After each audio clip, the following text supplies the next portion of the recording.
the gravy, please. Rick and Bubba. Ooh, it brings me to my knees. Rick and Bubba. I can't start another. Rick and Bubba. Day without 'em, brother. Rick and Bubba. 8 minutes past the hour. Thank you so much for tuning in to the Rick and Bubba Show. 866 We Be Big is our number. We are settling in for another edition of the Rick and Bubba Show. Got a busy one today. We'll tell you all about it, but first, let's get the Good Time Gang in here. Over to my left, it's Mr. Greg Burgess, and to my right, it is Michael Helms. What's up, boys? How are y'all? Boys. What's up? What up? What's up? Oh, yeah, got to hit your cough button. Yeah. I'm getting better about that, by the way. Yeah. You are. Like I am. During the big show and stuff, I'm sitting over there, I'll turn it off for a minute, and then even when I'm typing, I'm trying to be sensitive to the situation. Oh, now you're getting carried trying away. to take care of our audience. Got fingers. Speaking of our audience, anybody in Hattiesburg, Mississippi today, I'm headed your way. Headed that way. Is it Hattiesburg or Hattiesburg? Hattiesburg. Hattiesburg. Yep. Greg, push the dang button. What is wrong with you, man? You been off in peanuts today? Be honest. They're not here. You don't have any from last week or anything? Mm-hmm. He didn't update? So it's Hattis. Yeah. Hattiesburg. I always called it Hattiesburg. Hattiesburg. I know some people, but Hattiesburg. Well, they're wrong. Go by that theater and see if they fix that glass we broke. I do get to tell that story, I'm sure, at some point. Got a story about Hattiesburg, but I'm not going to bring it up. Oh, boy. Oh. Young Calvin. Wow. Old Calvin. It's not going to bring it up. Home of Brett Favre. Yeah. Yep. I wonder if Brett likes tennis. Do you want to come out and watch a little bit? I heard he liked pickleball. What? I did too. Hey. I thought you were going to say something else. No. No. How about this? You want to know, ready for this? Time flies. 2 years ago today. Dr. Richard Clay out of Huntsville, he performed a 5-way bypass surgery on my dad. And 2 years ago. 2 years ago. And, it was really, you talking about God working miracles and putting us in front of the right people. And I know there's stories like that, but it started off with us thinking, hey, you're anemic, which he was. Yeah. And then realizing, well, yeah, you're anemic, but you've also got blockage. Yeah, and then trying to figure that out, it was unbelievable, because when I went up there, we had started off with going to the heart doctor, and they said, well, we'll start looking at this, but right now you need blood. You're anemic. You need blood, and you need to go get to a hematologist. I mean, I'm talking about right now. And there was one across the street there at Huntsville Hospital, and I didn't have an appointment, nothing. Just walked in, and I just walked in and went to the counter, and I had to leave Dad in the car because he couldn't take 10 steps without being out of breath and having to sit down. Color was bad, everything, and we didn't know at the time. Huh? And there was somebody that was in Dr. Rolf's office that was a heart doctor that said, hey, I know the head nurse's name over there. I just happen to know her name. Ask for her. Yeah. So I asked for her. And now think about this with this show. If we have bippage, somebody's knocking on that door, and what do you think this one's going to say? Who's at the door? You got to know. And so you think, somebody just cold calls with no appointment, and we've had that, and wants to have a meeting. Yeah, we'd be like, what are you doing? And that was you. That was me. And I call it a bip. Call it a bip, right? I just walked in there and I said, ma'am, I know y'all are busy, but I've got an emergency. And told her the story, and just God showed us favor and made that lady just say, you know what, where is he? And I said, he's in the car. She said, get him up here right now. Get him. And 2 hours later, we were getting an infusion a couple of floors up that she had organized, and we had to go. We had to get a couple of those, some iron infusion. It was just unbelievable. So then we get that right. And then the results come back from the heart scan and all that, and they're like, hey, we got us a problem. And Dr. Rolf said, I would use Dr. Clay if I was you. You remember we went in for the cath, and he went through the whole procedure, and they said, he's not cath worthy. We got full collapse. Yeah, I mean, we can't balloon, there's nothing we can balloon up here. And Dr. Rolf said, this is who I would use. And he put us in with Dr. Clay, and he was He was a bulldog, man. And I don't mean Mississippi State. I just mean that he was. He got after it, and that was 2 years ago. Wow. 2 years ago. It doesn't. And Dad and I were riding down the road the other day, and he said, "You know what's coming up?" And I was like, "Oh man, I remember that."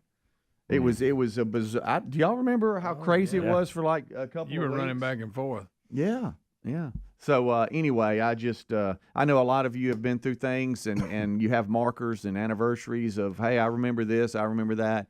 Well, 2 years ago today, he had the heart surgery, and my goodness, at him now. I remember going in and seeing him. When they pull him, man. my goodness, he's got so many. He looks like an octopus. He's got so many tubes coming out of him and color. drains, and I'm like, good gracious, is he alive? I know.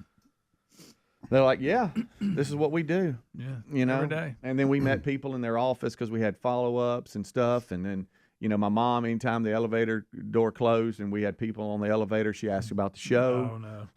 And you listen to the show. You love that. And then I'm like, Mom, they don't care. Mom, please don't. I'm so sorry, sir. I'm so sorry, ma'am. Do you listen to Rick and Bubba? Well, do you know who this is? This is my son. This is Speedy with the Rick and Bubba show. And I'm like, I'm sorry. I'm so sorry. Thank you. Mom's proud. Elevator door opens. We go into the waiting room. I'm Same signing thing. up.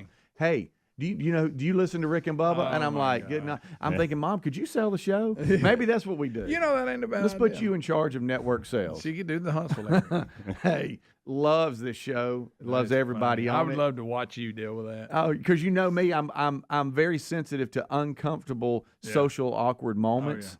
And you're trapped in the elevator. It's already awkward because do you look up? Do you say something? Are you looking down? Are you looking at the numbers? I don't know. Why do we stare at the numbers? And when it stops and it does that little bounce, you're going, doors please right. open. Yeah. And then it opens up, and It never opens as quick as you think it doesn't. And then you try to hold the door open because we'll take a minute. Oh, Yeah.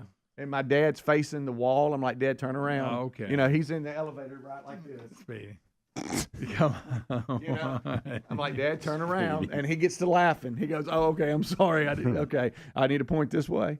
It's just. Did you see him do it? Yes, I did. And wouldn't. and Dad laughs about it. Oh, yeah. He's like, "Was I turned the wrong That's way?" funny. Yeah. Or like the guy, come here real quick. Come here. Like you're in the elevator. You're standing like this, and Dad doesn't know it. And he's going. he's looking right at him, and I'm like, Dad, just let's turn to the right a little bit. Hey, just a little. And he'll get to laughing. He'll get to laughing. He has the best attitude about it. Look, I love that man. That is so and awesome. Mom just, gosh almighty, she loves She's this working show. the PR for the show. Why he dad Get back over there in with the corner. doctor. How you doing? You a good heart surgeon? Yeah. Well, how about this? Do you listen to the show? Do you hear Rick and Bubba? It's on the river in here in Huntsville. Yeah, Like, this thank is- you. This is Speedy. You might remember he ran naked at the golf tournament. No, let's not say that. I don't think that's how she introduces Well, if him. you're going to brag, you might as well Right. brag. Well, I'm bragging on all the doctors and the staff because what a great, successful surgery they had on my dad 2 years ago today. All right, folks, you've heard us talking about what Relief Factor can do for your pain for several years now. If you struggle with occasional aches and pains due to aging, exercise, everyday living, consider this. Relief Factor is 100% drug-free. It's made up of ingredients that simply help your own body deal with its natural inflammatory response. And we kid you not, Relief Factor is for real. And the majority of people who order the 3-week quick start for just $19.95 go on to order more. Try it at relieffactor.com or rickandbubba.com under the sponsors. It's Raycon's 6th anniversary, and they're celebrating with a sale you don't want to miss. 20% off everything on their site with select products, up to 40% off. Raycon made a name for themselves in the premium audio space, and this year they expanded their business with the introduction of Raycon Home and Raycon PowerTech. So there's a lot to celebrate. Use the code BIRTHDAY at buyraycon.com/Bubba for 20 to 40% off site-wide. That's the code BIRTHDAY at buyraycon.com/Bubba, or find the link under sponsors at rickandbubba.com. Attention, all you coffee drinkers. There's a brand new brew that you definitely want to make part of your daily ritual. If you enjoy delicious, good coffee like us, My Coffee needs to be your new drink. It's organic, which is so important because if not, then it contains chemicals banned in this country decades ago. You've heard us talk about My Pillow for years on this show, and now they've got My Coffee direct from the mystore.com mystore.com website. Go to mystore.com, enter the code Bubba to save 25% off your order of My Coffee, or find a link at rickandbubba.com. A crazy schedule can make it easy to fall back into your old recipe rut, or you could keep mealtime exciting with HelloFresh. Over 40 recipes to choose from each week. There's always something delicious to discover and love. Save on flavorful fall dishes, crowd-pleasing eats, and more when you sign up for America's #1 meal kit.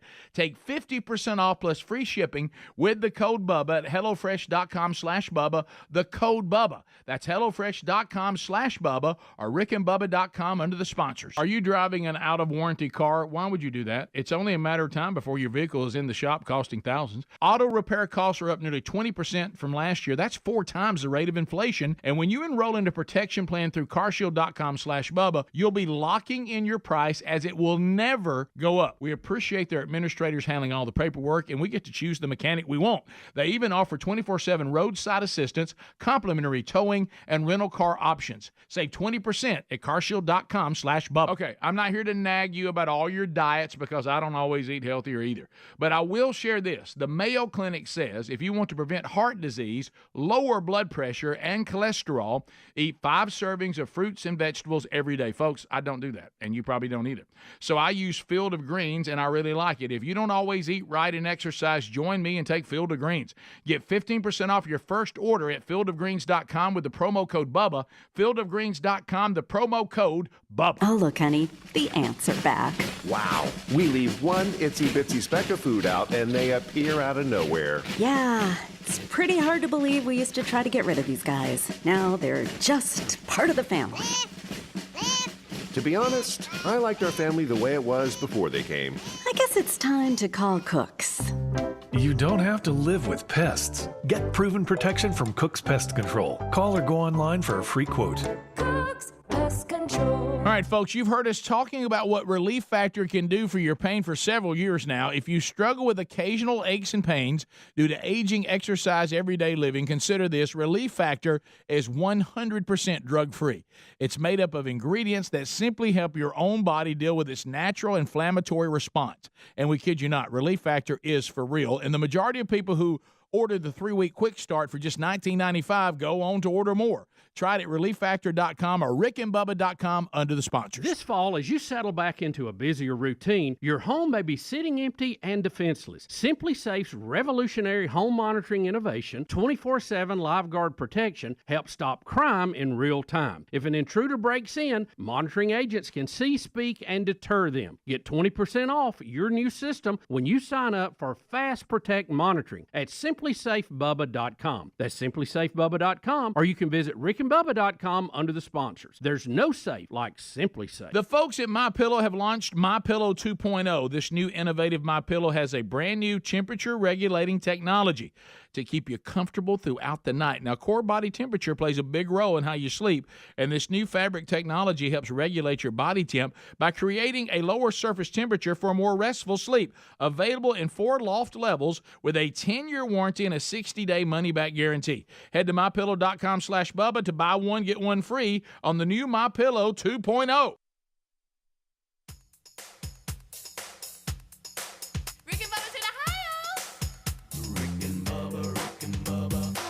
The gravy, please. Rick and Bubba. Ooh, it brings me to my knees. Rick and Bubba. I can't start another Rick and Bubba. Day without 'em, brother. All right, we got 22 minutes past the hour. Thank you so much for tuning in to the Rick and Bubba Show. About an hour from now, good friend of the show, Dr.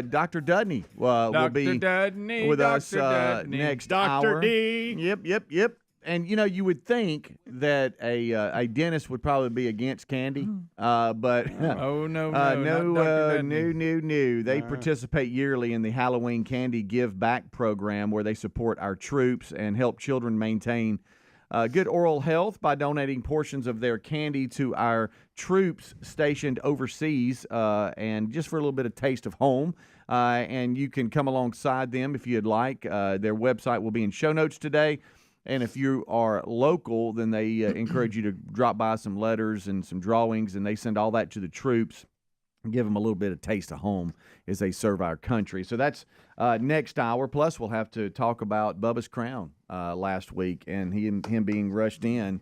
And Dr. Abrante, I believe, took care of him. At Crown City. You never know what happens. And then the RBU this week is going to be an interesting one, I believe. It's Richard Lyons will be with us, and all the Lions. Lion. They said it was a lion. Richard Lyons, yes. He's But by the Chance of War.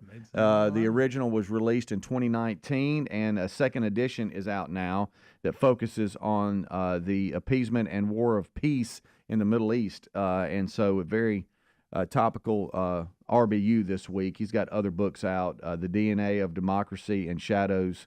And so we got all that coming out this week with RBU. Make sure that you are subscribed and getting notifications and wherever you get your podcast. And it'll also be on the YouTube channel, Blaze TV, Pluto TV, Facebook, the whole 9 yards. It's audio and video podcast, Rick and Bubba University.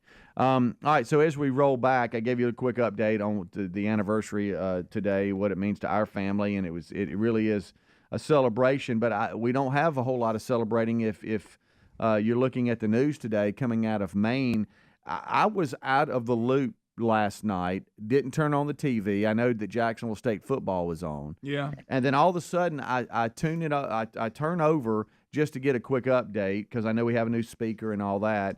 And then all of a sudden it says death toll at 22. And I'm like, what? And I thought, I got to be honest with you, at first I thought it had to do something with Israel and Hamas. I didn't know.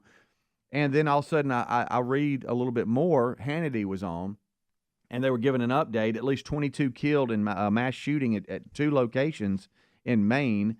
And the suspect is still at large.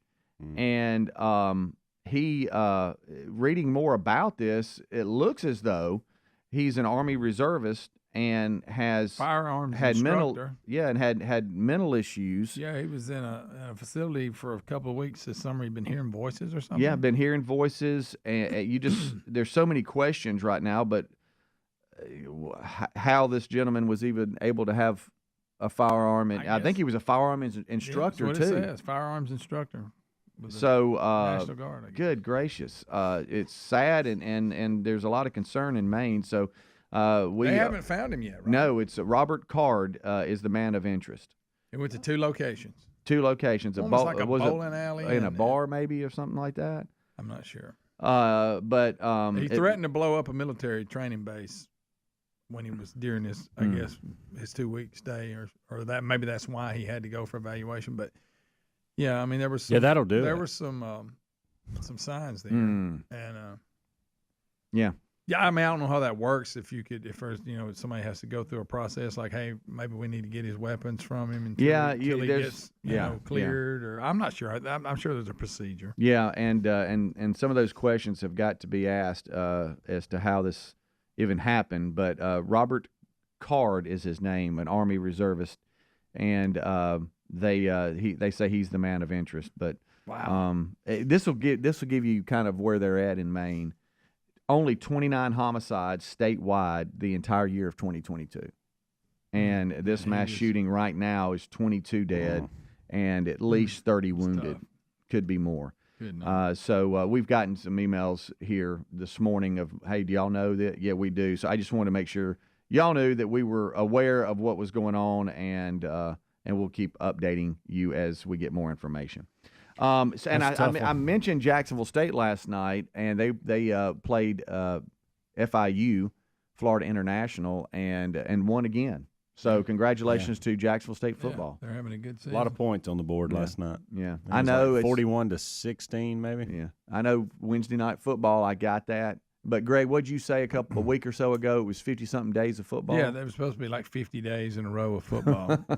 I mean, you From count the pro NFL, and college, yeah, right? And I believe it because I've seen a game on about every time you flip it. Good gracious, every time. Quite a few again tonight. Yeah. So Jack State will finally get back to Saturdays after these 3 weeks we've had. Yeah. And some of you might not know this because Florida has a lot of really large universities. And did you say FIU has the second largest? I think it's Central Florida is the largest. And, correct there. And the other is FIU second largest. And then there's I think South Florida maybe. South Florida, or it's in the top 5. Because you think Florida State, and all that. No. But not a very good crowd there last night. No, the team's not real good, and they've decided not to come out on Wednesday. From the looks of it. It's hard to get anybody away from the nice climate that is Miami. Yeah, there's a lot of. Is that out of Boca things Raton? to do. I mean, no, I'm sorry, FIU's Miami. FAU is that Boca Raton? Yeah, that's Boca Raton. Yeah. FAU's Boca Raton. They're the ones that's got the stadium not far from the beach. Oh, that would be really tough. Yeah.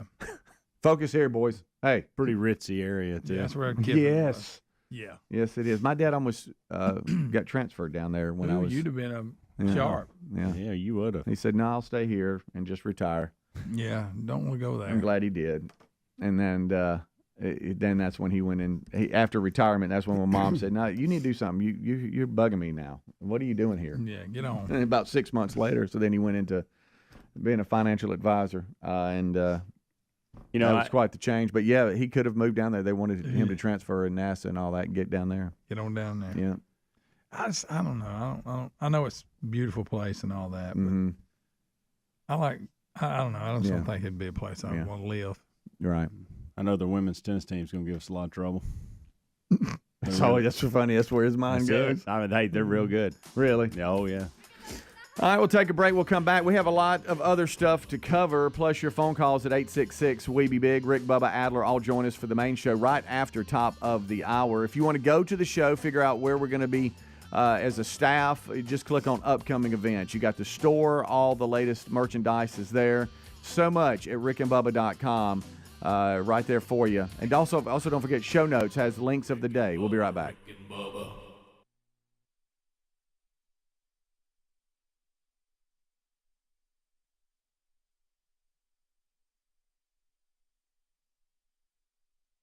Well, it's the best time of year. The leaves are changing colors. There's cozy vibes. And, of course, my personal favorite holiday, Raycon's anniversary, which, once again, they're celebrating with a sale. You don't want to miss this. Raycon is turning 6 years old. In that time, they've really made a name for themselves in the premium audio space. Their everyday earbuds are known for delivering high-quality audio and thoughtful features like a 32-hour battery life and a perfect in-ear fit for all-day wear and lasting comfort.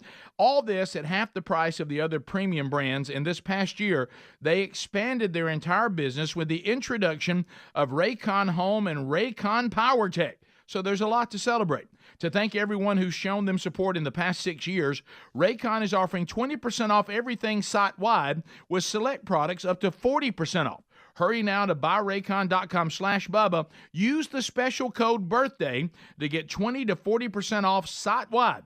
That's the code BIRTHDAY at buyraycon.com/Bubba. Folks, we've been talking about Relief Factor on our show for quite some time now. Do we guarantee Relief Factor is going to lower or eliminate your occasional aches and pains? No, we never make a claim like that. But what I can tell you is that the majority of folks who ordered the 3-week Quick Start Pack for only $19.95 go on to order more. Now, what we really like about Relief Factor is it's 100% drug-free. It's a supplement that's made up of ingredients that simply help your own body deal with its natural inflammatory response. For a lot of us, that's very important. Getting older, working outside in the warm weather, even exercising can cause frustrating aches and pains, or maybe it's the occasional back, shoulder, or hip pain that's bothering you. Relief Factor has helped us and so many of our friends, so when you think of it this way, is $1 a day too much to see if you can get out of some of that frustrating pain? To order this 3-week Quick Start Pack for $19.95 plus shipping and handling, just go to ReliefFactor.com. That's ReliefFactor.com. Let's see if we can get you out of some of that pain. Also, you can go to RickandBubba.com. Look under the sponsors button for a link. Are you driving an out-of-warranty car? It's only a matter of time before your vehicle is in the shop costing thousands. That's true, and auto repair costs are up nearly 20% from last year. If an unexpected breakdown happened today, would you be ready? If you had carshield.com/Bubba, you would be. If your car is just over 3 years old, it's still prone to expensive costs. We all know our daily drives are more than just getting from point A to point B, traveling by car is a way of life. When you enroll in a protection plan through carshield.com/Bubba, you'll be locking in your price as it will never go up. That means for as long as you own the vehicle and the mileage increases or how many claims you file. They offer plans starting at just $100 a month with no long-term contracts and options to fit every budget. Now, we appreciate their administrators handling all the paperwork, choosing the mechanic that we want. They even offer 24/7 roadside assistance, complimentary towing, and rental car options. Get coverage today and save 20% at carshield.com/Bubba. Our friends at TheraBreath have some good news if you have bad breath. Try TheraBreath Fresh Breath Oral Rinse. TheraBreath is dentist formulated by Dr. Katz himself. TheraBreath doesn't mask bad breath like those burning alcohol mouthwashes that can actually irritate sensitive mouths. It's alcohol-free and free of gluten with no added dyes or colors. Find TheraBreath in all your favorite retail and drug stores. Look for the bright orange cap or online at TheraBreath.com. You can find a direct link at rickandbubba.com under the sponsors. TheraBreath, confidence in every capful. Attention, all you coffee drinkers. There's a brand new brew that you definitely want to make part of your daily ritual. If you enjoy delicious, good coffee like us, My Coffee needs to be your new drink. It's organic, which is so important because if not, then it contains chemicals banned in this country decades ago. You've heard us talk about MyPillow for years on this show, and now they've got My Coffee direct from the MyStore.com website.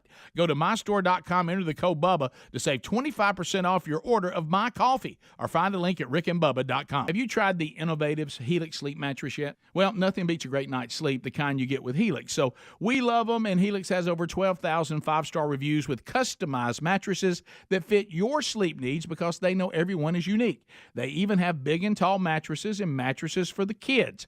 But how do you know which mattress is right for you? Well, Helix has you covered. Just take the Helix Sleep Quiz and find the perfect mattress in under 2 minutes. Place your order and your mattress will be delivered right to the door free of charge. And the best part, Helix knows there's no better way to try a mattress than by sleeping on it in your own home. That's why they offer a 100-night trial for you and a 10 to 15-year warranty.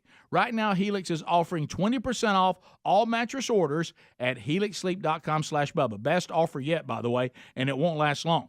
So if you've been waiting to try a Helix mattress, here it is. Now's the time. Head to helixsleep.com/Bubba for 20% off your mattress order.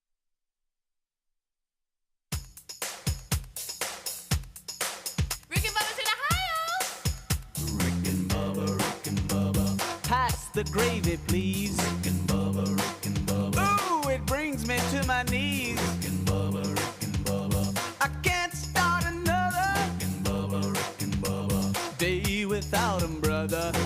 It is 25 minutes till top of the hour. Thank you so much for tuning in to the kickoff hour. We're off and running here. Rick, Bubba, Adler all join us right after top of the hour.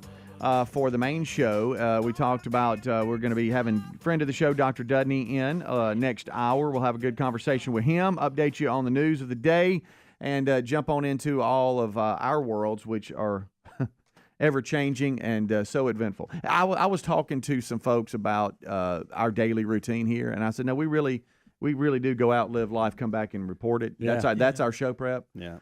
We really hate doing stories and stuff. It's really more about, what we get out and do, and so that's kind of our life. But we'll update you today and have a good time with each other. I know you said, speaking of the audience and questions and different things in our life, they're always coming in with questions from the audience. You have more? Yeah, I got a few. Questions from the audience. Got this one this morning from a gentleman by the name of Tom. He said, do y'all have pictures in your wallets?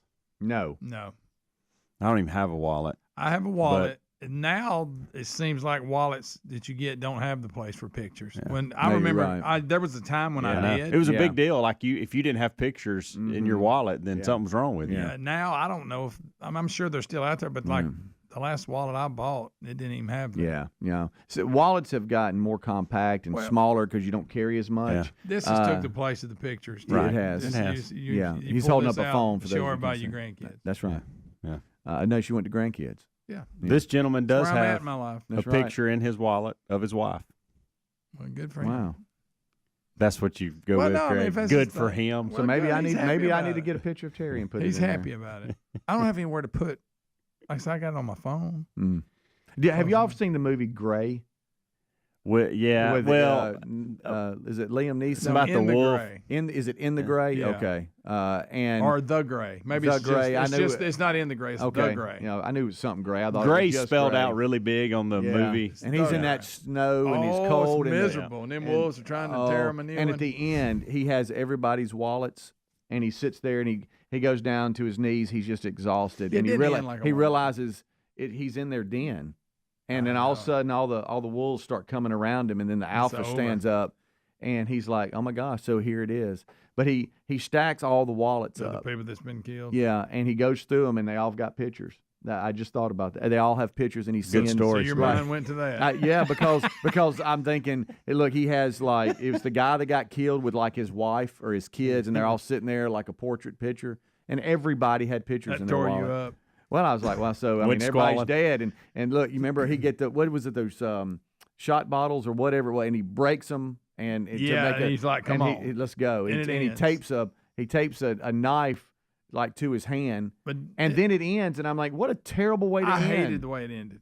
Come on, Did they kill him or did he get him with the knife? Good night. I think it ended I bad think. for him. Yeah, I think he died. I think that's. yeah. Well, you never know. Yeah, they just Liam didn't want to Neeson, show he it. does all kinds of stuff. Well, yeah, I'm trying to be sharp, having an ending like that. But Yeah. wasn't a bad movie. Wasn't No. great. How about that solid black wolf was alpha? Have And y'all he seen? comes up over that little hill. And how about when Liam he sits there and he looks around and he's like, oh my gosh, I'm in their den. Look at all these horns and antlers and you know. Oh this yeah, is where that's where it's happening. this is where it, so it's See, this on. entire discussion was off of Pictures we in have the wallet. pictures in well, our wallet. when I thought of pictures love in the that. wallet, And now I'm going Love to go it. into another subject. Have y'all seen the movie? Is it The Edge with Alec Baldwin and what's the guy that played Hannibal Lecter? I have not. And they helicopter crash and that big bear gets after them. It's pretty good. You ain't never seen that? No. Is it older? How old? Yeah. When did it come out? Probably early 2000s. Okay. Maybe I've ran up on it, but I haven't Hannibal watched Lecter. the whole What's the guy thing. who Never plays seen Hannibal that. Lecter? I don't know. Hannibal Lecter. It Yeah. scares me so much. I don't know. Hey Siri, It's not that hard of a name, Greg. what's the actor that played Hannibal Lecter? She don't even know. Brian Cox. No. Okay, he played Good night. played by actor Brian Cox. No, that's in that probably. No, that's not. Well, see, I can't get Siri to work for me. Yeah, well, She's just really forget. bad for me. Anthony Quinn? No. No. Anthony Hopkins. Anthony Hopkins. Why did I say Brian? Siri said Brian Cox. Well, Who's that? I think Like I knew him in high there's school. there's some Hannibal movies that are not that character's in that is not the Silence of the Right. Lambs, and it's probably that. But anyway, Okay. is it The Edge? I think that's the name of the movie. Y'all need to Never watch it. seen It's it. pretty good. The Edge. I didn't see the That Gray or whatever bear's it's called. getting after him. The whole thing, but I ran up on the ending. The Edge was 1997. Okay. Anthony Hopkins and Alec Baldwin. Yeah, it's a good one. It's an intense film of survival. It's a good one. Okay. All right. Got a bear in it. It's for that CG stuff, so it's a real bear chasing them around. So if y'all realize you're in a den like that, what do you do? Like what? I guess what he did. I get a couple of bottles. Yeah. No, I'm just kidding. Tape them there and just go. No, I pray. I guess so. All right, what you got? Did y'all ever meet your great grandparents? Yes. Time out. Let me think. Yeah, Rick. One. Rick's giving you confirmation. Only one though, right? No, granddaddy too. Yeah. Yeah. I had my Same. grandmother I was from my great grandmother from Coleman, and she dipped snuff. I remember that. Okay. And she Wasn't did. expecting that. She dipped snuff. Right, I she'd just have thought that- but that's your red memory of seal. her? She had this little silver spoon. That's your memory of it. Absolutely, You it went is. dip snuff. She dipped Okay. snuff, and then my granddaddy, I remember him. My great grandfather, he was on my mom's side too. Now my dad's side, I don't think I ever met. Did she say, "Come in, give Granny a hug"? I think I. Now to your point. She- now she- listen, she and was I don't. funny. And this is Really? horrible Yes. because I don't remember. Young too. Very I few don't memories. think. I don't think it was great grandparents. I don't think it was. It may have been one.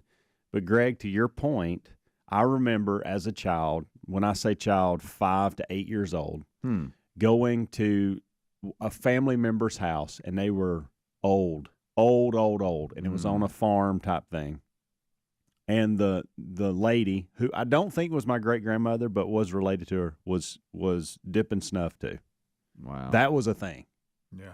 And she was It sitting there was. tearing it up, and Speedy did a good impression because that's exactly what they sounded like. Yeah, they get him. They would. They run down the They list. would. Wow. And I couldn't believe that. Spit. I was outside chasing chickens, and then I come in, and she's sitting in a rocking chair dipping snuff. Yes, sir. So and I'm many like, people. what Especially in the world? rural people. So to your point, that's one of your memories. It's one of my memories too. Okay. I mean, It's that's crazy. How about that was just normal? Yeah. yeah. But I barely remember. I think I met my great grandmother on my dad's side, but I barely remember that. But I remember my granny that dipped snuff. Yeah. I remember that. My dad, she's kind of senile. My dad used to mess with her all the time. If you had, we know it's Anthony Hopkins. So many people email him. All right, go ahead. If you had travel time's not a thing, but if you had 5 minutes once you got in your house to locate your birth certificate, could you do it? Yes. I know exactly where mine is. Wait a minute, time out. My birth You got certificate- 5 minutes. 5 minutes, Greg. That's all you could do. I know where there's a fireproof box. I just don't know where. That's where it would be, but I'm not sure it's in there. Okay. Why it's have not it in there? Why have it if you Well, it's don't got have others that in got there? the kids, theirs, and all that in Yeah. there. But mine I don't know if mine's in there or not. Yeah. Yeah, I know exactly where mine. It's in a little safe, and it's there. And You need it? What, you going to play youth baseball this year? They're going to make sure you're the right age? I mean, what do you well, need it now? believe it or not, Greg, I had to present one a couple months ago for insurance purposes for Amanda, Jacksonville State, and because we changed insurances, and that was one of the things they asked for. I probably had to go to the health department. They also asked for a marriage certificate, and I don't know where that and is. we had to get a new one. We didn't know where it was. Oh, I don't know. So mine's in the safe, and every family member has a little folder, and Yeah, it's got all their that's what mine is. social security Organized. card, birth certificate, and all that. I ain't got And the last time I touched my folder was when I was getting the STAR program, the STAR for the driver's I ain't license. even done that. My driver's license had expired, and so instead That's of just how they're going going to get you, and that's fine. well, at first before COVID, it was like, hey, for you to travel or getting on a plane, you got to have it. Yeah. And so I was like, I'll go ahead and do it. But you had to present all of that. Then you had proof of residency and all that. So I had to have a big old folder full. I don't know where anything is. Well, you know your great grandmother dipped snuff, She though. did. Red Seal. Can you drive a stick shift? Yes, of absolutely. course. That's how I learned how to What in the drive. world? That's somebody asked the question. But there is a generation that doesn't, and I think it stopped shortly after. I learned after how I to was drive Can't find them, grind them. on a 3-speed on the column. Shit, it's not in the I never forward. had to do the column. The column. That's but what mine was in the I drove Boy. that for years. How about Column. trying to work that clutch? Oh I yeah. was like, I remember back. it's tough. They've changed now because everything's automatic transmission. Even before I left working there, but when I first went to work for the power company, they'd pitch you the keys to something. You get in there and go, "Oh my goodness!" They had these 13 What in the world is speeds, this? They had these split axles and all these different buttons and all this, and they just assumed you knew how to drive it. Here, take us to Dadeville. And I'm like, huh? To Dadeville, you brought you thought of Dadeville. Yeah. It was so real. scared to know where this may go. Okay. but you get to program the Las Vegas Sphere. You know, the big sphere. You get to program it. Watch whatever you want. Ooh, like you're sitting down watching it? You're in there all by yourself. Somebody hands you the remote and says, "This is where you go. You can watch anything you want to watch." It was a movie? It can be anything you want. It doesn't have to be a movie. It doesn't have to be a sporting I'm event. in the driver's seat of an F1 car, and it's Okay. But how does it go? all around me. That's a really good Formula Okay. One Indy sound that you're making. Just saying. That's just one of the things I do. Well, you only get maybe one. a blast off. Yeah, well, I was thinking about that. I was thinking about sitting on the beach and just have waves coming in. That would work. That's too. very peaceful. I know you're. I thought waste of a big thought screen. Greg Yeah. would. I thought Greg would choose some kind of concert on the Yeah, I screen. thought. Yeah, you, well, I thought that's where you would like go. it presents That's like you're on available. the front row, and then Now, there if you'd it have is. said, who would you like to see in the Sphere musically? Yeah, That'd been different. we're not doing a concert, just watching it. But, you know, they do Yeah, concerts I in it. know. Is that what you give? Yeah. You know, U2's playing in it Yeah. now. Oh, I know, buddy. We know that. We got Good it, buddy. grief. Get a Acts story. Like they're not doing live bands in it. But I don't want it. That's not what I'm But it's talking all about. You get works to together. program It that works screen. together. Mm-hmm. It works together with that. I'd like to see you wrestling Kyle Maynard. It's up there. Is that what I'd would like be to good. see. Wouldn't that be good? Yes. Gosh almighty. My dad, as we go to break back to the clutch, he said, I remember when I drove a school bus when I was a senior in high school. They allowed that. students used to drive. you had to double clutch. The great double to shift clutch. gears. Yeah, the great double clutch move. Think right now, if in high school your kids were picked up for school and it was a senior in high school that was the bus driver. In today's world, world, you'd be scared to death. Now, in those days, they were a lot more mature, and you could trust them. That's right. What would you program the sphere for everybody else to see on the outside? They did the big eyeball with this code. Greg wrestling Kyle Maynard. You back to that? Yeah, I am. That was funny. All right. Rick and Bubba, Rick and Bubba.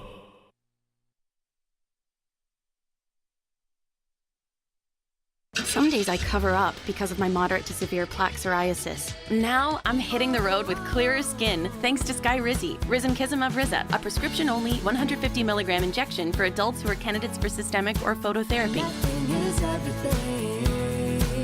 With Skyrizi, 3 out of 4 people achieved 90% clearer skin at 4 months. And Skyrizi is just 4 doses a year after 2 starter doses. Don't use if allergic to Skyrizi. Serious allergic reactions and an increased risk of infections or a lower ability to fight them may occur. Before treatment, your doctor should check for infection and tuberculosis. Tell your doctor if you have an infection or symptoms such as fever, sweats, chills, muscle aches, or cough, or if you plan to or recently received a vaccine. Thanks to Skyrizi, there's nothing on my skin, and that means everything. Ask your doctor today about Skyrizi, the #1 dermatologist prescribed biologic in psoriasis, and visit skyrizi.com or call 1-866-SKY-RIZZI to learn more. You can live out your MasterChef dreams when you find a professional on Angie to tackle your dream kitchen remodel. Connect with skilled professionals to get all your home projects done well. Inside to outside, repairs to renovations. Get started on the Angie app or visit Angie.com today. You can do this when you Angie that. Hustle up, we've got 8 more floors to go before lunch. Sarusha's window washing business is reaching new heights. Wipe, and let's roll. They need more certified cleaners to keep online reviews crystal clear. Team, I know we're hustling, but watch for streaks. Candace, can you give me a hand over here? Indeed can help them hire great people fast. I need Indeed. Indeed you do. Our hiring platform instantly connects you with quality candidates, and you can schedule and conduct virtual interviews right from the Indeed dashboard. Visit Indeed.com/credit and get $75 towards your first sponsored job. Terms and conditions apply. And Doug. With Liberty Mutual, you can customize and save hundreds on your car insurance. But what to buy with those savings?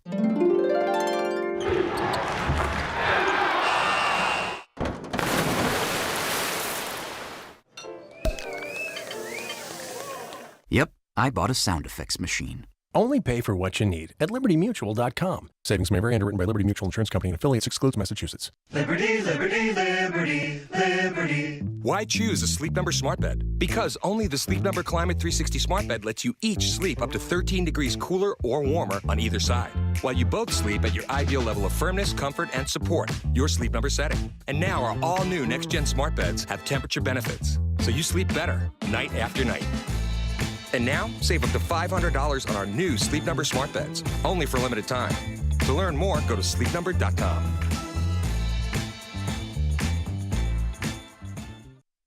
From pumpkin spice to apple pie, fall is hands down the most delicious time of the year. But it's also the busiest. So this time around, get HelloFresh and treat yourself to the best of the season's flavors without the stress. It's simple.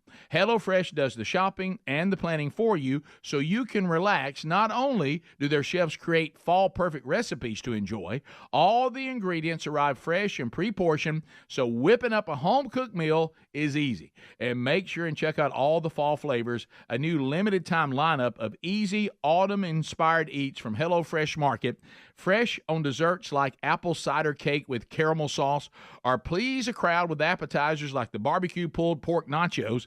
And just as always, everything you need to get cooking quick is delivered right to the door. How easy is that? Join America's #1 meal kit today and get 50% off plus free shipping with the code BUBBA at HelloFresh.com/Bubba. That's the code BUBBA at HelloFresh.com/Bubba. Well, it's the best time of year. The leaves are changing colors. There's cozy vibes. And, of course, my personal favorite holiday, Raycon's anniversary, which, once again, they're celebrating with a sale. You don't want to miss this. Raycon is turning 6 years old. In that time, they've really made a name for themselves in the premium audio space. Their everyday earbuds are known for delivering high-quality audio and thoughtful features like a 32-hour battery life and a perfect in-ear fit for all-day wear and lasting comfort. All this at half the price of the other premium brands. In this past year, they expanded their entire business with the introduction of Raycon Home and Raycon PowerTech. So there's a lot to celebrate. To thank everyone who's shown them support in the past 6 years, Raycon is offering 20% off everything site-wide with select products up to 40% off. Hurry now to buyraycon.com/Bubba. Use the special code BIRTHDAY to get 20 to 40% off site-wide. That's the code BIRTHDAY at buyraycon.com/Bubba.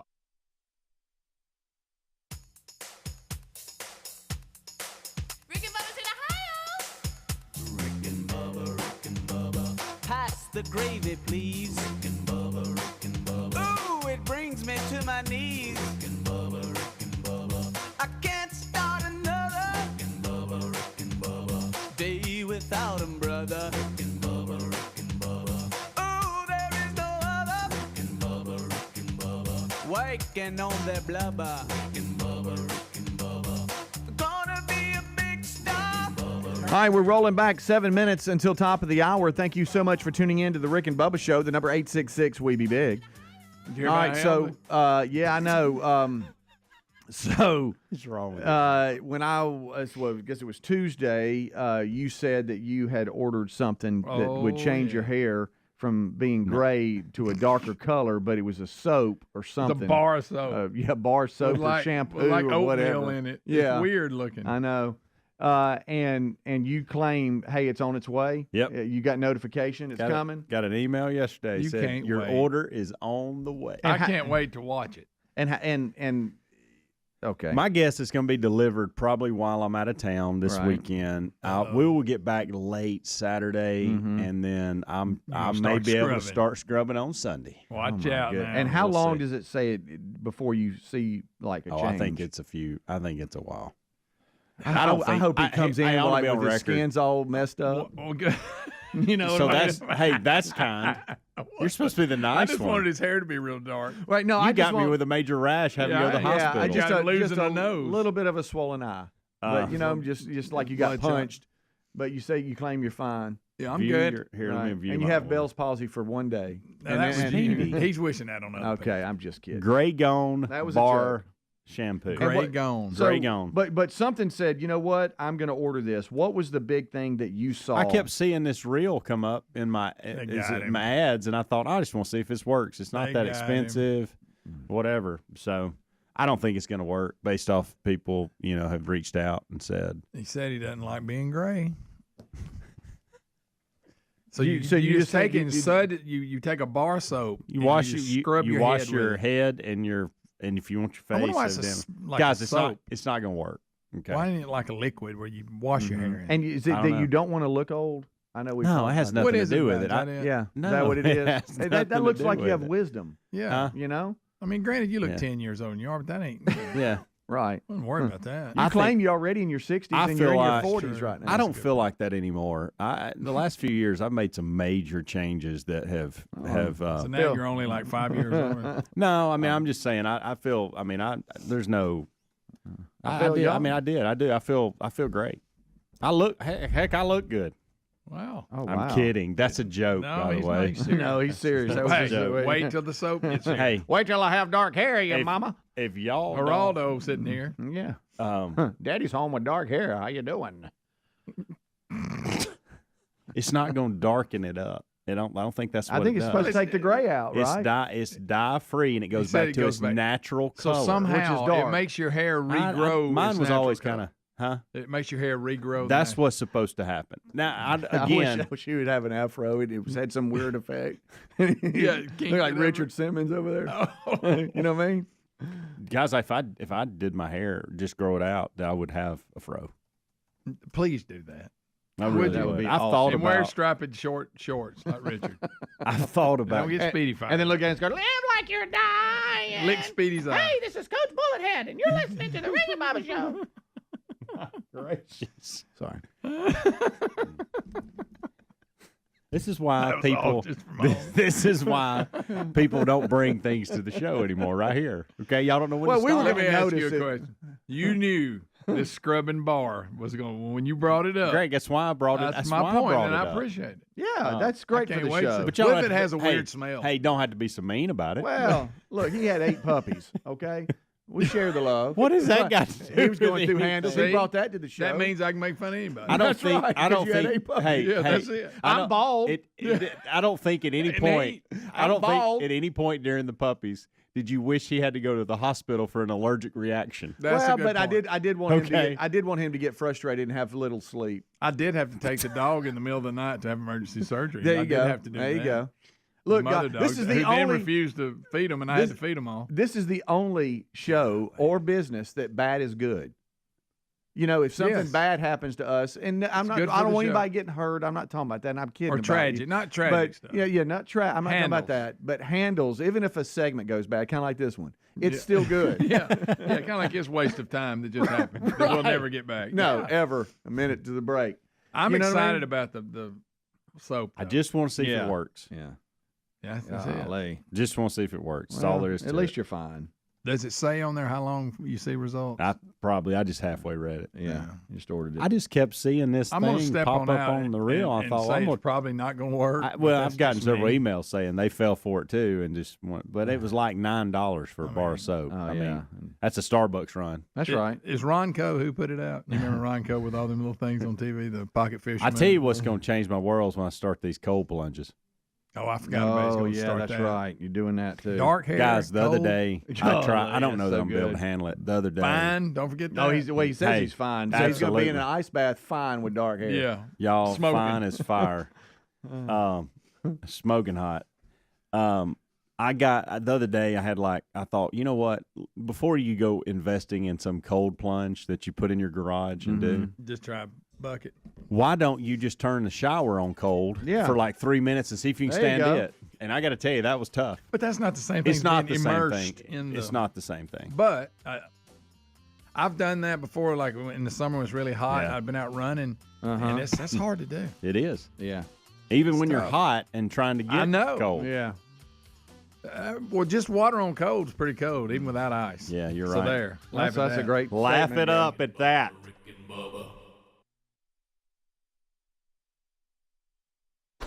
All right, so I know that we have. There's so yesterday, much yeah. going on in D.C. Well, let's I don't talk know about that we this got one. enough time. We'll try to start unpacking.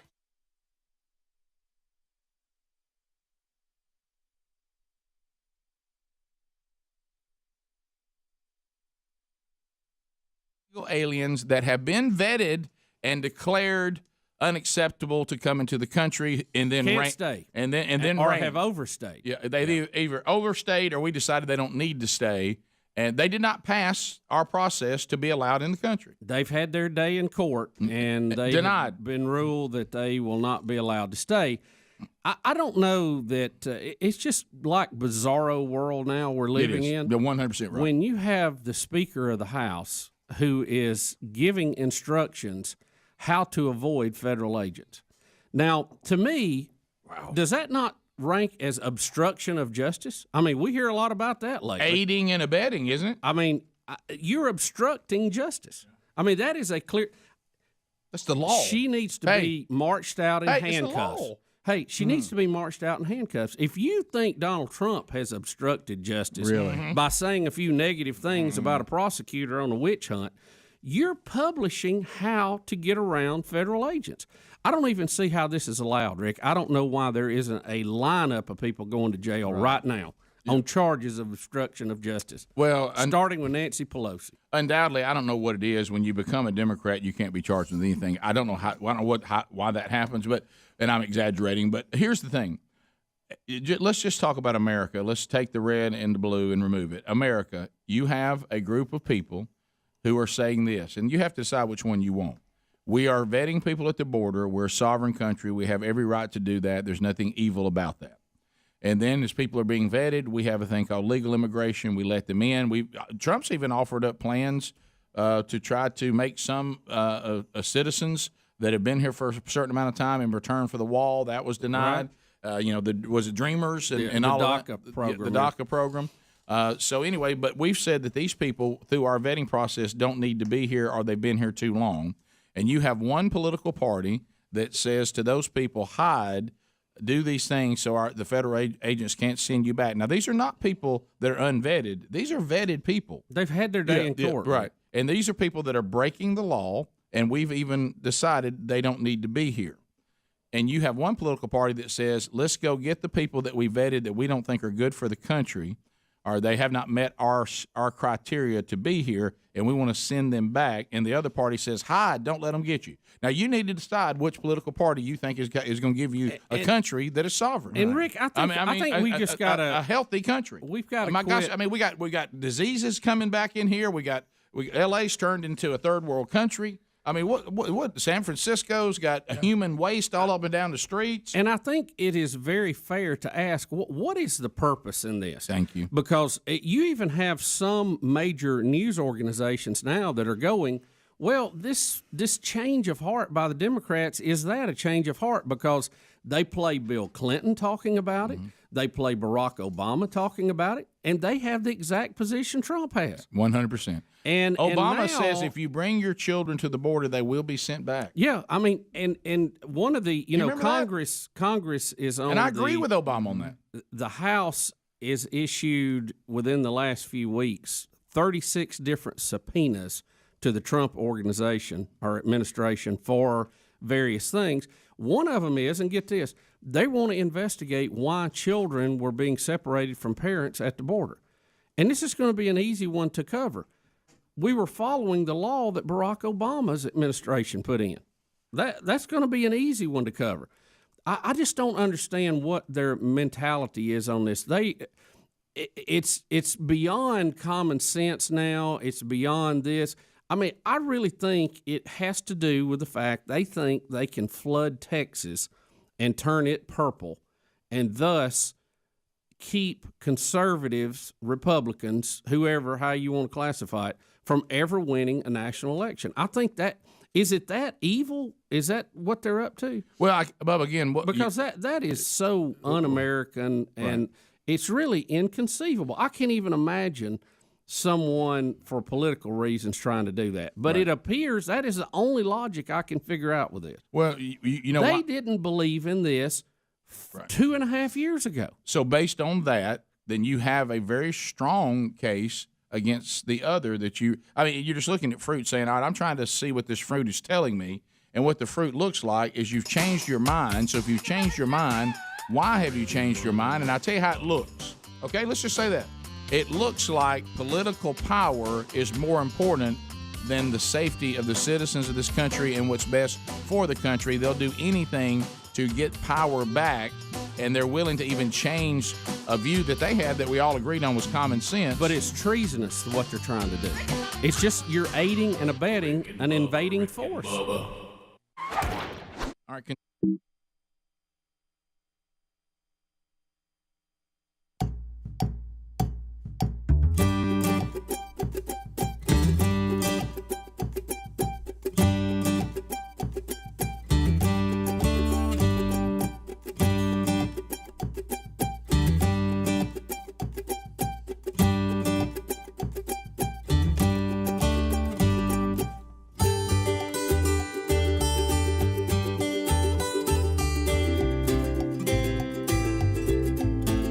Here we go, 6 minutes past the hour of the Rick and Bubba Show. Thank you for being here. The number, you know it. You ought to be able to say it with me. 866 We Be Big. Our national anthem gets us started.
past the hour. The Rick and Bubba Show. Thank you for being with us. Another hour on another day on another show. Kickoff hour behind us. Speedy, the real Greg Burgess, and Helmsy. They've handled that. There's Eddie Van Adler. Eddie Van Adler settles in. He's ready. He's got the YouTube experience for you, both live and archive today, and a best of hour that you can see in your Blaze TV subscription. Also on the audio side, America's boldest radio stations carry the show live. Our TuneIn app carries the show live. And then if you want audio archives, they're there every day as well on our podcast channel. So live and archive, there's all the options for you. Right there he sits, the silver-tongued one, the man with a golden voice, Professional Lunch Eaters Man of the Year, the inventor of pizza in a cup, Shakespeare's worst nightmare, and the master of the King's English. Ladies and gentlemen, put your hands together for Bill Bubba Bussey!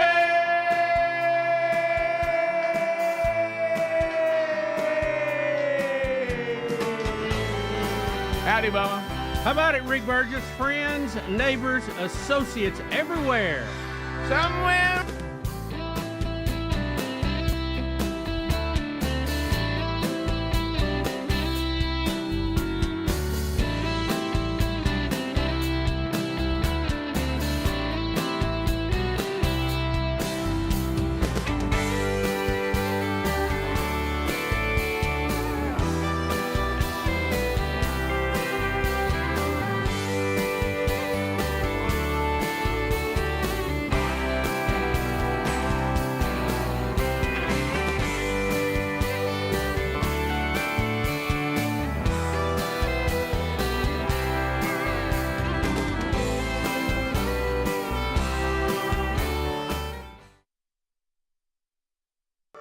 In the city.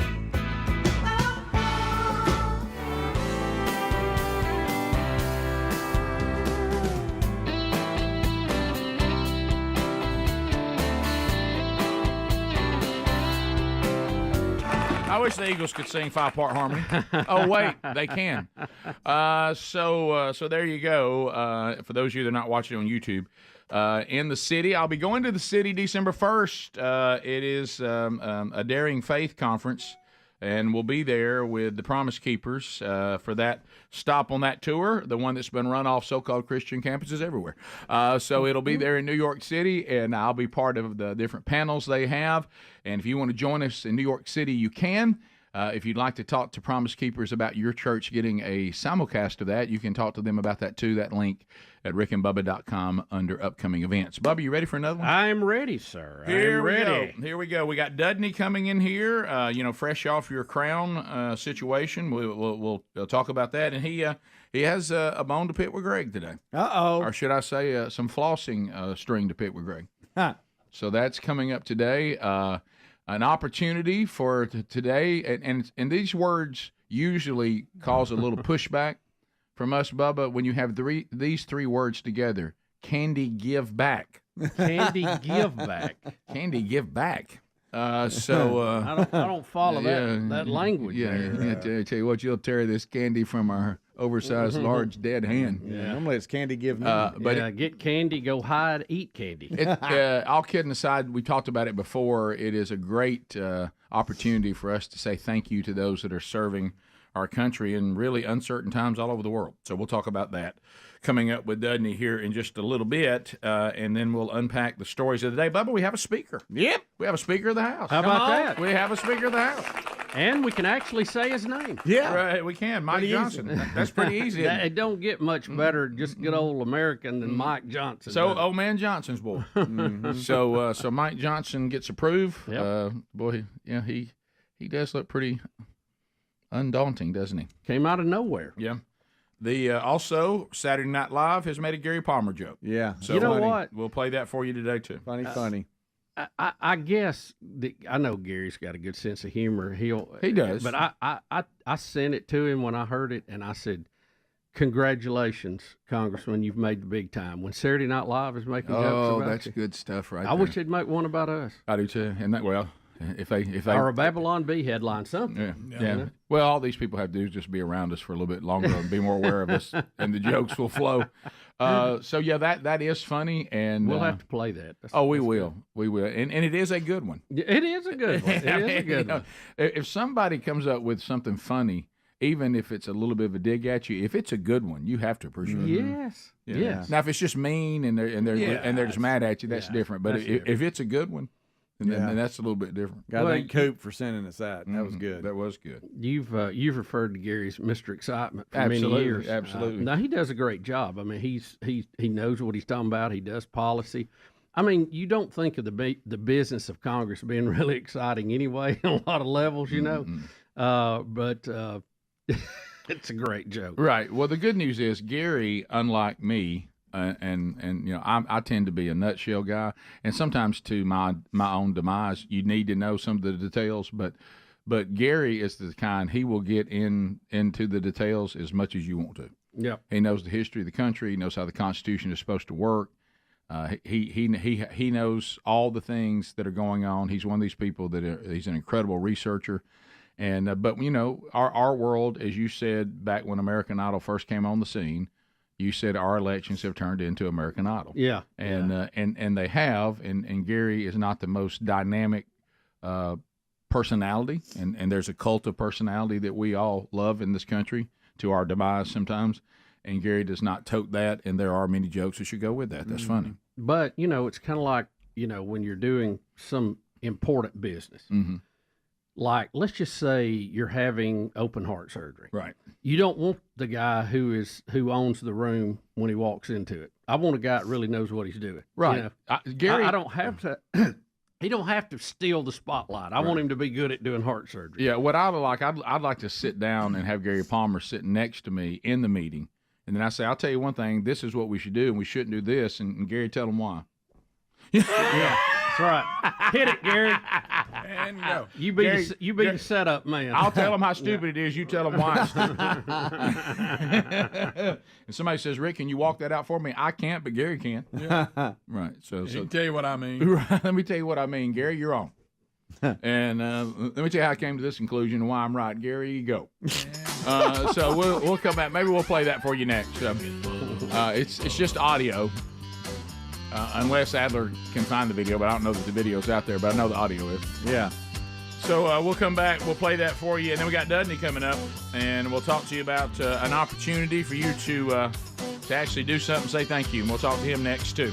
All that coming up when the Rick and Bubba Show continues. Rick and Bubba, Rick and Bubba. Continuing our political update, as Bubba said, there's a lot of it today. Man, it's just so much going on. The headline, several court cases too that came out. Little hyperbole here, but all kinds of hypocrisy. And Bubba, I'm telling you, you said it earlier. We are in bizarre world. Oh yeah, we are. This is bizarre. No accountability. Bubba, when a person representing Playboy magazine, don't miss this. And I didn't know that Playboy had a White House correspondent. Yeah, sure they do. Brian Kareem. In the Rose Garden, said to some of the conservatives over there, this was the social media summit, we'll talk about that for a minute.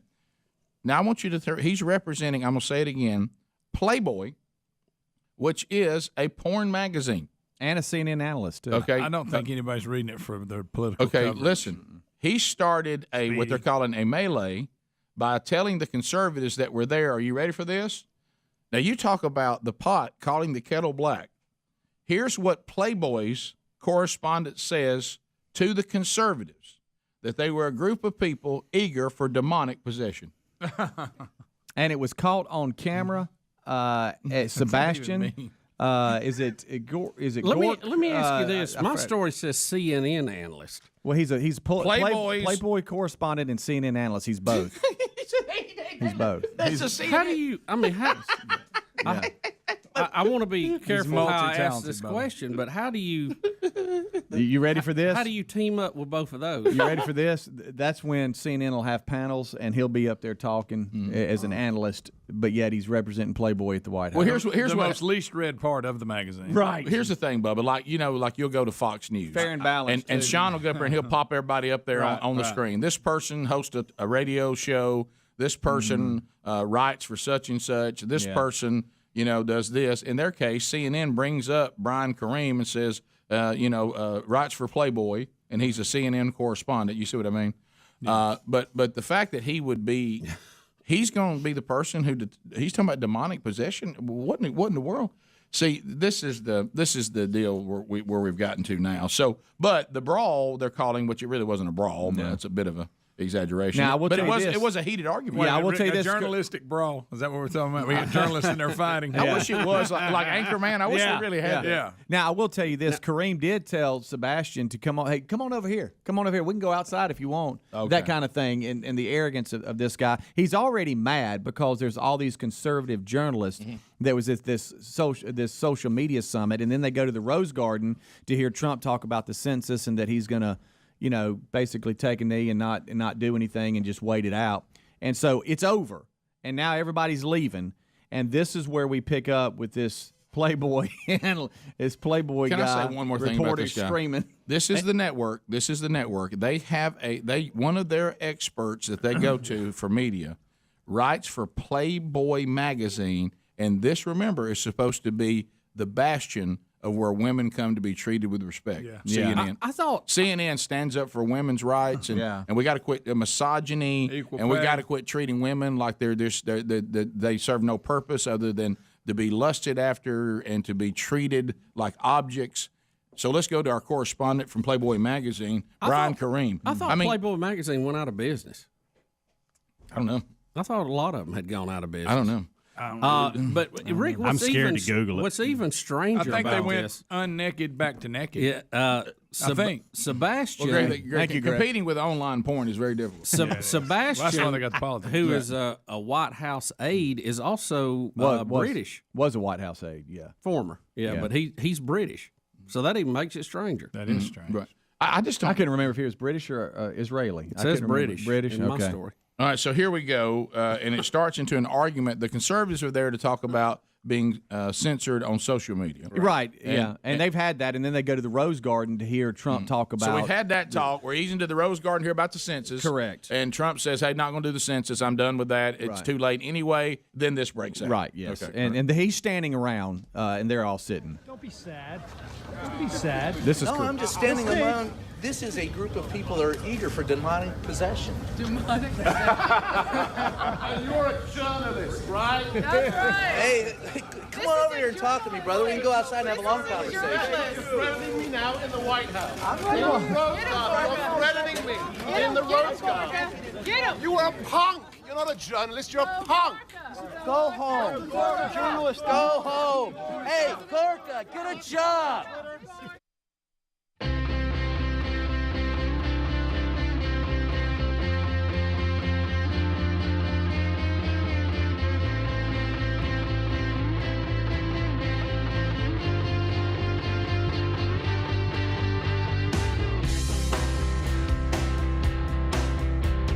So we're back 21 minutes now past the hour, the Rick and Bubba Show.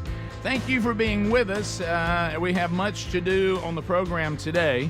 And we got Dr. Dudney is with us. The Tooth Fairy is with us. We'll talk about that. But, Bubba, we do have the clip that was sent to us of Saturday Night Live having a little fun with Gary Palmer. And as we do have a new Speaker of the House today, Mike Johnson. But here's what Saturday Night Live said about Gary Palmer's bid to be the Speaker. Here we go.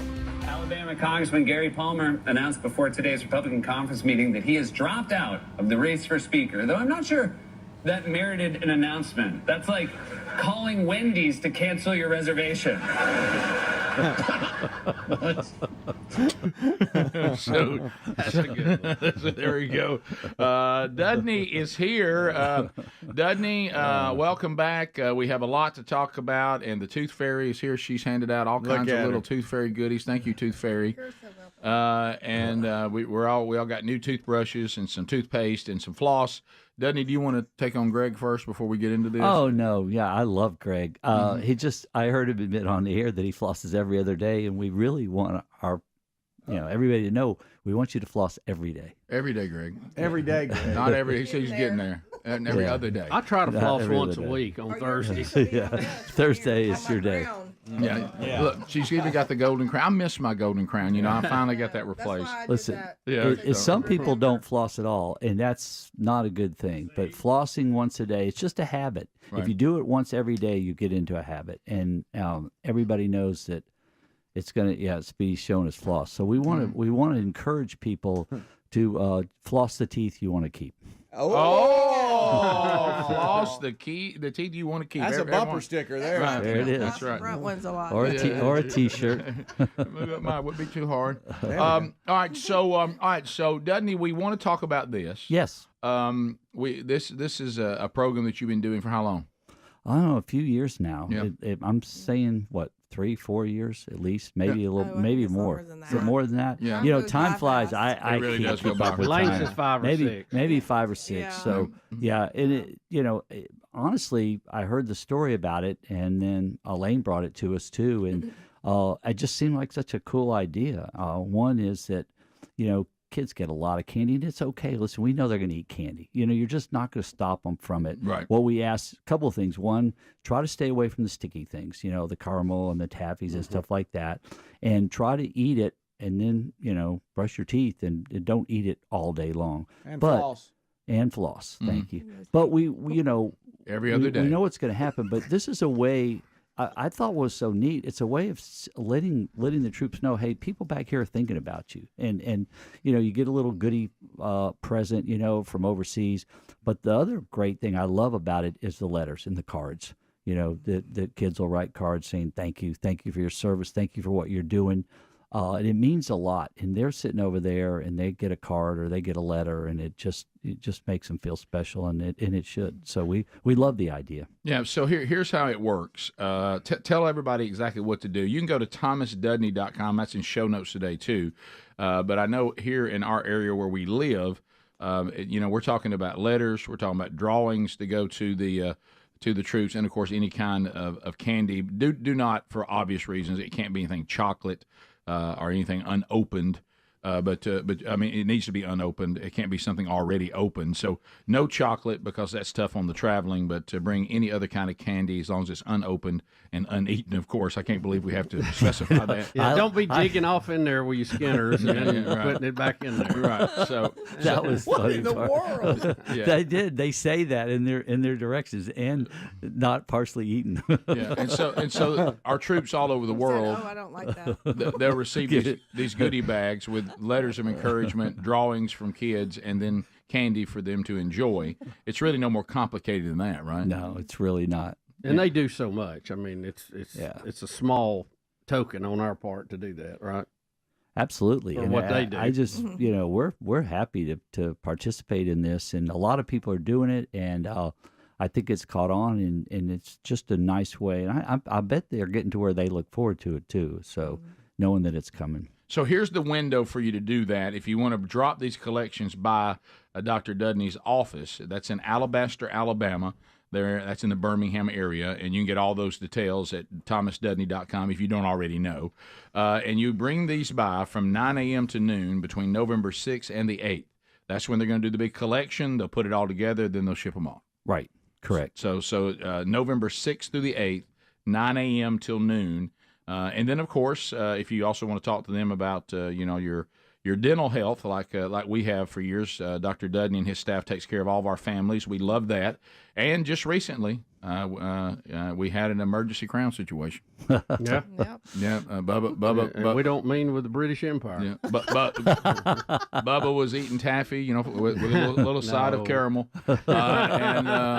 and then to finish off a milk dud. And, I was chewing some gum though. Is that what it was? Yeah. Was it gum? Yeah. But I mean, gum shouldn't pull your crown off. Well, it shouldn't normally. I think it probably just gave up under the normal wear and tear. Okay, well that's true. Guess. Yeah.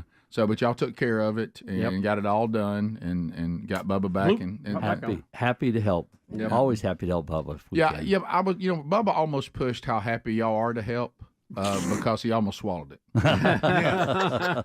Boy. Now, if he swallowed it, we'll really test your commitment to helping. So we are. I told him get out the strainer.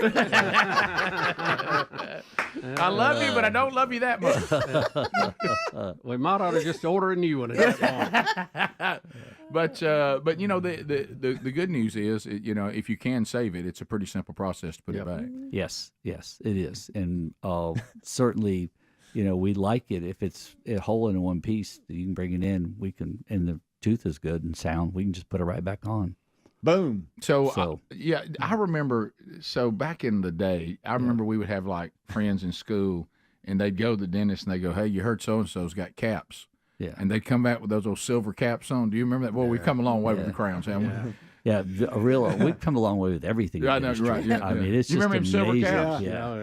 Yeah. Cap is just a kind of a layman's term for a crown. You Right. know, they just call it a cap. You know, and so you got your teeth capped, or you got caps. You know, and so, but yeah, when the pediodontist, the children's dentist, would do the silver ones, they're just fast, simple, easy to put on, and they would come back. It's just like they look like Jaws or something. Well, it was. I remember. I look now. From 007. Yeah. I see these Silver professional teeth. athletes trying to do that, and I said, our kids in our elementary school. They did all the time.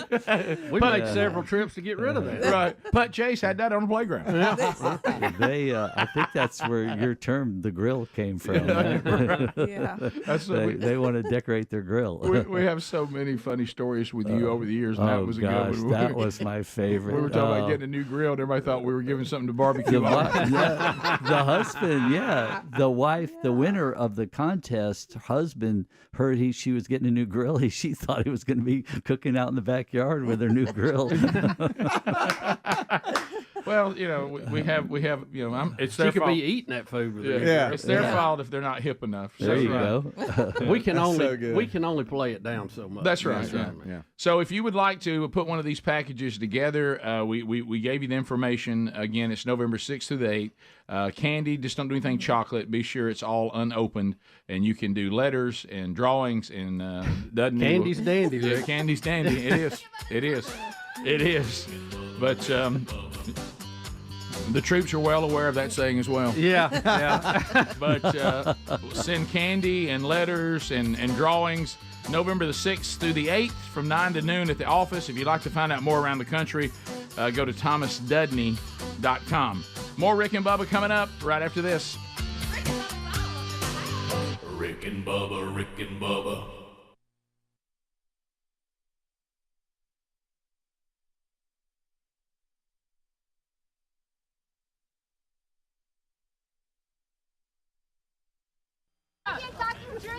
Hey, just for the record, he'd kick your. That's funny. Well, yeah. Now we're on. I want to see. That's a little more than I thought it was. I want to see him in a fight wearing those suits. I do too. Yeah, but you know he's the man. He's over there with his little liberal journalists that are all around him. By the way, just for the record, and he's hollering out at him. And Sebastian basically was up front, and he said, "All right, I've had enough. I'm going to holler back and go over." And so who was that guy saying who would whoop who there? Yeah, just somebody that was standing beside. I know, but who was he talking about? Was he saying Sebastian would take you out? Yeah, because he was talking to Kareem when he said he thought Gorka could whip Kareem. Yeah. Gorka came in a little hot with his beard blazing. He said, "You're a punk." And by the way, dressed to the nines. Oh yeah. Even had his chain watch hanging. He's ready. He's basically saying, "So you're shouting that, and you call yourself a journalist? You're at the White House. Don't forget this what is are you going doing on in the Rose Garden. Right. You know, don't lose sight. What he's saying is what we're saying. Look, you write for Playboy, and you're here at the White House covering this. What is this? I tell you, we all would love to have seen Secret Service take them down. That's what I want to say. Tackle both of them. Yeah, take them down. Well, what's next? Somebody's there. Yes, I'm here. I'd like to talk about the census. I'm dying for some law and order somewhere. Now, who do you write for? Nickelodeon magazine. Oh, okay. Team Beat. I do the comics for the Anniston Star. Oh, wow. Why didn't we have Adler there? You could just say, Rick and Bubba newsletter, right, magazine. I'm here. Who do you write reporting. for? rickandbubba.com. So that's just, but I love how finally, how about when he starts talking to us, so you look at Beard's making his way over. Oh, yeah, Beard got in his face. You love when Kareem goes, "Come on over here." What? Here comes Beard. Yeah, but guys, you can look at the Kareem. Mad Beard. Come on over how about here. this? You can look at Kareem guy, and don't you guys? We know this guy. Look how slimy he is. Sleazy. Yeah. Demonic possession. Where did he come What up kind with of that? comment is that? Yeah, that ain't make sense. Well, maybe something he knows a little something about. He looks Come on over drunk. here and talk to me, brother. We can go outside and have a long conversation. now in the White House. He's one of them old blockheads with a flat face. He got a little bit of Warren Sheen. What's his Martin Sheen? You're not a journalist. You're a punk. Go home. Journalist, go home. Hey, Gorka, get a job. Oh, that's a good one. Hey, just for the record, he'd kick. That's my favorite part of the whole thing. What kind of comment is there eager for demonic possession? I don't. I think they're saying, and I don't know this to be true, but I think they say, "Hey, you worship Trump," and I don't know, maybe. I don't know what they're saying. Who I don't know. I'm just trying to find out first. Well, I'm just saying that they're possessed with Trump, or they're. I don't know that they're just in like they're in a trance with Trump, and that y'all are subject to about anything. I just want to be clear. At least I'm trying to make sense of it. How about this? Am I being accused? We go to Speedy. Well, I mean, I don't know. That's the only thing I can even imagine what he's saying. What I'm saying is, y'all are in a trance. I want to go back to this. Wait a minute. I want to be sure again. Am I being talked to about morality by the guy from Playboy magazine? No. I mean, am I really going to be talked to about demonic? He tried to put it in that category, Rick. Right? I'm going to talk. So who's calling me on demonic possession? The guy from Playboy over there. I mean, if you look up, maybe Martin Luther walked up and said, "I tell you, people are on the verge of demonic possession." You go, "Hi, that's Martin Luther. We need to listen." Yeah. Not the journalist from Playboy. I mean, how about Tropical Storm Barry? He's a man with a Mayweather plan. He's a mighty Jenks fan. He's a mighty good weatherman.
Five minutes now past the hour. Rick and Bubba Show. Thanks for being with us today.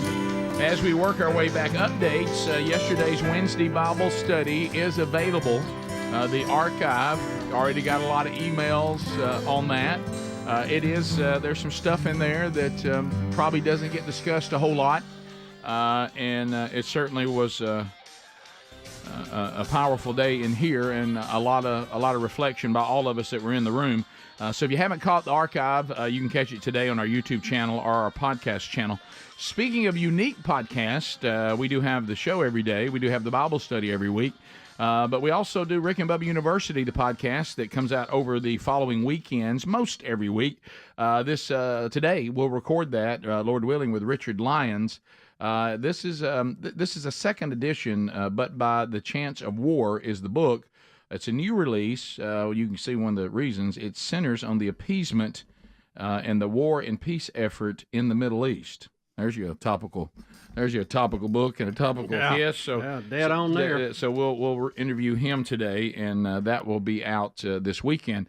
Bubba, unfortunately, speaking of violence, Lewiston, Maine. A horrifying, you were telling me, mass shooting. We have the stories here. Yeah, we got a manhunt at a bowling alley, right? Yeah, underway after a mad gunman broke into a bowling alley where apparently it was some kind of youth event going on and killed 22 people, 60 people injured. Now, these numbers, depending on which story you're looking at, may vary a little bit. Of course, it's still early in the whole reporting cycle of this. So they do say, as you said, there is a man of interest, because he hasn't been charged with anything yet. They're looking for a 40-year-old Robert Card, and they believe that he is in the Army Reserve, and stationed out of SACO, Maine. Saco, Maine. As a weapons instructor. Yeah, he is considered armed and dangerous. I bet he is. He had also threatened to blow the base up. Oh, really? Yeah. So he'd been through. So he'd had some mental setbacks. Said he'd been hearing voices. Yeah. And actually, he spent 2 weeks in rehab for mental health. I guess probably after when he threatened to blow the thing up. I guess so. Yeah. And it wasn't just the bowling alley. I think it was 2 locations. He went to 2 locations. Yeah. Drove like one place. Drove one to bar. another. Yeah, one. And the fact that now he's on the run, that means that he's aware of what he's done. Yeah.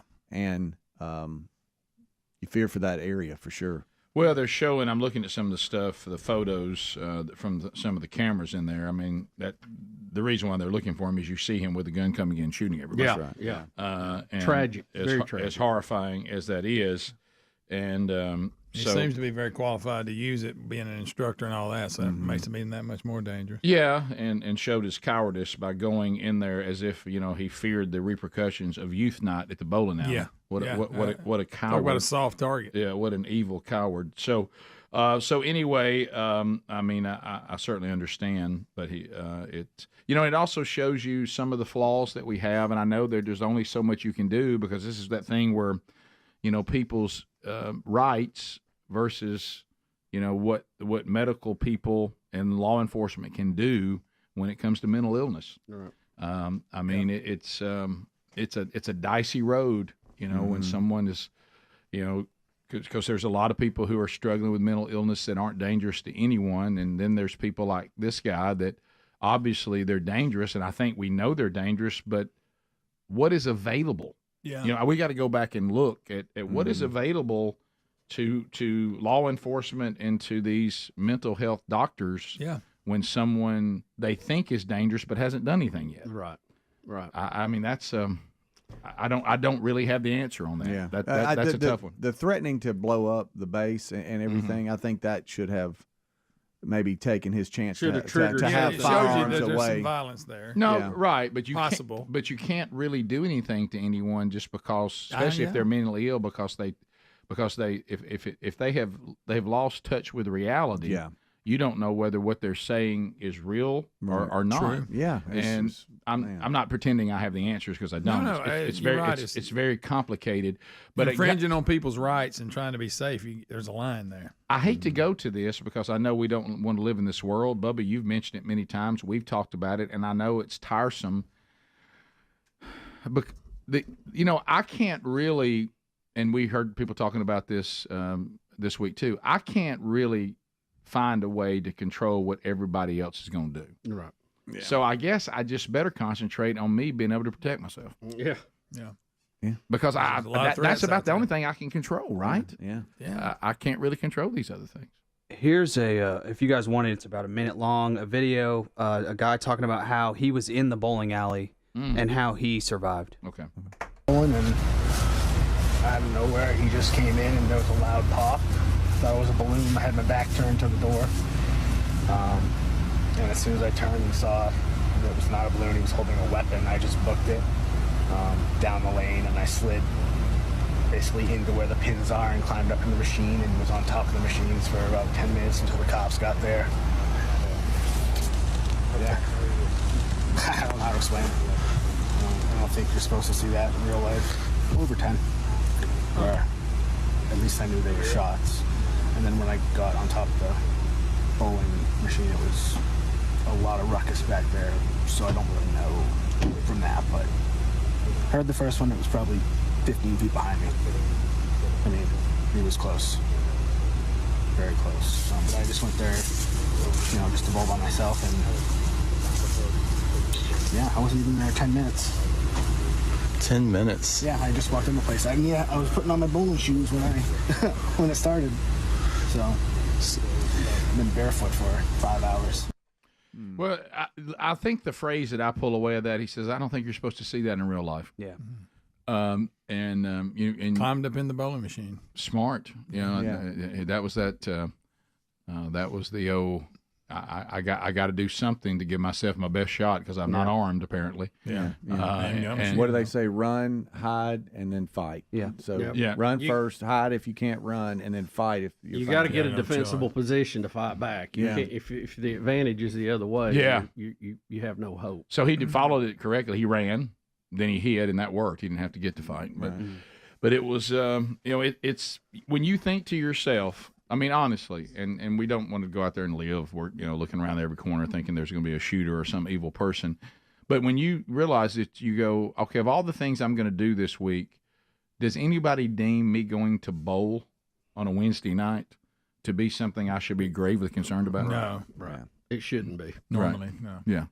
So sad thing, and it's got and this will be one of those stories, as you guys have kind of alluded to. The more information that comes out, the sadder it's going to get. Yeah, that's right. Yeah, and you look at the scope of this. I mean, one life is bad. But, in Maine, I think they only had 29, murders last year in the whole state. Right, and you had 22 in one night. Yeah. And they said, of course, anything like this is worst case scenario for police officers. But they said this is really concerning because when you come up on this man, he's a firearms instructor, Army reservist, so he's probably more advanced with firearms than they are. Yeah. And so, not in all cases, but on average, that's what they were saying. Are as good. Yeah, and so you have to really be careful because this man is obviously armed and dangerous and desperate.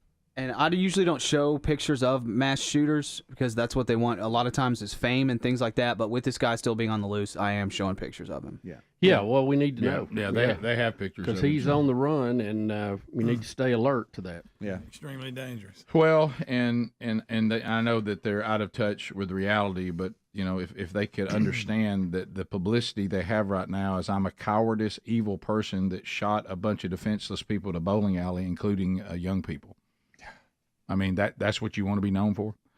That's your fame. It's ridiculous. That's embarrassing, is what that is, and shameful. So, and hopefully, this is another one of those cases that may protect people in the future. Let's get out of the whole road we were on with this guy. Some of it y'all have already laid out, and go, was there somewhere in here that we had something available to us that maybe could have protected society from him? And I don't know there is an answer. Yeah. And but at least they can go back and go, all right, now we can walk the whole story with this guy. And let's think about the steps we made. Were those the only steps we had? Yeah. Could we have taken better steps? Done something. And again, don't hear me saying I'm blaming anybody else for what he did. Just look back and see if there's anything that could have been done. Ultimately, he's responsible for what he did. That's true. But is there anything that was available to us in the mental health world that may have given us a chance to protect everybody from him? Who knows? And I don't know the answer to that. We'll be back 15 minutes to the top of the hour. 866-WE-BE-BIG is the number. We'll get to some of your phone calls today, and we have other stories to cover.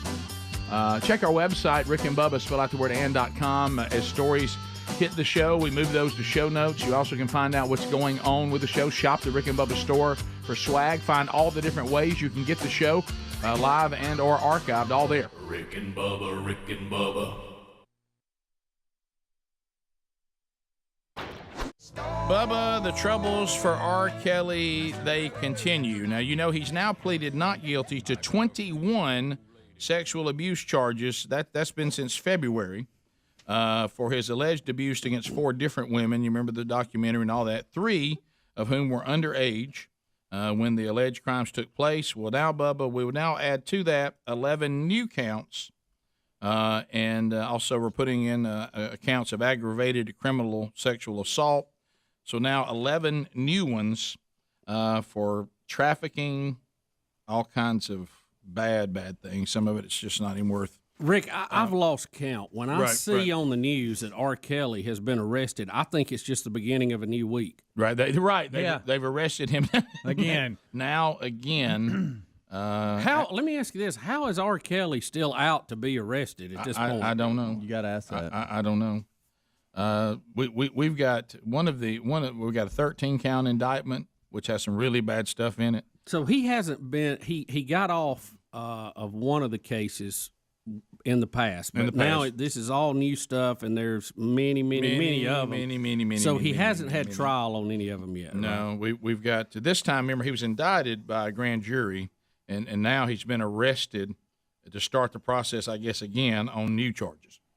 So they're just coming out everywhere. You know, Speedy has tried to get us to watch this documentary Surviving on him. R. Kelly. Yeah, and we have we have not given him enough on this because it is, from what I understand, and R. Kelly's a bad guy. It goes to what Bubba just Very said. bad. Speedy cannot believe after watching this that he's still out there walking around. Yeah. You think he's bad, and then you watch that, and you're like, he's beyond. I mean, guys, just some of the stuff he did is just unbelievable. He's got to have his day in court, due process, but I don't know how he'll ever be.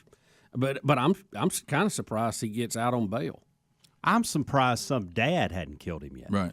Well, I am but usually these predators, and I'm not saying that's the case with this because I don't know, but usually these predators are careful. If you go back to Sandusky, they target the fatherless. They target children who don't have fathers. Yeah.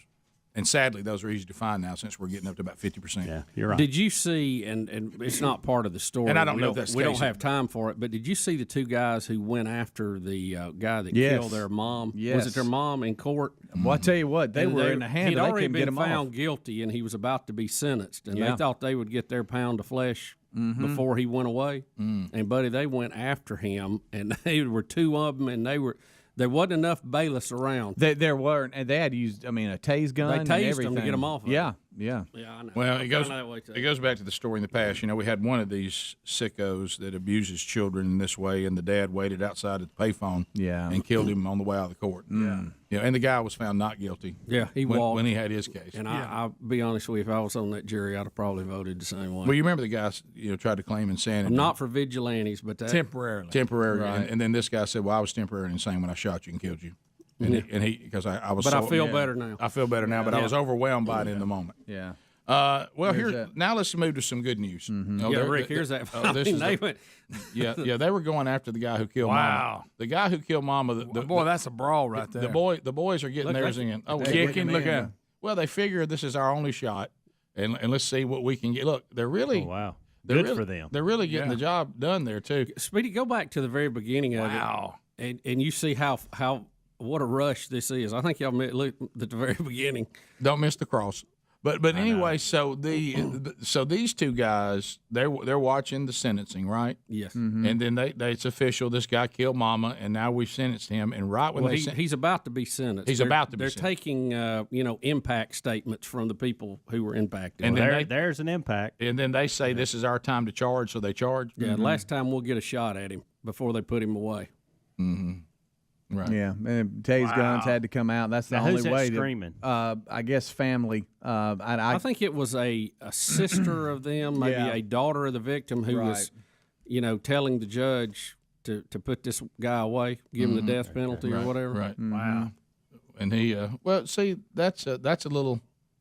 We hope he works it out, but there's repercussions here on Earth, and the brothers decided to deliver some of their own. They sure did. Mm-hmm. And now they're just going to say, "Look, I'll lay here. Y'all go ahead and cuff me. Everything's good. Get the tase out of me. I got what I needed to get out of this." Yeah. So don't tase me, bro. You could almost hear him saying it. Right. So I do.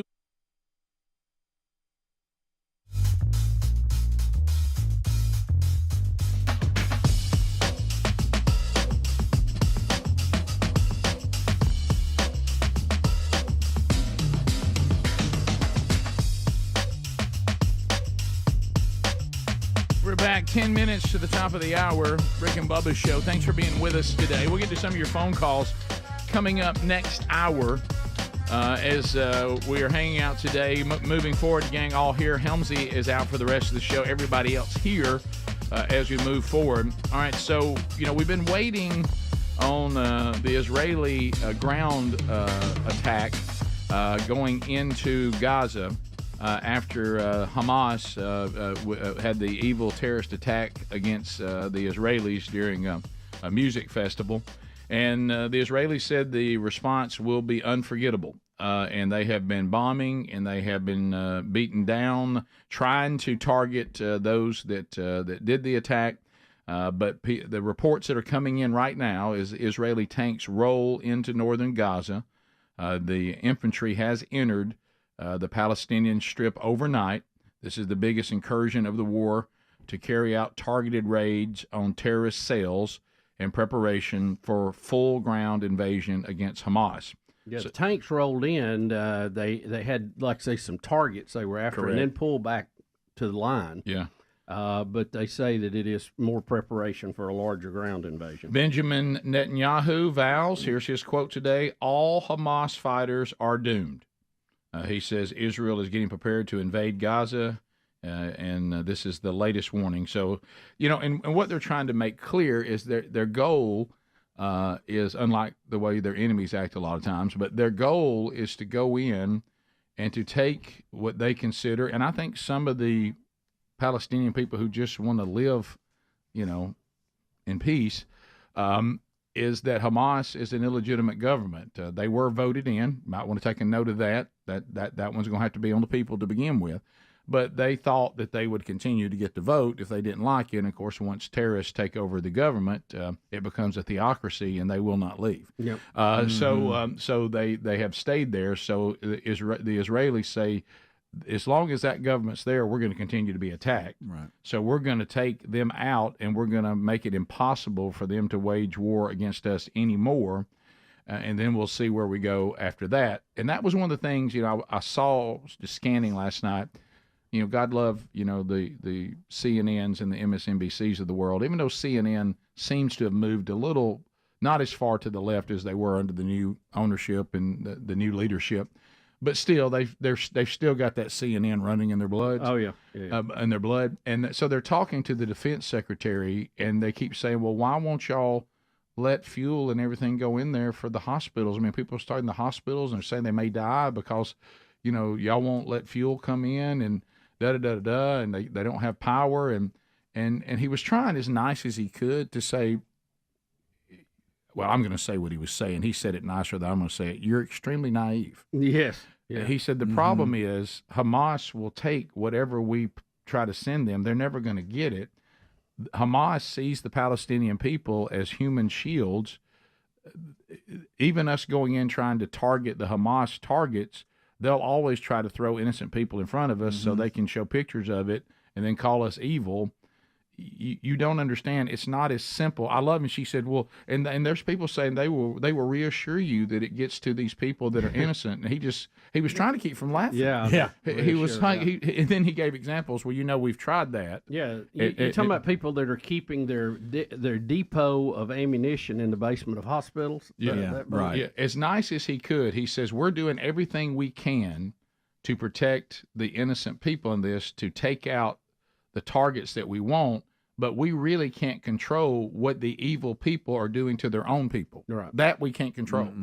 And, if you want to see people being killed that had nothing to do with this, you're going to have to kind of blame Hamas, not us. Yeah. Because who was it? We wouldn't be rolling in here if that had not happened. You remember the guy, it was a few years ago, said if you want to really, because a lot of food was always being sent to Africa, for people that were starving. He said, if you really want to help us, quit sending the food, because the bad guys are getting it and selling it and buying bullets with it to use against us. Right. It's whenever you're trying to send aid, as you just said, Bubba, to a place that, whether it be drug lords, whoever the tyrannical dictator is, until the tyrannical dictator and his minions are removed, or the tyrannical group, until they're removed, whatever you try to send, it's meaningless.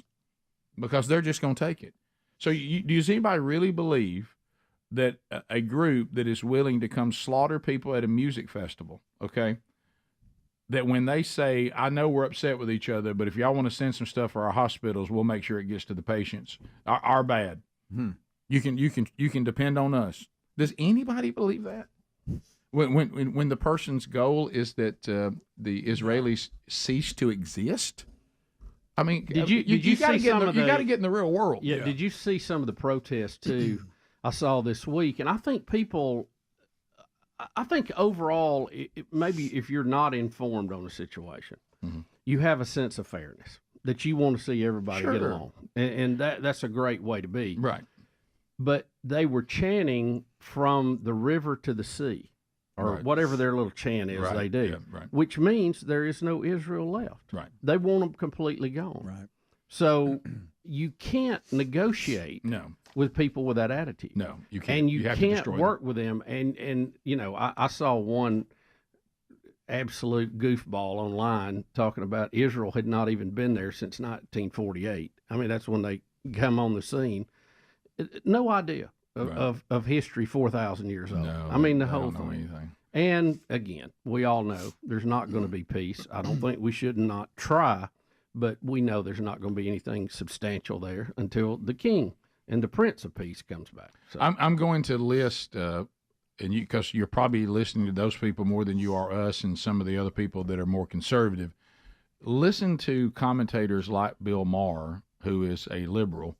Listen to people that they're telling you, if you want to stand up and you want to protest and you want to stand with any organization, at least have the wherewithal to do your research and understand what this organization stands for, and then decide if you want to continue to support them. Yeah. But at least have some idea what you're talking about, just like when you see the LGBTQ people standing up for Hamas. That is, as one of the guys on Bill Maher's show said, that's like black people standing up for the Ku Klux Klan. Yeah. I mean, it doesn't make any sense. It's just crazy. You're right. It was like, what was the cartoon somebody sent us? Chickens for Colonel Sanders? Yeah. I mean, what are we talking about? Queers for Palestine and Gays for Gaza. That's a real banner from a real protest. They need to They need educate another themselves. banner that says we don't do much research. Yeah, we haven't read anything about it. What is purple hair soccer player? What's her name? Rapinoe. Did you see where she was trying to raise money for Palestinians? Well, she is a LGBTQ plus person and married to, I believe, a Jewish woman. Sue Bird. But she's raising money for those in Gaza that want to kill both of them. It just doesn't make any sense. That would kill both of them. Yes. Yeah, if she raises a lot of money, I wouldn't hand deliver it. I don't understand the mindset. Go ahead and transfer that. Send a check. Yeah. Well, the only thing you can say, the most gracious thing you can say about the people we just mentioned in their protest, the most gracious thing you can say is they are just uninformed. Yeah. Or stupid. Because if you're uninformed, Well, because if you're informed and you're still doing it, what are you thinking? You need some help. Phone calls next on any topic. We've hit some of the bigger headlines today early, but you're welcome to join us. All 10 lines are available. 866-WE-BE-BIG is our number. The real Greg Burgess goes to the phones. You'll dictate the topics we'll talk about next, or maybe you have a response or things you'd like to ask. All of that coming up after the top of the hour break. Rick and Bubba, Rick and Bubba. I do want to deliver some good news before we wrap up this segment, because Rick, and we need to give this time here too. Yeah. This is really good news. Should we just come back and do this one? Because I think we got time. Okay. We'll get it in. Pop star turned Planned Parenthood activist Miley Cyrus will not consider having a child due to global warming related anxiety. She's vowing not to reproduce until she's confident her offspring can live on an earth with fish in the water. Now, if you'll do a fact check here, well, we have a fact check here that says fish are currently existing in bodies of water everywhere. Yeah. So undoubtedly, let's not let her know that, though, because she may breed. That's true. Okay, I think Rick, that fish are in every body of water except the Dead Sea. That's correct. So I'm gonna tell you, I can get on board with this. Yeah. You Now know look, what? I know Miley, you're doing we're the right under a thing. commandment to multiply, and I think that's clear, and I won't get into the details of that. No need to debate that today. But in this particular case, yeah, and many others. I'm good with it. Yeah, absolutely. I'm too. Huh? I'm too. This isn't a bad. I say more global warming. Well, keep in mind, if Hey, it's hot out there, Molly. Yes, it is. Yeah, Miley, fish aren't biting. Miley, look, if I had, we can't find any fish, Miley. Please, nobody show her any pictures of what you just caught. Okay, so let's see if we can hide all pictures of fish in the water from her, because she's not going to breed until her children could live in a world where fish are in the water. Don't we all just wish we could go back to the Hannah Montana days? Right. Yeah. Yeah. Can I tell all of you? Isn't she a piece of work? Don't forget to one time made a claim, but let's see if we can do this. Okay. I think she's opened up the door to a great plan. Let's continue to encourage people who share her worldview that for them to breed is really being cruel. They you remember AOC was she's in this boat too. They do not need to breed. Miley, I agree with you. Do not breed till we get back to you. Yeah. Yeah. Don't even get close. Now you're going to have to change some of the ways you live your life because there may be some accidental breeding. But since you're a Planned Parenthood activist, you'll take care of that, I'm sure. Yeah. So anyway, it is. So Miley, yes. How about this? We agree that Miley Cyrus should not reproduce. And AOC and a lot of the other ones that think the same way. Right. I'm good with that. Right, and thank goodness it looks like Pelosi can no longer. So that's good. I think that window has closed.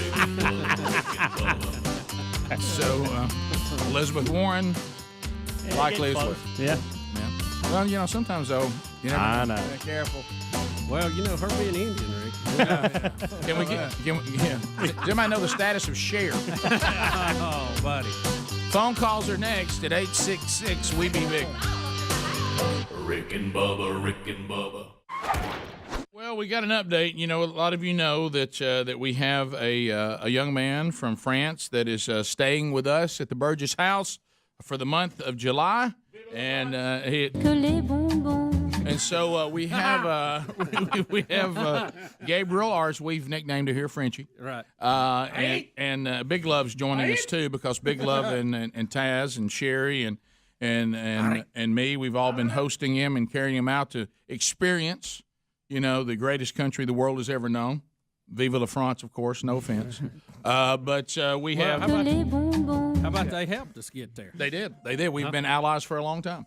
So are you enjoying your stay here in the United States? Yes, of course. Yes, of course. Yes, of course. Yes, oui. Yes, of course.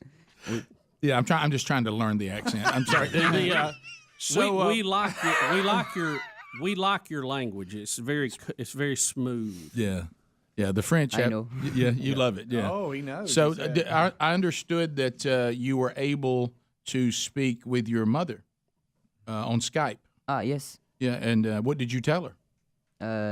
I tell her what I did. Mm-hmm. And yes.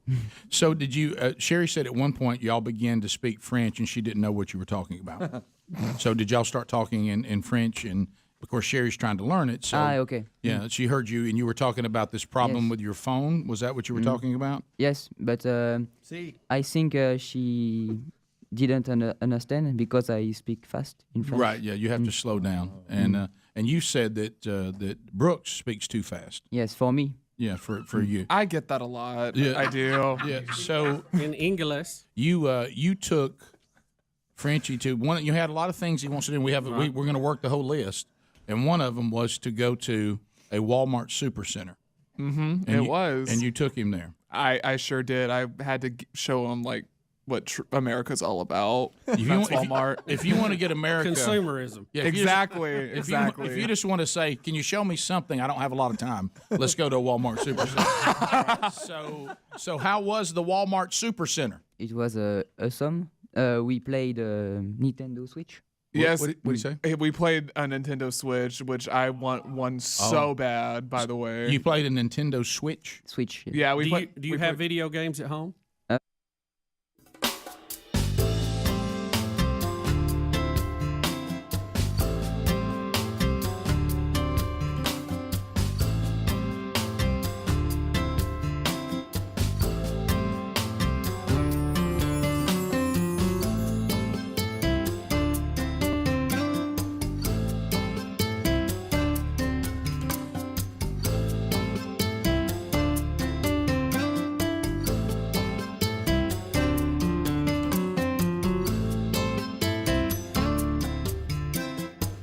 Fisco, 6 minutes past the hour.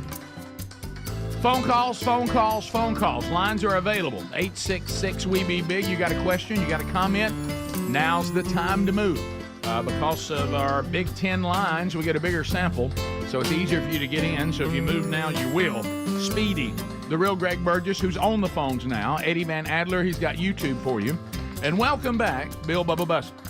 Rick, glad to be here. Thank all of you for being with us today. Another edition of the Rick and Bubba Show. Bubba, let's jump right to it. Phone calls. Let's hear from the people what's on your mind today. JR out of Sweet Home, Alabama, gets us started. Room for you if you want to join us now. JR, go. Good morning, fellas. How y'all doing? We're good. Great. We're good. Oh, okay. I wanted to comment about the kickoff hours. They were talking about meeting great-grandparents. Yes.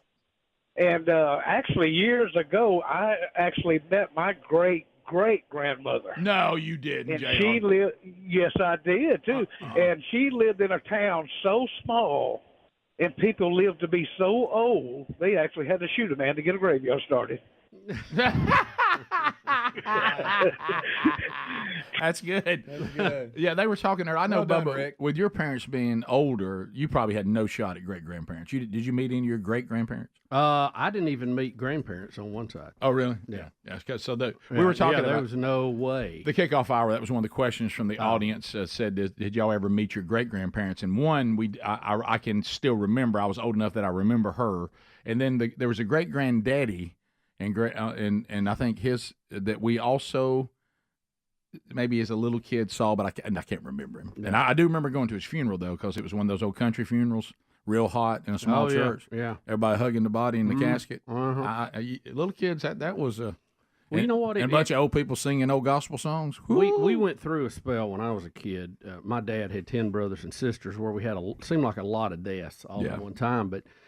And I know a lot of people will shield their kids from going to those, but I'm going to tell you, it's the best thing ever happened to me to go because it made me ask questions like, what happens? Yeah, where are we going? Yeah, sure. That'll stick with you.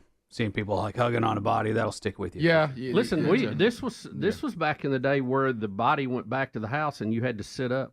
Somebody had to sit up with them all night. Yeah. I remember doing that as a kid. Greg, my grandmother on my dad's side. Greg told it today, and we've told it on the show before, but the thing we always remember about my great-grandmother that I did know, number one was my dad was always messing with her like Greg and I do. People. Right.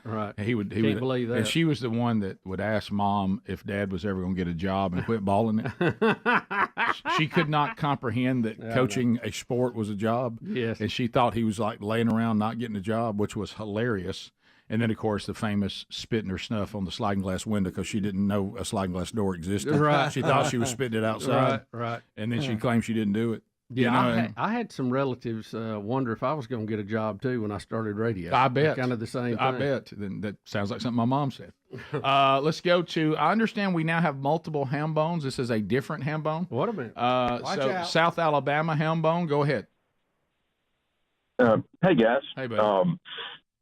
Y'all were talking about with Dr. Dudney and cats. I know Bubba had his instance the other day. And at any rate, my Minister of Education was getting his final cap put on by a dentist friend of mine. And he said he got that cap on just right. You know, you show the patient in the mirror what the tooth looked like. And he said, yeah, that was great. So he said, let me do one more little thing. I'll let you go. And so Minister of Education went to the post office just really grinning, real happy, and people would look at him and say, hey, buddy, looks like you got a new tooth. He said, yeah. He didn't realize that Doc had slipped one of those what I call tooth socks on. It was a gold tooth and had a Playboy bunny logo on it. Oh, my goodness. What a good one. What a good one. See, now that's a fun community, right? If the local dentist will put a gold cap on you with the Playboy bunny on it. I mean that's hard to beat. I miss hard to get him back too. Yeah, well, I miss my gold cap. I really do. Do you? Yeah, I do. Sherry was so glad when Dudney finally replaced it, but I miss it. I felt like the kids loved it. They'd come in, Daddy, show us your gold cap, gold crown, and it's in a snack sandwich bag somewhere, not the big sandwich bag. I started to say you ought to get it made into a necklace. Yeah, it's so big. And I keep asking Sherry to make a necklace out of it. She won't. Andrea in Alabama. Andrea, welcome to Rick and Bubba. Go ahead. Hi, Rick and Bubba. How are you guys? We're doing great. Hope you are. I'm doing good. I was raised by my great-grandparents. I'm originally from Dadeville, and I was raised by my great-grandparents. The year I was born, my great-grandfather turned 60, and I was able to know him until I was 15 years old. So I was raised by my great-grandparents. Well, how about that? How about that? That is wow. I mean, great Christian people too. So it's hard. There's not many people that had that kind of interaction. That's really good. 866 We Be Big. We have an anonymous call. Anonymous, you're on the show. Go ahead. Yes. Hi. How are you guys? We're great. I hope you're okay. I'm doing well. I had a question. You guys were talking about the resurrection earlier this week, and I heard a podcast that got me thinking. Because we all believe that the followers of Christ will be taken before all the, the biggest part of the tribulation. Well, not everybody believes that. Not everybody believes that, but yeah, a lot of people do. That is a popular belief, pre-trib. Yeah, and a podcast I was listening to said that if all the followers of Christ were in fact taken before all of these trials, who would lead the people that are supposed to come to Christ during that time to come to Christ? Because if all the followers of Christ left, there would be no reason to force people to take the mark of the beast because they wouldn't know any better. Well, let me ask you this. Has the person who did this podcast not ever read the Revelation? The Revelation explains that clearly.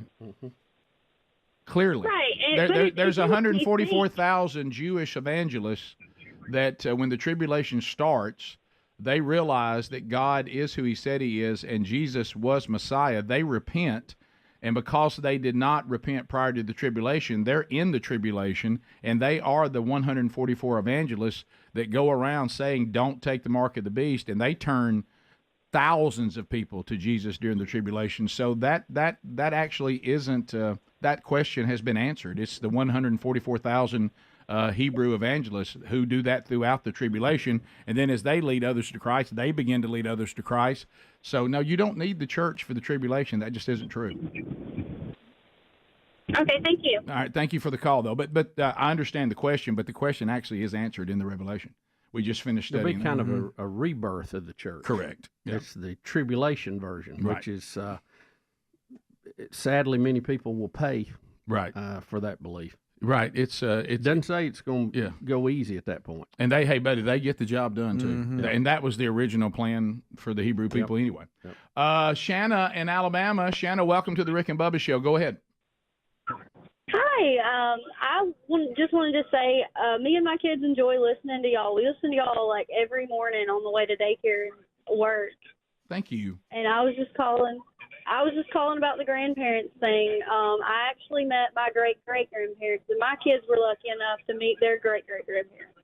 Oh, that isn't it. Well, that's the beauty of birthing kids early. Yeah, that's the beauty. You got to go early. That's to the make beauty it happen, of getting married early and having and I will say this, and I look, it's all a joy, but when you get a little older and you start dealing with grandkids, or you're like me, you have a child, after 40. You realize that little children, it is a young people's game. Yeah, I mean, it really is. It really is. It's different now, isn't it? It's a young people's game. We'll come back 15 minutes past the hour. Thank you all for your calls, and there'll be other opportunities coming up. So we'll jump into more stories, and we'll unpack another day. We've got one coming up next, a piece of video, and we'll tell the story too. It's incredible. It's really I don't know how they got this video, but how's this guy alive? Yeah, we'll do that when we come back. Stay close. Rick and Bubba, Rick and Bubba.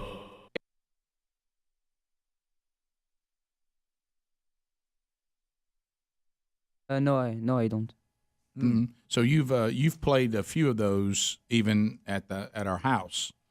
Some different games. Y'all been playing some old school stuff. Mario Kart. Yeah, we played Mario Kart. Mario Kart. We played Mario Kart. Say Mario Kart. Mario Kart. Yes. Mario Kart.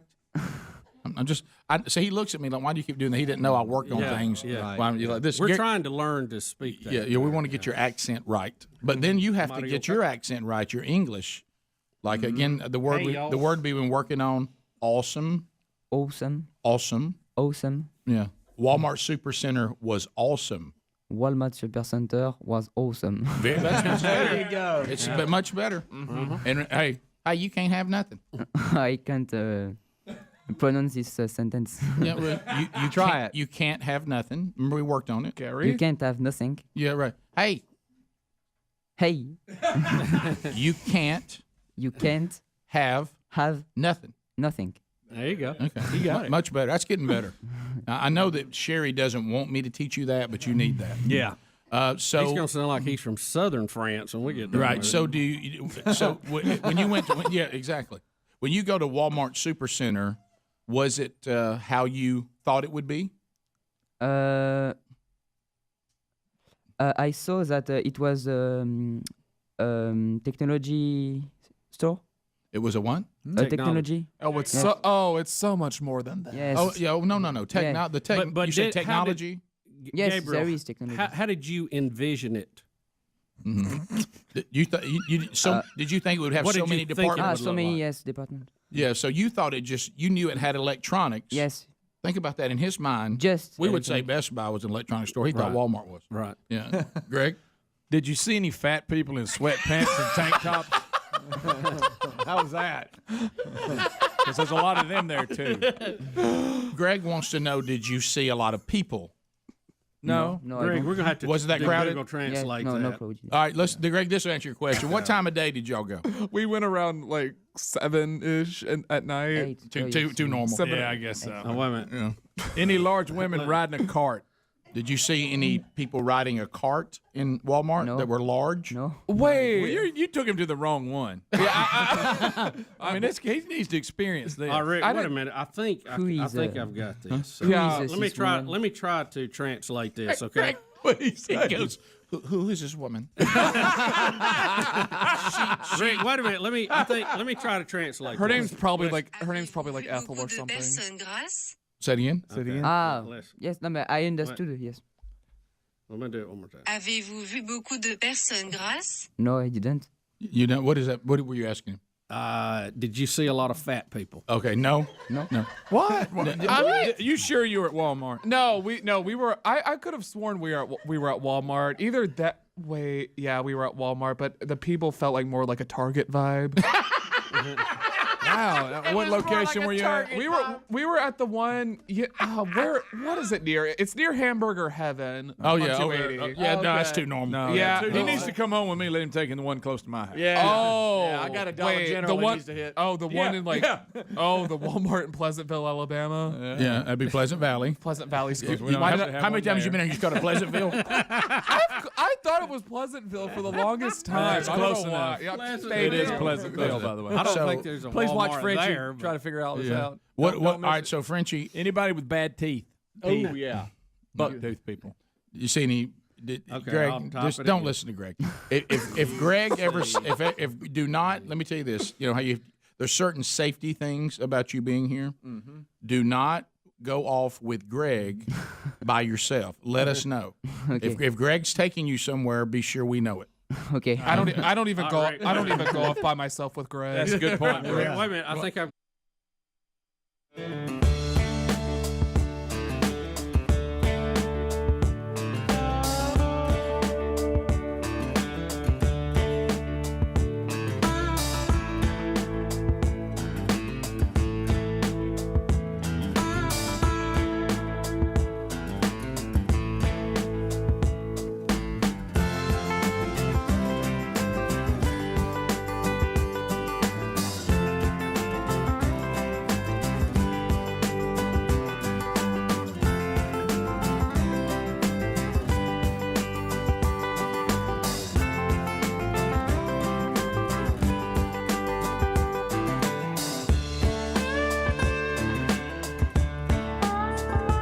It is 21 minutes now past the hour.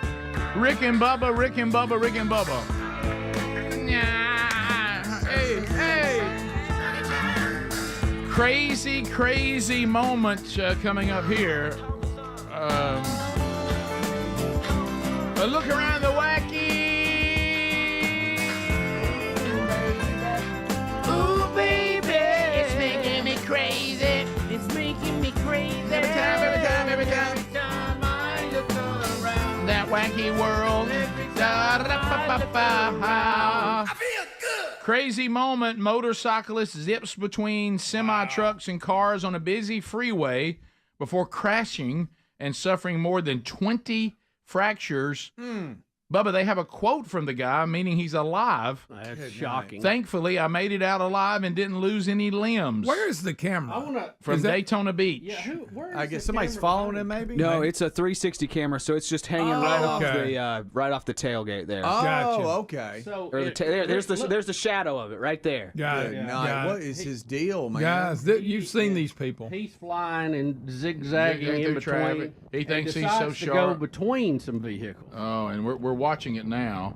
He's still got about a minute left, I think. Maybe it might be coming up right here. What is actually. his deal? You talking about it wasn't his time to go? I don't know how this guy. How fast is he going, Adler? Good question, but that looks well over 100 at least. But yeah, there's the 360 camera on the little stick coming off the tailpipe right there. Oh, okay. So it's like fixed right there. I got you. Okay. Yeah. So he's like the overhead camera on the truck. But by the way, I hate this happened to him, but having that camera is it really. Guys, it's unreal. Well, Rick, scoot forward till if it you happens. play stupid games, you win stupid prizes. Yes, you do. You talking about like 20 fractures? Yes. All right. I'm gonna get us real close there. Here we go. Here's coming up. Good. And he's weaving. He is hauling. I'm gonna split him. Oh my goodness! So much traffic. And the wind. So much traffic. Here it is. There's so much traffic. What is he doing? What is he doing? Come on. So much traffic, and he is zipping lane to lane, and he thinks he has got it going on. I mean, this looks like a video game.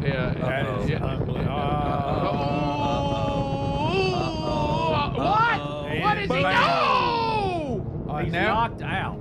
And he's hanging over the front. Here comes the 18-wheeler. How's he alive? It's real. It's so real.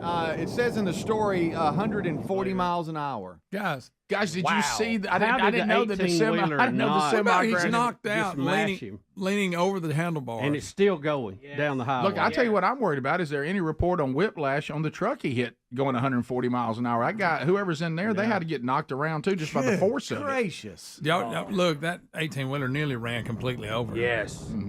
And you're donezo if that happens. Yeah, no, I can't watch. I can't believe he survived. I really can't. What is he thinking? So what I know is he thinking? There's thrill seekers. Is this what it is? Is this? Boy, look at me. Yes. Yeah, I've had a pass. Buddy, yeah. And now he's going 80 just over the front end. And then here comes the semi. He's so lucky that 18-wheeler knocked him to the side. No, you're right. No, you're right. It would have been a pancake. Oh my Good goodness. night. How he survived? Look at it. Wow. Good night. Look at that. 140. 140 on a motorcycle. Can get it. You know, when we... I went over... I shouldn't say this. No. When you start going that fast, I went about 115 one time on my motorcycle. I was very stupid. That's a very stupid thing to do. It was at night, so at least I had the road to myself. Is that supposed to make us feel better? It was like the good news was it was at night and it was raining. I was in the night. When you cross over 100 miles an hour, everything blurs out. Like you can't see to judge details. You can't judge distance. Everything goes blurry on you.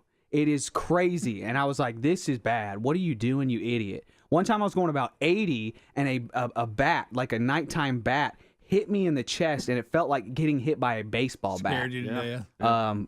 Yeah, so there's a lot of responsibility that comes with that little flick of the wrist because you can go from 0 to 100 so fast with just it's how? I don't. You know, this going in between traffic too is making your own lane. You know, cars share the road with motorcycles and in some cases bicycles. Oh, you bicycle people. And, you know, we're told that they have the rights to the road like everybody else and they have to observe the traffic laws, but a lot of them don't. You know, they will ride in between traffic a lot of times when they're stopped and things. Through red lights, I've seen them do that. And I'm like, you know, if you're going to have the rights to be on there, you're going to have to observe the laws too. But it's just like some of it is just begging for trouble. And when you drive like that, you're begging for trouble. Well, and then you go back to just the thought of it. To me, I think it's the opposite, which is what the point you're making, Bubba, is if I have the rights to the road, but I'm driving anything that I'm sitting outside of protection. Yeah. My body is on this thing. I'm exposed. Bike, bicycle or cycle. I mean, if you're on a motorcycle, and so I'm exposed. So I'm out on the road with a bunch of big trucks and a bunch of big SUVs and a bunch of automobiles. They are all encased in metal and plastic, and I'm out here riding on top of this thing. I would actually take the opposite view. Not that let me show you how dangerous I can be in traffic. I would be like, let me show you how careful I can be in traffic. Yeah, go right opposite. Because I'm so much more susceptible to death and fractures and destruction. I should be driving safer than anybody else. Yep, I agree. This guy. Not more dangerous than anybody else. Yeah. And when he's hanging over the handlebars, asleep, and that thing's still kicking. I know. Man. He has no idea. Well, he's got footage of it. He can watch. I didn't know I'm sure he doesn't remember any of it. He's from Panama City. I didn't know that. It said it way down in the story. But so let me ask you a question. These extreme climbers and stuff, they've kind of examined them, and the way we have a sense of fear, they don't have that same sense. So they don't look at things like it's fearful and oh my goodness, what if I fall? Because what we would do is, why would I do that? I might hit that car. I might fall off the cliff. They don't think that way. And that allows them to go to those extreme levels. It's a slow creep, honestly, where you get like a little rush from it. You get a little rush, and it is fun. It is fun. It's a rush. You're like, ooh, you can feel it. You can feel it, the chemical release in your brain. Like, it is fun, but it's so stupid. It's the dumbest thing ever. And as I changed my approach to riding, you have to increase your following distance like by 4 or 5 times what you would normally do in a car. And you have defensive driving to the ultimate max because you're out there. Your skin is just out there. It's just waiting to be rubbed right off your body. Do you still have your motorcycle? I still have it, yes. I had a buyer lined up, and then he fell through, and then I had another buyer lined up, fell through. And then I've been very lazy about it and have not listed it on a real website to sell. So that's where I'm at right now. You got over 100. Part of your deal? It was on a different motorcycle. Was it a crotch rocket? It was, more like a sport bike thing. Yeah, I call it a Was sport that part of your deal to get the really bad van? You had to sell the motorcycle? It is part of the deal, so I still need to uphold that part of that deal. Yes. Which means you really want to hang on to it. I do, but I don't. Do you think maybe you and I should combine? I have a drum set that I'm trying to sell, and everybody who says they want it, they never follow through. Should we put drums and a motor for sale? Put it together. Yeah. But you get the motorcycle and the drum set. Would that give you the money to finish out the van? Yeah, no. That's like a house inside there. Like those, it's so expensive. No, I'm just kidding. But I do need to sell it. You could actually deliver it by putting the motorcycle in the van and deliver it to somebody. I really could. You could. Save you there. Mm-hmm. And I think we could throw the drums in and around it. Right. Yeah. Plenty of room. I really think we could. Here's your bike and your drum set. So, put it all together. We'll come back. 866 We Be Big is our number as we walk through another day. So believe it or not, what we just watched and what you just heard us talking about, the guy is alive. That's 20 different fractures.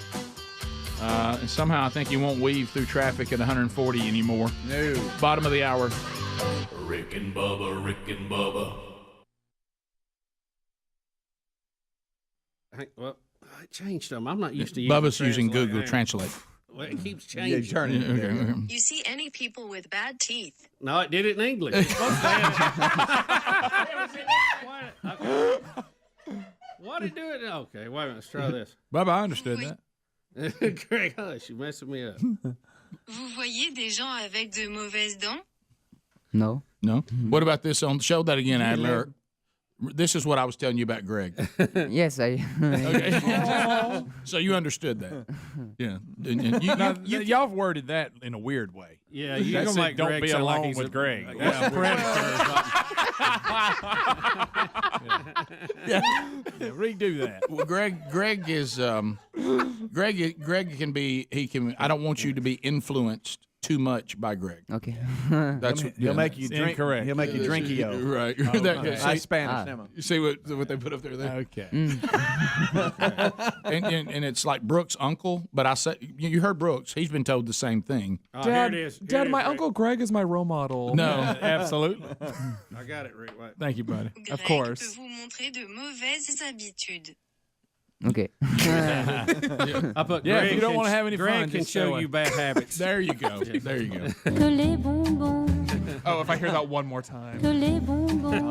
So we that is a song, right? A children's song. I don't know this song. You do not know? I don't know this song. What is she saying there? Oh, let's just get another opinion. Yeah, it's a don't. She talk about sweet. The sweets, candy. Yeah, it's candy. Yeah. Yep. Les candy.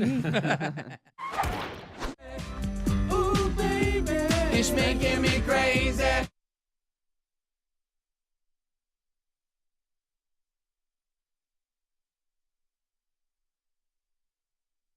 I feel good.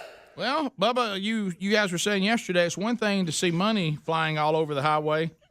It's a completely different situation when it's pig intestines. Yeah, Rick, the westbound lane of I-670 past U.S. Highway 71 was closed for more than 4 hours Thursday in Kansas City due to a tractor trailer that lost its load and spilled its contents all over the highway. The contents? Pig intestines. Oh, my goodness. Wouldn't you hate to be the guy that hauls the pig intestines? One person who drove past the scene said he almost threw up in his car. Oh, my gosh. Other witnesses said animal guts were spilling out of the tractor trailer through downtown Kansas City. He said that the stink was so bad that he almost threw up in his car. It's hot. Oh, my. Hot. You know what, though? There was somebody was counting on chitlins, and they're not going to have them. Here's my gosh. For your enjoyment, here is the audio of a couple that apparently came alongside it and what they witnessed. Well, as we're walking down Grand Boulevard, the wife happened to notice a smell that kind of smelled like a big city smell, but a little more pungent. And I thought it was horse poop.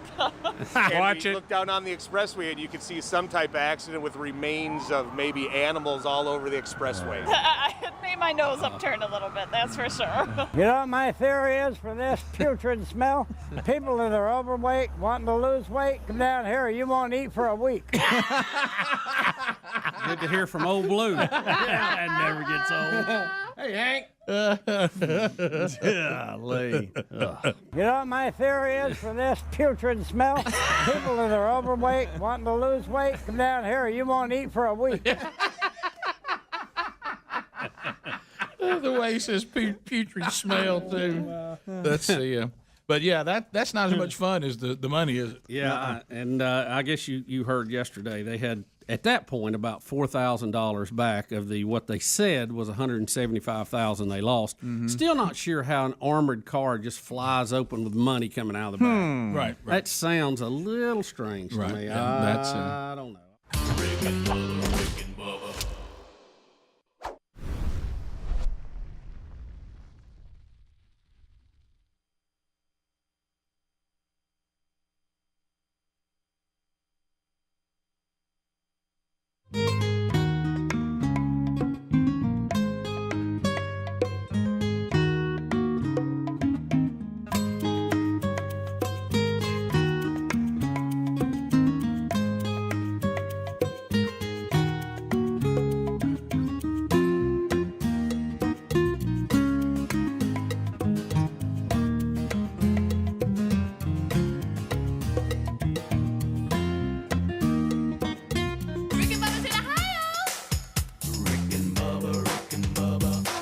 The gravy, please. Rick and Bubba, Rick and Bubba. Ooh, it brings me to my knees. Rick and Bubba, Rick and Bubba. I can't. We're back 35 minutes now past the hour. 866 We Be Big is our number. So we did mention earlier in the program that we do have a Speaker of the House. We do have Mike Johnson now. He has officially been elected as the 56th Speaker of the House, and we have the official announcement of when that took place yesterday. Here we go. Oh, I'm sorry. Andrew, what's up? And here we go. When they started covering this live, and everybody would say who they're voting for. It was crazy that every Republican voted for him. Not one didn't. Yeah. Well, I think they finally realized that they were beginning to look like a clown show. Yeah. Well, they were getting feedback that even their own constituents were like yelling at Jack together. Yeah, you were talking about that. Yeah, I did. I shared some of that with them myself. Yeah. In their tallies that the total number of votes cast is 429, of which The Honorable Mike Johnson of the state of Louisiana has received 220 votes.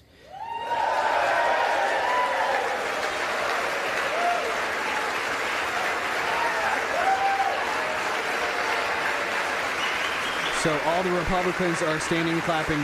No Democrats are obviously standing or clapping.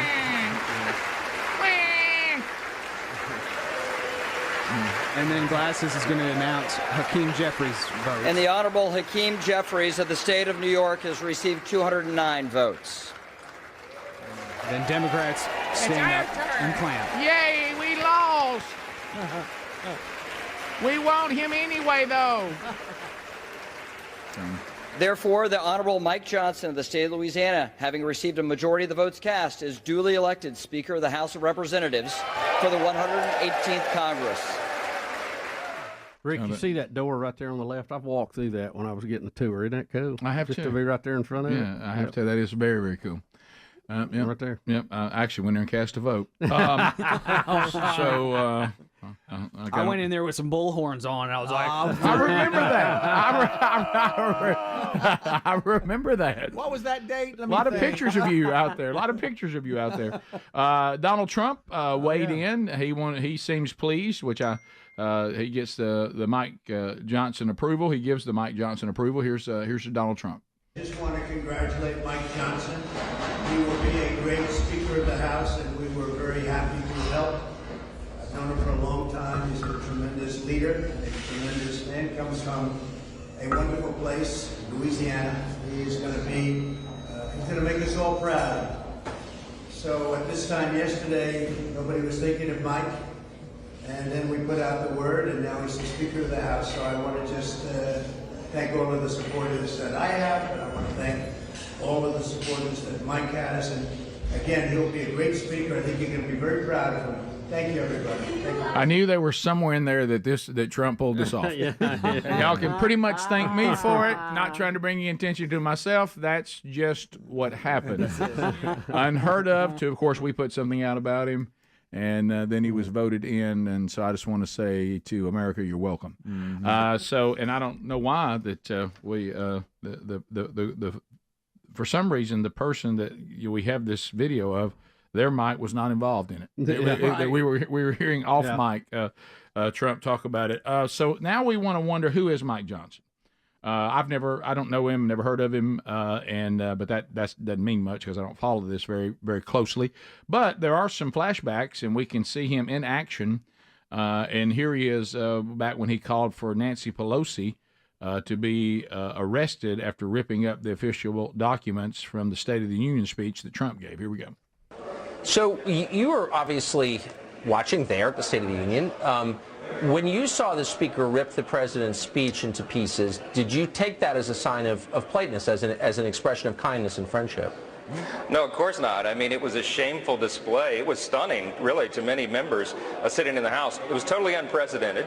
It was shameless, and it was also unlawful, Tucker. A lot of people have been talking about this the last 48 hours, and I did a little legal memo to point out to my colleagues that she actually committed a felony when she tore that paper up. It wasn't just any copy of the State of the Union address. It was the copy, the original. And we have over 2 centuries of custom and tradition, and of course the Constitution that calls for the State of the Union address, that when the president delivers the copies to those top legal officers, the 2 top legislative officers in that co-equal branch of government, those are the official documents of the House. And if you tear those up, you violated a specific statute in the criminal code.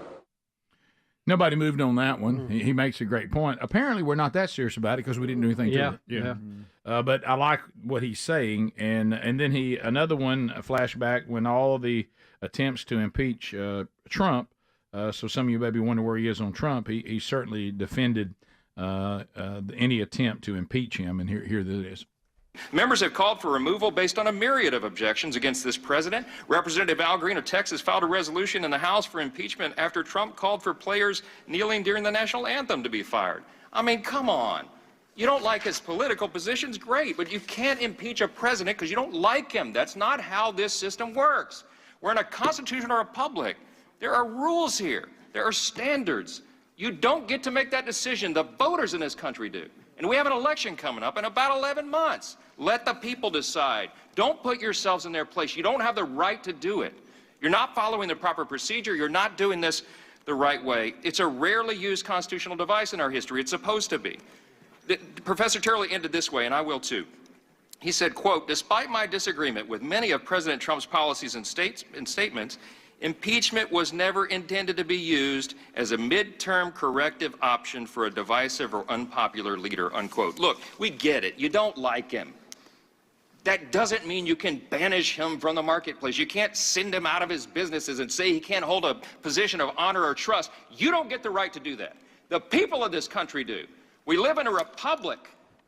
I'm just sick of this. Well, I tell you what, I'm going to start a new campaign. I like Mike. Well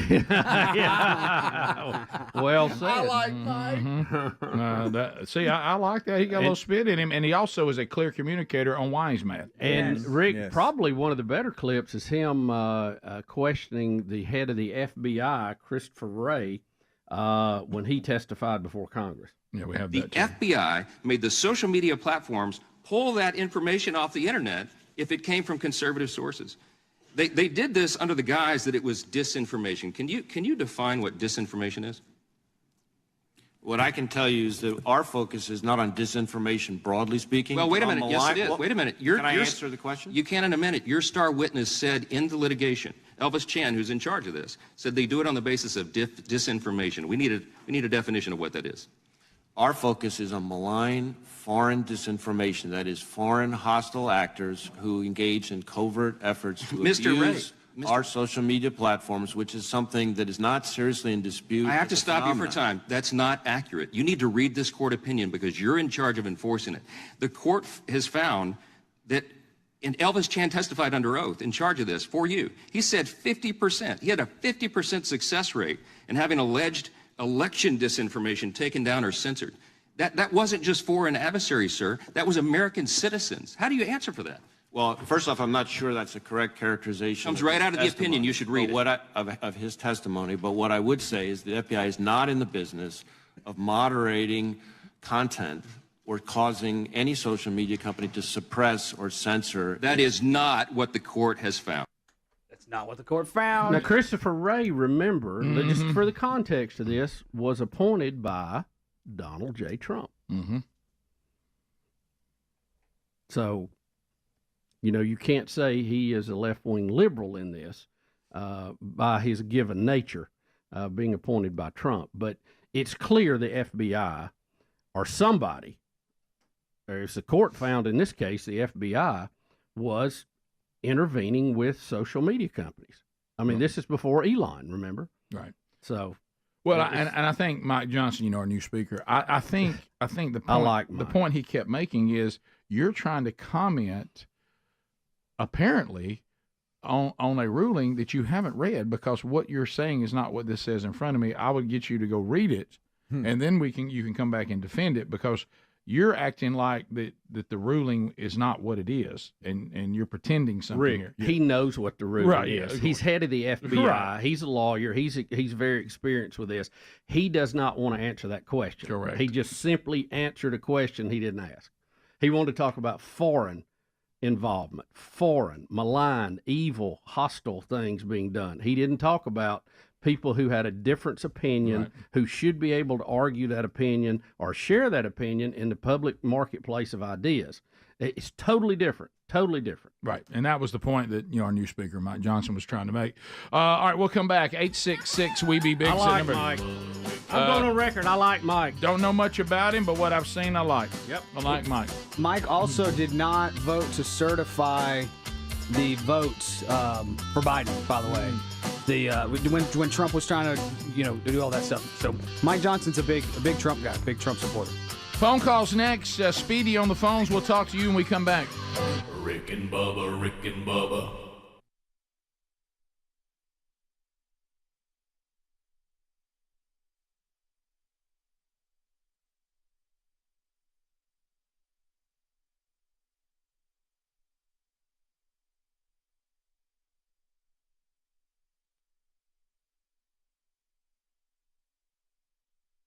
Petty. So, Bubba, how do? I'm good, sir. How about you? Well, we do have much to cover from the weekend, and, of course, going forward with things that happened and within the show around the world, as I mentioned. But there was some people considering and asking and emailing, whether exchange student Frenchie would meet Gary over the weekend, and that meeting did not happen, but it is scheduled to happen this week. So I know a lot of people were asking. Now we did take on the Spiral Dome. I saw that video. Yeah, it looks like he liked it. Yeah, can't wait to hear more about it. We'll talk about that. Also did a little bass fishing. Frenchie will fish. He loves to fish. Okay, and he gets after it. I mean, he really does. So has he ever? I mean, this is not new to him. Well, he's mainly fly fisherman, but he says that he will from time to time in the part of France where he lives, central France, there in Burgundy, Dijon. He has been bass fishing before. Now, I don't know that he's ever worked those kind of baits. Even what about reels? I mean, he's bait done cast all that. He's done all that. What latitude are they? Where he's at? What would it be comparable to in the U.S.? I'm just trying to think what his weather would be like. I don't know. He said that his weather he asked him did he deal with the type of humidity and heat that we deal with, and he said no. We did have a most people don't. Yeah, we have. Yeah. This is they think they do, but they don't until they're here. They go, okay, I get it. I always feel really bad when somebody moves to Alabama and they're all excited about it, and I mean they think they have found heaven on earth. And I said, well, how long have you been here? And they said, well, we got here, in November, and we've been here, through April and May, and it is just beautiful. And I said. You're going to decide whether you want to live here come July, August, and September. And I said, now, at that point, if you still want to stay, you're probably one of us. But I said, I'm trying to move to Montana for 3 months. Yeah. But anyway, but we got I told Bubba, we were worried because we were going to do, we had some friends. Of course, I went back to Little Kid World this weekend. Some friends of ours that have small children. And they were all going to go to the farm and the dads, and we were going to hang out, and Frenchie would be there, and Brody, the Tasmo, went with us. But we were worried. I mean, even one of those things, those decisions. I'm so thankful now for how much access we have to maps and live radar, and I mean, it's really helpful. Talking about maps, how valuable maps are. Well, there's some people that don't have maps. They don't have maps. Bless their heart. Hey, they don't have maps. But anyway, so. And everybody looks to you. I mean, when you're the dad and the husband, Sherry said, Rick, you got to make a call here. And I said, well, if I just look at the forecast and don't look at the maps, it's a washout. I mean, we can't go. And I said, this thing's turned into a hurricane. It's going to spin some water up our way a little bit. But then I started looking at the map, and I saw it's starting to go west, and we're east, And I said, we're going to get some rain, but we weren't going to get down there till 4 p.m. because we've lived in Alabama long enough to know you do not go down there anywhere near. You better get as close to sundown as you can and try to survive. And so I said, we're going to get some rain right now, and it's going to look bad. I said, I think we have a shot that we may actually have a cloudy day, which is better for the fish this time of year. We're going to get some sprinkles every now and then, but this is not going to be a set-in, it's pouring rain, we're all sitting in the barn, kids all over us, nobody's got anything to do. I said, this really may work for us. Yeah. And she says, well, are we going? Should I text? Can y'all go tomorrow after church? And then Sherry and Brody had a meeting they need to get back to at 6. And I said, I think we're going for it. I said, everybody pack a change of clothes in case it goes south. We can still get on the four-wheelers, or as Frenchie calls them, quads, and we can hit the mud. And I said, and those that are sold out fishermen, the fish probably will be more active, because they're living in soup right now. Yeah. So really getting a cooler day, I won't say cold, cooler day with some sprinkles here and there, I said it may be more active. Yeah. And so it turned out to be actually a really, I mean, compared to the heat that we've been having, it was a break from the heat. I mean, we went from, we would have been down there in 96, 98, and we were down there in the 80s. Mid 80s with clouds and nice breeze, and it did sprinkle a few times, which I have a story I'll tell about that, because it's going to rain right when it doesn't need to. Yeah. But as far as ruining the farm day, it actually kind of made the day, didn't ruin it. If I'm looking at the globe correctly, and I just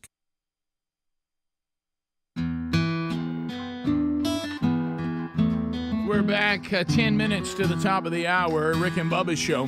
Thank you for being with us. Phone calls coming in at 866 We Be Big, archive of yesterday's Bible study available to you today on the YouTube and podcast channel. Rick and Bubba University, the podcast, coming out this weekend, Lord willing. Bubba and I will interview author Richard Lyons today.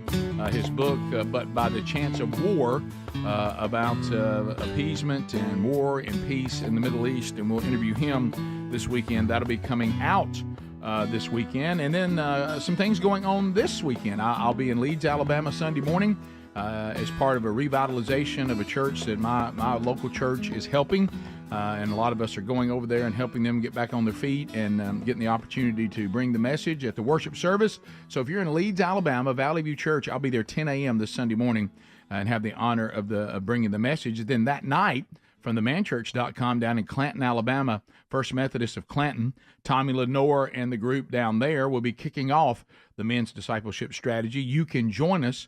It's free, but they will be providing food, so they'd like to know that you're coming. So find that information at themanchurch.com under upcoming events, and we look forward to seeing all of you, Lord willing, this weekend. So, Bubba, to the phones we go. Let's start with Benny. Benny. Benny, welcome to the Rick and Bubba Show. How are you? I'm doing great. How are y'all doing this morning? Benny. I got just a little touch of laryngitis, so please excuse me. But I just wanted to commend y'all on y'all's faith, and that I'm very proud to be y'all's brothers in Christ. Well, Benny, thank you, brother. Thank you, Benny. That's very kind well, of you, man. man. Pat on the back. I'll take that all day long. Bridge out of Alabama. Go right ahead. Bridge. What's that? Hi. Good morning. Hey, Bridge. Hey, I'm new to the area. I was just curious, where did the theme song come from? Like, is there a background story? I listen to you guys every day now, and the theme song cracks me up. So I'm just trying to figure out where it came from. It goes way back to when the show first began, all the way back to 1994.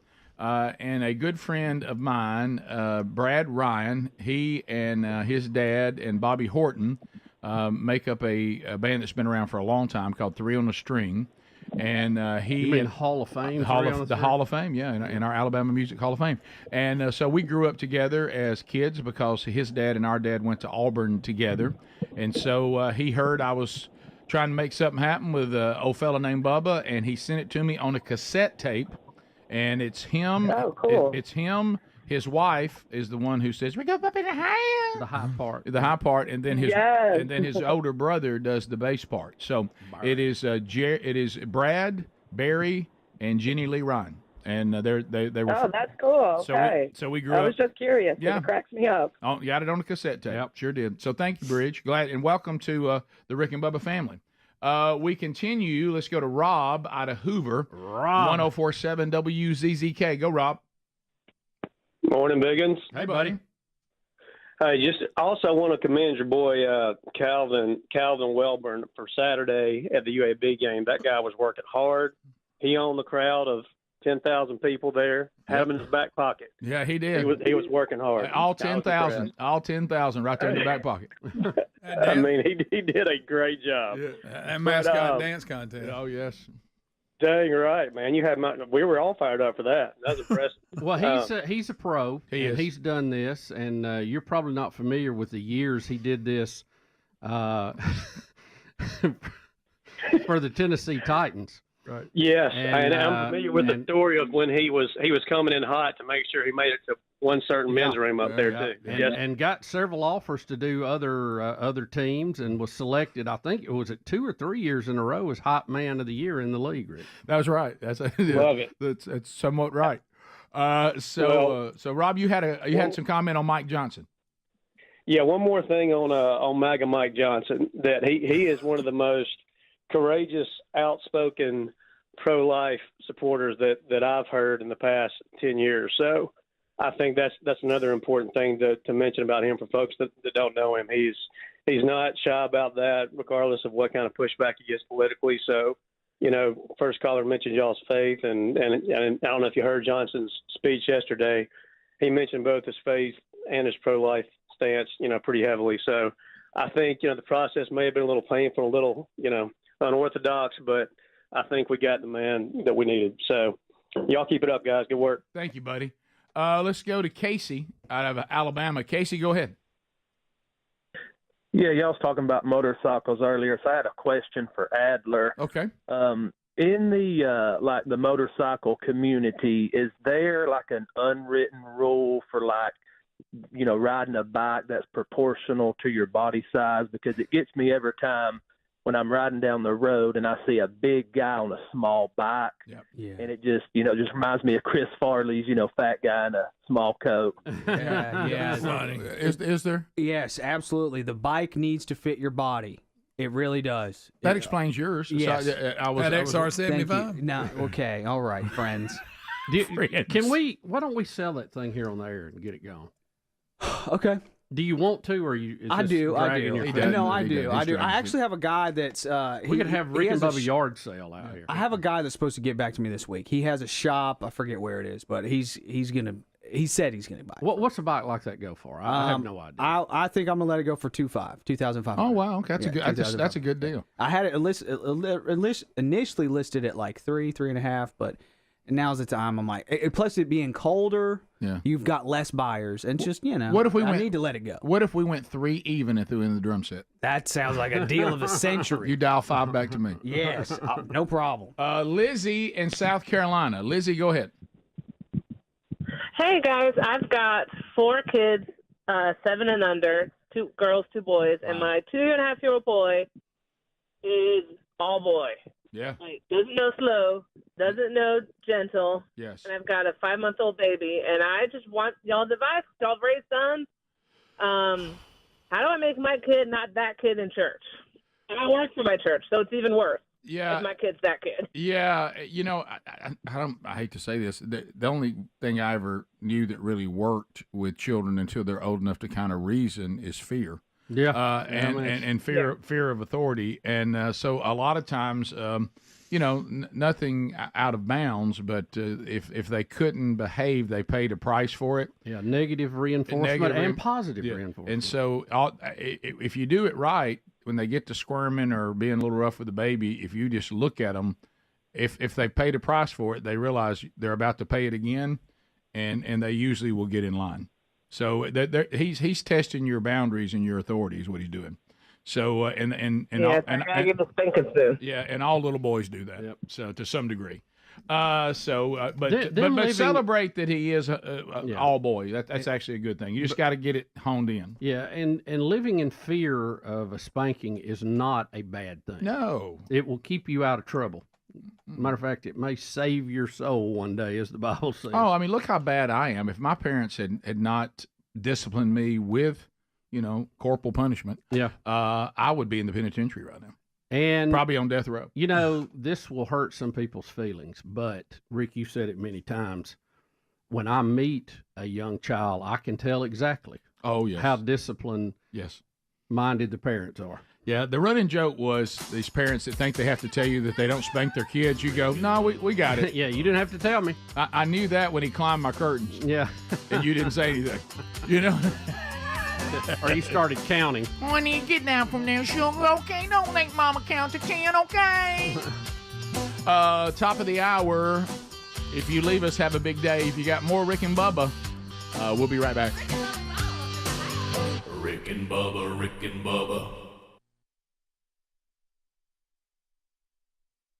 Shoot for middle France. It looks like their latitude would be close to Michigan or New York State. Okay. Oh, so that'll be quite a bit. He said it does get hot, but not this kind of humidity. Yeah. But you're talking about how radar and apps and how it really changes your world. I started packing up at a game this past weekend. You know, taking stuff to the car, and everybody's like, "What are you doing?" I'm like, "Oh, we're about to get hit." Yeah. And sure enough, about coming our way. 10 minutes later, here it comes. Well, you know what I had to do too? Tasmo came in and said, "Hit play. Let's watch it move. Let's see it live." Oh yeah. We'll be back. More Rick and Bubba next. Rick and Bubba, Rick and Bubba. Now, Helmsy, speaking of the weekend, you said you had something. I do have a funny story, and it has nothing to do with my team, but it has to do with another team. And for that reason, I will leave names out of this completely. But it was just a comical moment for everyone. This was a 14 and under team that we were playing, or a league championship that we were playing in. And there was a 12-year-old boy who had forgot his cooler on the court, and it's blazing hot in Auburn, Alabama. Okay, I'm telling you, it's blazing hot. And so the one thing you want to take out there, most players take out there, is a cooler. You've got your standard water, standard Gatorade, and most of them will have a towel or a frog tog, those type things to have so they can. And so a kid had left his cooler. Well, his coach went to get his cooler and put it on the bench there for him to get his water and Gatorade and whatnot. And so about 3 or 4 games into the set, she noticed that he hadn't been drinking out of his cooler. And so she was like, hey, y'all need to – that's one of the big things. Hey, y'all stay hydrated. Braden is the worst. Sure. Braden won't even sit down. He'll just go. So you have to stay on these kids to drink plenty of fluids. And she went to his cooler to really go force him to drink some water. Was going to grab him a water. And when she went into the cooler, evidently his cooler and his parents' cooler got mixed up, and the 12-year-old boy was on the court with a cooler of beer. Oh, no. And by the way, everybody knows that works in reverse. That does not hydrate you at all. No, it doesn't. It works in reverse. They used to announce that at Talladega, and nobody listened at all.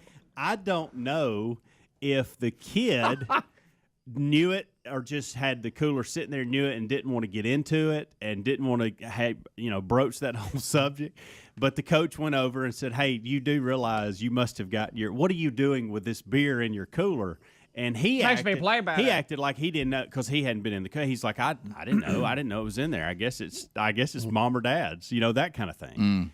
And so I loved his heart about it because we got him some water. Okay, he ended up getting water and Gatorade and all that. So where were the parents? Well, I think you got to understand when these matches are going on, they're having to sit like there's no easy way to get around. Okay, that's what I was going to ask. So they're sitting up here watching, and so you've probably got to walk a good 200-300 yards just to even get to the gate that he's in to walk in. And so but I love the kid's heart because throughout the match he's like, anybody want a beer? That kind of thing. Yeah. Well, but here's and I'll speak on behalf of Greg who's not here today. But what I'm saying was really excited to tell Greg this story. Well, here's one of the things when I think about that because you have to know the beer culture. Sure. And I'm shocked that they didn't do anything they had to do to get their beer back. Well, okay, I mean, right. Good point. It's almost like I think these are not true beer drinkers because no beer drinker would let that go. You know what I mean? The minute they open up their cooler and saw Powerade, water, any of these hydration things, maybe that Pedialyte, they would have immediately said something's got to change. You know what I mean? We can't be stuck with this stuff. We've got an emergency. Go get our cooler. Somebody go get our kid. He's got our beer. And that may have. So how do we get to our kid to get our beer back? That just happened. You don't hear that much. But that may have eventually happened. I don't know. I don't know if it was a situation where they had 2 coolers the same and he grabbed the wrong one. I don't know if maybe he was using this cooler the day before, and then they got a hold of it and never did refill somewhere it. There were beer drinkers that didn't have their beer. Correct. Okay, and usually they rectify that. Right. But do you think they didn't know they didn't have the right one? Well, eventually they open it up, don't they? And go. You said he played how many games? I mean, he was 4 or 5 games in. Yeah, you would have thought by then. But and this is kind of, and I don't want to make light of it, what might be a serious situation. But I will say this. The way, and this is just an assumption on my part, but his behavior tells me he knew what was in that cooler. Well, that's what I kind of thought. And he just realized, hey, he didn't want I'm in a bind here, right? And I don't want to bring attention to it, but I can't drink. He probably didn't to begin with, but when he opened it up, he thought, exactly. You know what he thought? Can't have nothing. I mean, hey, you can't even have. And probably the dad was saying the same thing. Sure, but that's as he pulls out a smart water hide. That was a twofer. Good night. Who's got our beer? And did you leave the beer at the hotel? No, looks like our son's got it. See, he's waving it at us right now. I want to get this. Let's see, 300. Look at Adler's got the picture. Oh, Adler, it's terrible. That's terrible. That's child abuse. That's terrible. Adler. Look, now look. How old were you in that picture? I'm kidding.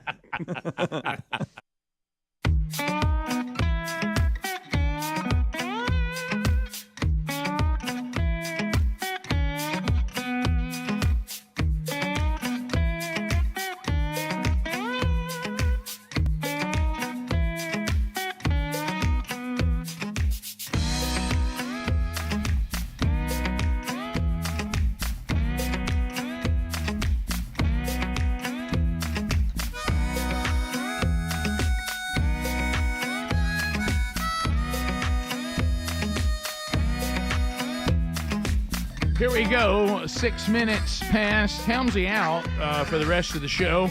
Everybody else here, as you just mentioned.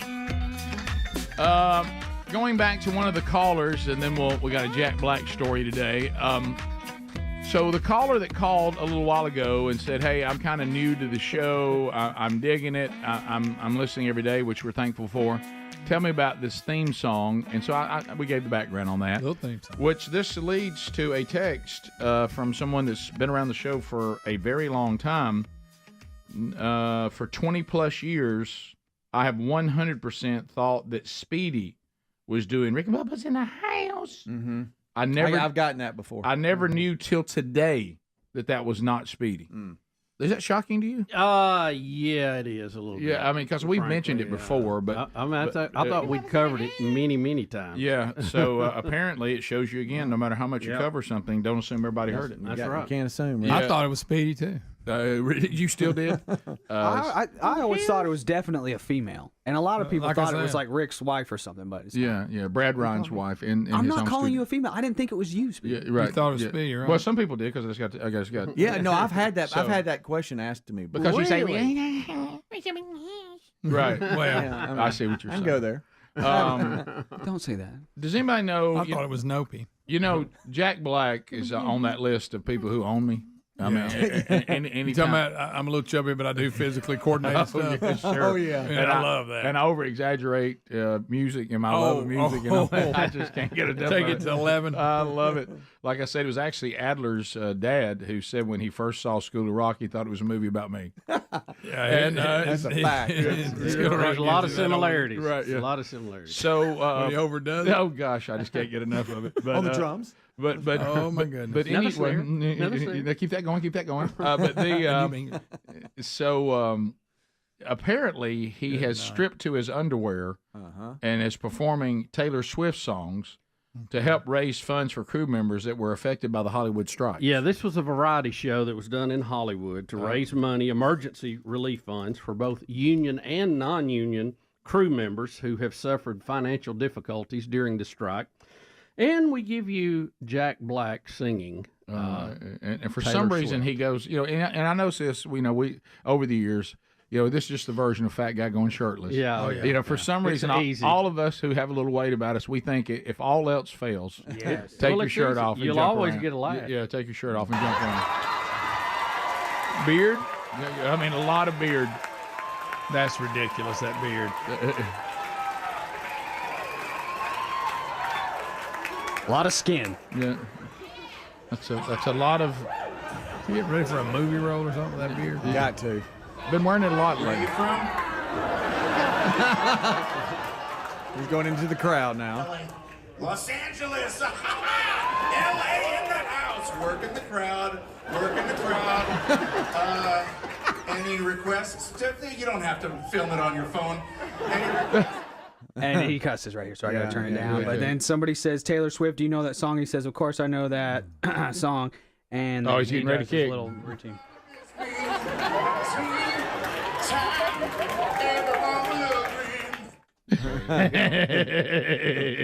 Just raising money. Quick feet.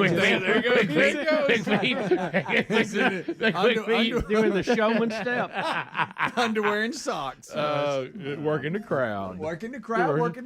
So that's Thank you, Jack. But it is if all else fails, it just if someone who's got a little weight about them will get that shirt off and maybe get some shorty shorts. Here we go. Everybody. Especially if they're nimble. Oh yeah. It's like they're defying physics. Yeah. How are they moving so quick? Good feet. And right now I'm speaking on behalf of all Birmingham Bulls fans. Yes. The first person that I remember when I recognized, hey, overweight guy that's coordinated was Rerun on What's Happening. Oh, my goodness. I loved it. You can bring it. Oh, yeah. And Chris Farley, of course. Oh, yeah. The king. Yeah, and then you have people that you just know. I put on that list. I put Bubba's very nimble. Watching him play stocky stop in softball defied all physics. Greg Haystack Stewart, large man, extremely nimble, has already been kicked out of a pickleball tournament for being overly aggressive. Overdoing it. Overly aggressive? How is he overly aggressive? He said they didn't like his intentions. He was crashing the net. Yeah. So, well, you can. You just can't hit it in the kitchen, right? It's Rerun could really move. Rerun. Yeah, Rerun that was amazing. Yeah, he I remember the time the Doobie Brothers were on What's Happening. Do you remember that? Performing. Yes, I'd forgotten about that. I had completely forgotten about that. Who do you think, and we're naming some of them now, but who absolutely, for his size, had the best feet, you think? Farley's got to be up there. Yeah, he's pretty good. Jack Black has got to be up there. That little scene with Patrick Swayze, I put up there as one of the greatest ever on Saturday Night Live. Yeah, no doubt. Yeah, and that and Cowbell. You know, there's a top 5 I could name. Right, and as we have done over the years too, I think anytime someone is obviously heavy, I love any of them that can constantly bring attention to it. Sure. When Chris Farley would be there out of breath, and he would say to whoever was interviewing, of course, I have a bit of a weight problem. And he would do quotes around him. A bit of a weight problem. Chris Farley's doing cartwheels at over 300 pounds. Yeah. That is so I think he's hard to beat, guys. Yeah, he may be the walking dog. Yeah. What about Refrigerator Perry?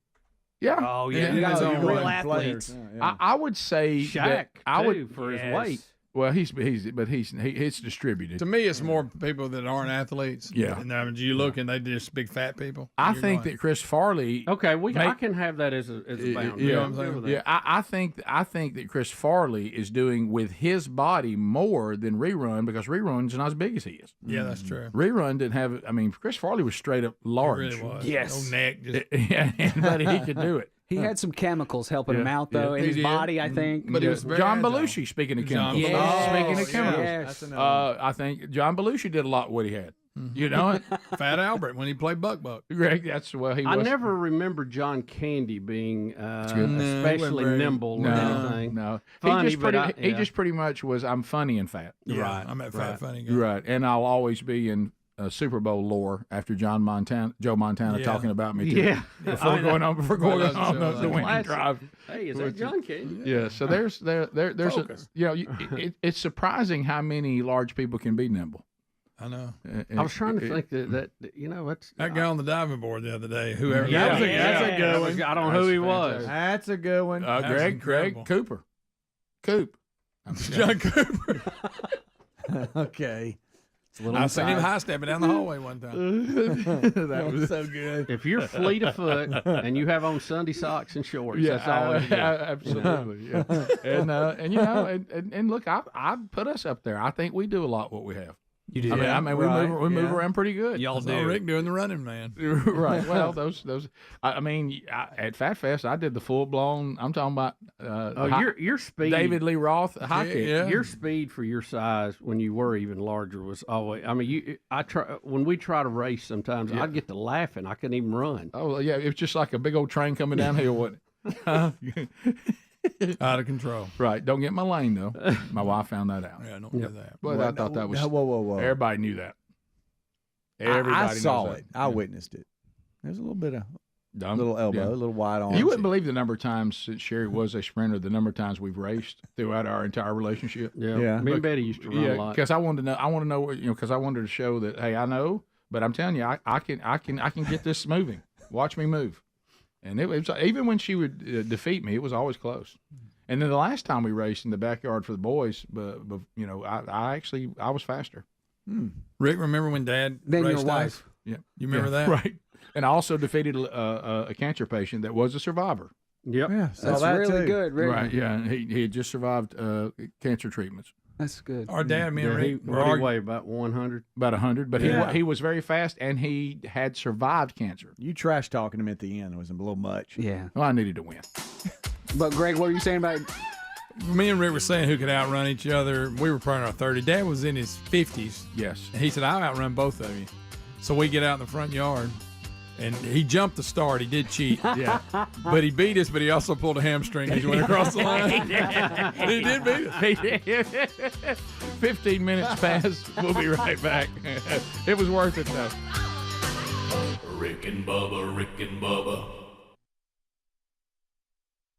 That must have been when your parents were some other denomination. Yeah. That was actually Greg. Family memories of the Adler family as Lutherans.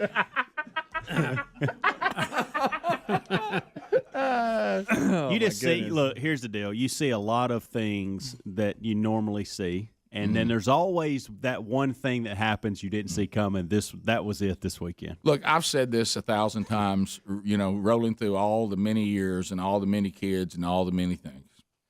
If you want to see the bad side of society, it's youth sport. I mean, it's the place where testimonies go to die. Sure. It's you will go home and realize, okay, the world is worse than I thought it was. Yeah. I mean, because usually you'll surround yourself with people that you actually want to be around. But then when you get into youth sport, you now go out and see the rest of the world. Yeah. And that youth sport element is, boy, it is Something else, how about baby. this?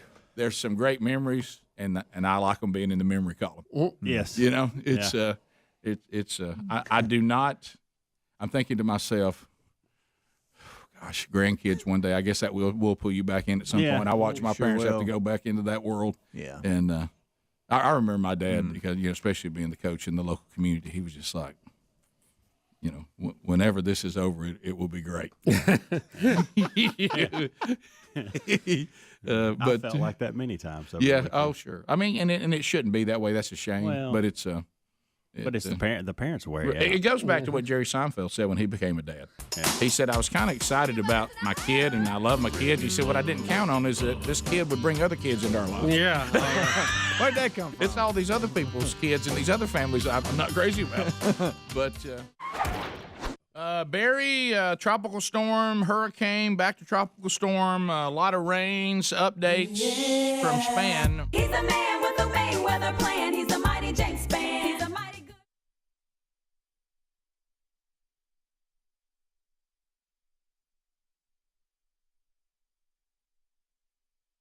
Check. Hey, gang. Just so you know, I'm skipping over the James Spann segments because it's outdated weather. We love James Spann, of course. He's the man. He's the mighty James Spann. But I'm skipping over those segments during the 2019 replays because it's old weather reports. So nothing against James Spann, of course. We love you, James. And thanks for watching Rick and Bubba on YouTube. This is a flashback to June 15th, 2019. Again, thank you for watching Rick and Bubba live on YouTube. Be sure to like and subscribe and hit the bell for notifications.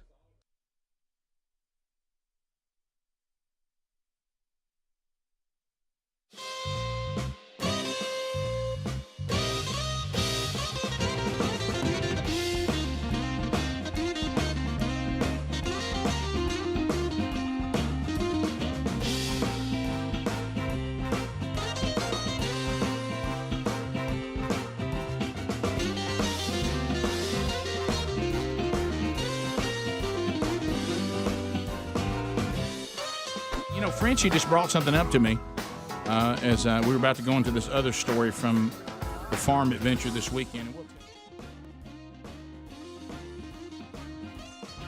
It was the first one that introduced us to. I didn't know that was even going on. Yeah, and to axe throwing. Did you love the name of this place? Civil Axe. Mm-hmm. I like it. So we went to. How did you like the axe throwing?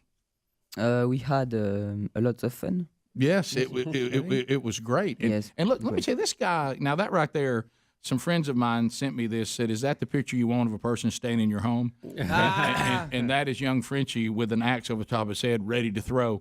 And so, there's certainly a form to it, and it takes you a while to dial it in. And but I'm watching right here. Look, watch Frenchie right here. Just, he's starting to get it down now. Boom. He's starting to. Watch him come right here. Then look at one. So he's starting to. But like good, I saw him. Yeah, he's getting it down. Was it more difficult than you thought? Yes. It really was. It was hard. Yeah, that's it. I thought you would throw it a little further than that. Boy, you're right up there on it. Well, that's further than you think, but yeah, you're right. You're not from that far away. The red line, big safety. The guy literally told me who was taking care of us, and they were great to us there. Listen to this. He said, we have not had many injuries, but any injuries we've had are stupidity. He said the biggest injury we had was a guy who decided he would juggle the two of the axes to show off. Goof off with them. And that's not a good idea. And it sliced his hand wide open. Sure. And then he said, if you'll just wait till everybody's done throwing and don't get on the other side of that red line, you really won't get hurt. And don't.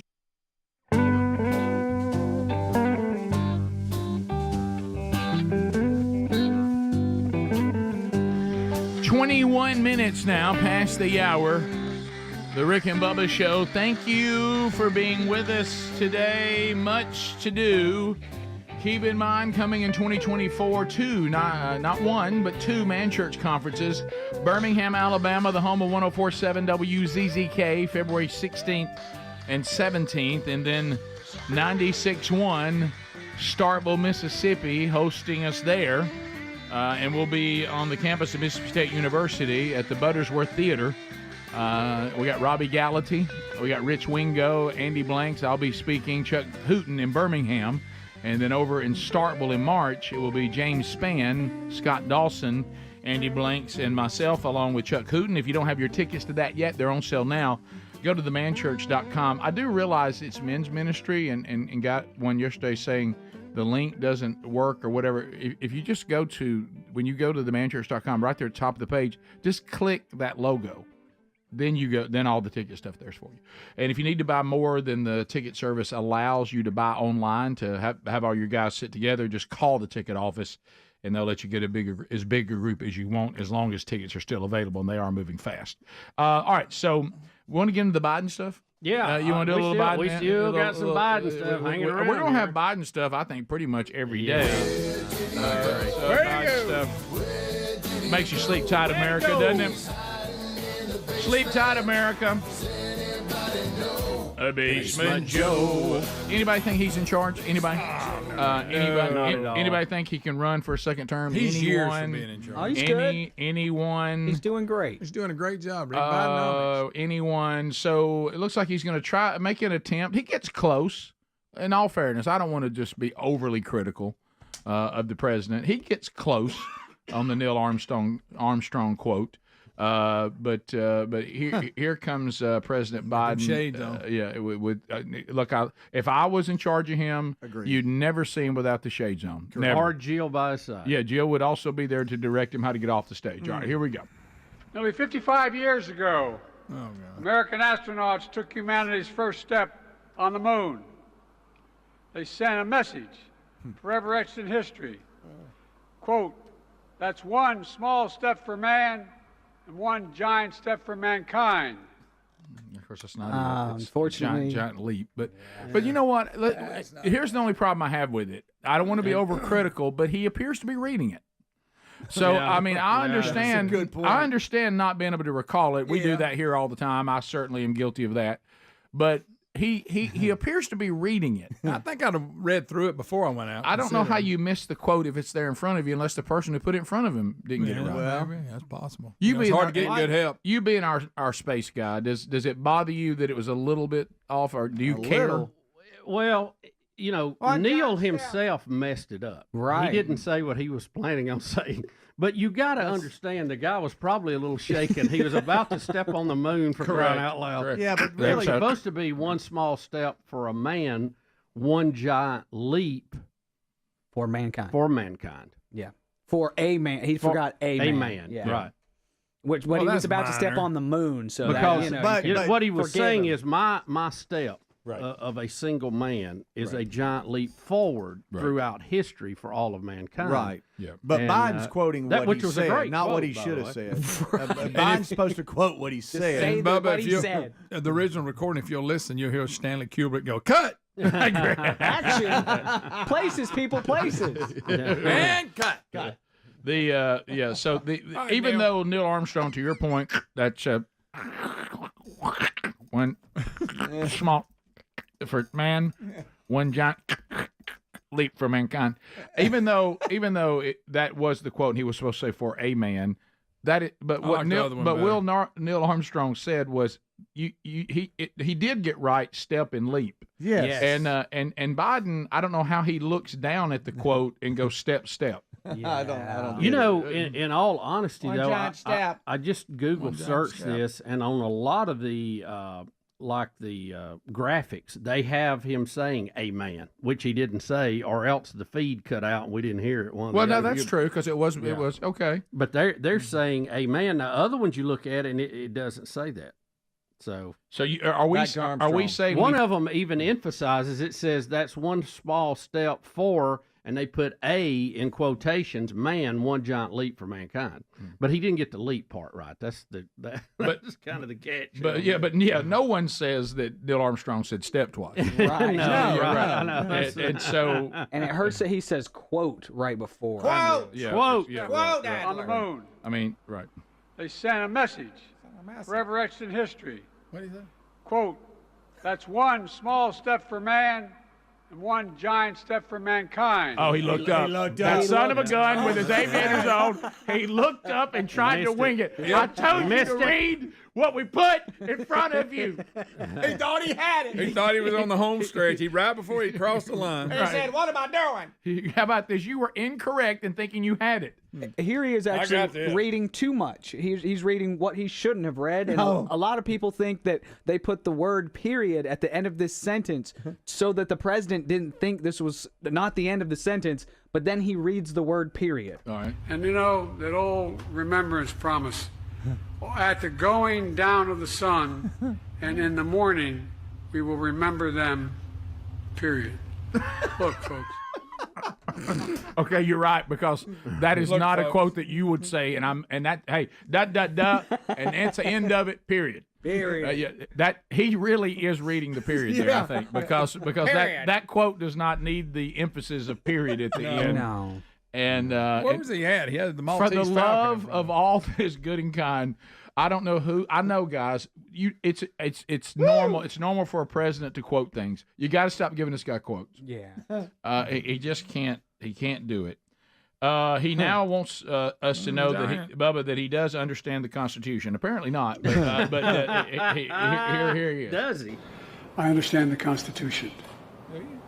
Yeah, we need to hold that one. Yeah. I've got some doubts on that one, pal. Bubba, he also is going to thank the Palestinians, but he meant to thank the president of Egypt. So here we go. Here, it's pretty. You don't miss that during this conflict, by the way. All right, here we go. I want to thank the Israelis and the Palestinians, and President Sisi of Egypt. Threw the Palestinians in there. What am I talking about? What am I talking about? Period. Do you think the person that's wrote the script is off camera, Rick, going? This would be. They need to be. This would be me. This would be me. His speechwriter. Look at me. I'm ready. I got it in front of me. Yeah, I wrote the speech today. Did you? Okay. This would be me right here. That's it. Yeah, just I mean. That'll do it. He looked up at the last minute. Guys, it really is Ron Burgundy.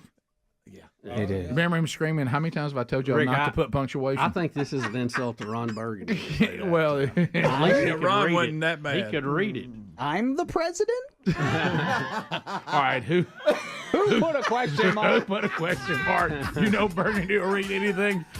So that's a real funny movie, by the way.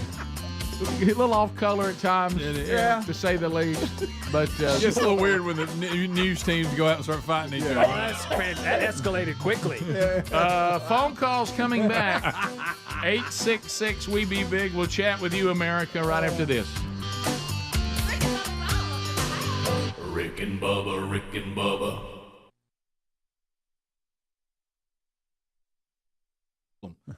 Don't juggle the axes. No juggling. But so you see the green dots up there, and so I throw one low here, and then the green dots, if you hit those are really bigger. It's like a dartboard; they're bigger. So I go for those here, but I hit right in the middle. No, that's the next video. But how many rotations do you try to get the axe? One, to do? Just one. If you can get one, that you'll be more. See, watch here. I'm going to try to end it on. I'm going to hit that green dot up top, and of course that's very difficult. So is it like? Darts? I mean, you worked up a little sweat. You there, get more points in a certain area. Oh, that's a complete foul. Yeah, if I could give Civil Acts one thing, let's invest in an air conditioner. They got fans going there, but boy, it's hot in there. It's and there's us when we finally get hit too that were pretty good. There you go. Yeah, so it was. We had a good time. Yes. And were you tired toward the end? I started getting it was we were through a lot. Probably dehydrated. Yeah, through a lot. It is a sport. Is it a sport? I think it's more maybe exhibition right now. I don't know. I guess I don't know. Yeah, probably. Everything's everybody thinks everything's a sport. These type bean bags is a sport now. So. These type of places are like starting to open a lot of these, like we went to. But we don't have this in France. No place. I don't know. I don't know. Outlaws? Outlawed, I should say. Do you think that Maybe in Paris. Or probably? You think they may have one of these in cities. Paris? In big cities, yes, I think. Do you like Paris? I don't know what he said. Do you like Paris?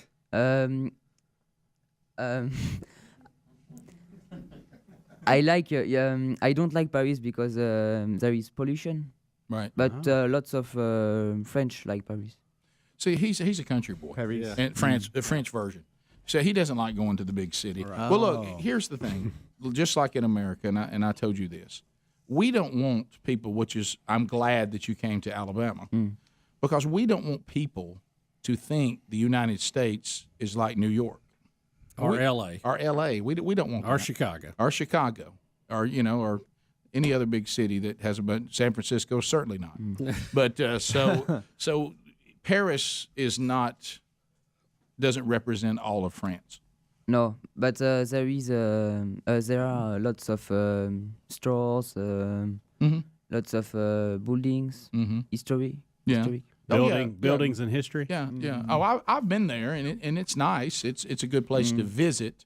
But I would probably like Burgundy, Dijon better. And I've been to southern France, which I liked. It was very nice.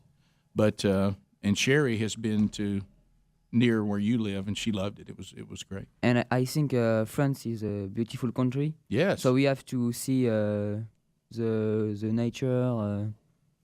Yes. Yeah. No. The countryside. Yeah, I would rather be in the countryside too. See, what he's saying is, I could live in Atlanta, but I choose to live in Jemison. Rick, yeah. There you go. Rick, you got to carry him to the shooting range. You haven't done that yet. Yeah. Do you want to shoot? And you got to carry him to Cheehaw Mountain. You got to just look. You should have seen him when he went to church with us again this Saturday, and we were telling him that the name of it said Shades Mountain. Right. And when he got Mountain, he started looking around. I was like, yeah, I know. it's really a hill. Yeah. But, but if you park, try running it. It's a mountain. How about this? If you park in the wrong place, it'll turn into a mountain. Yeah. But so what Bubba was saying is, do you want to shoot a gun? I can try. Yes. Well, so have you ever shot a gun? No, I don't.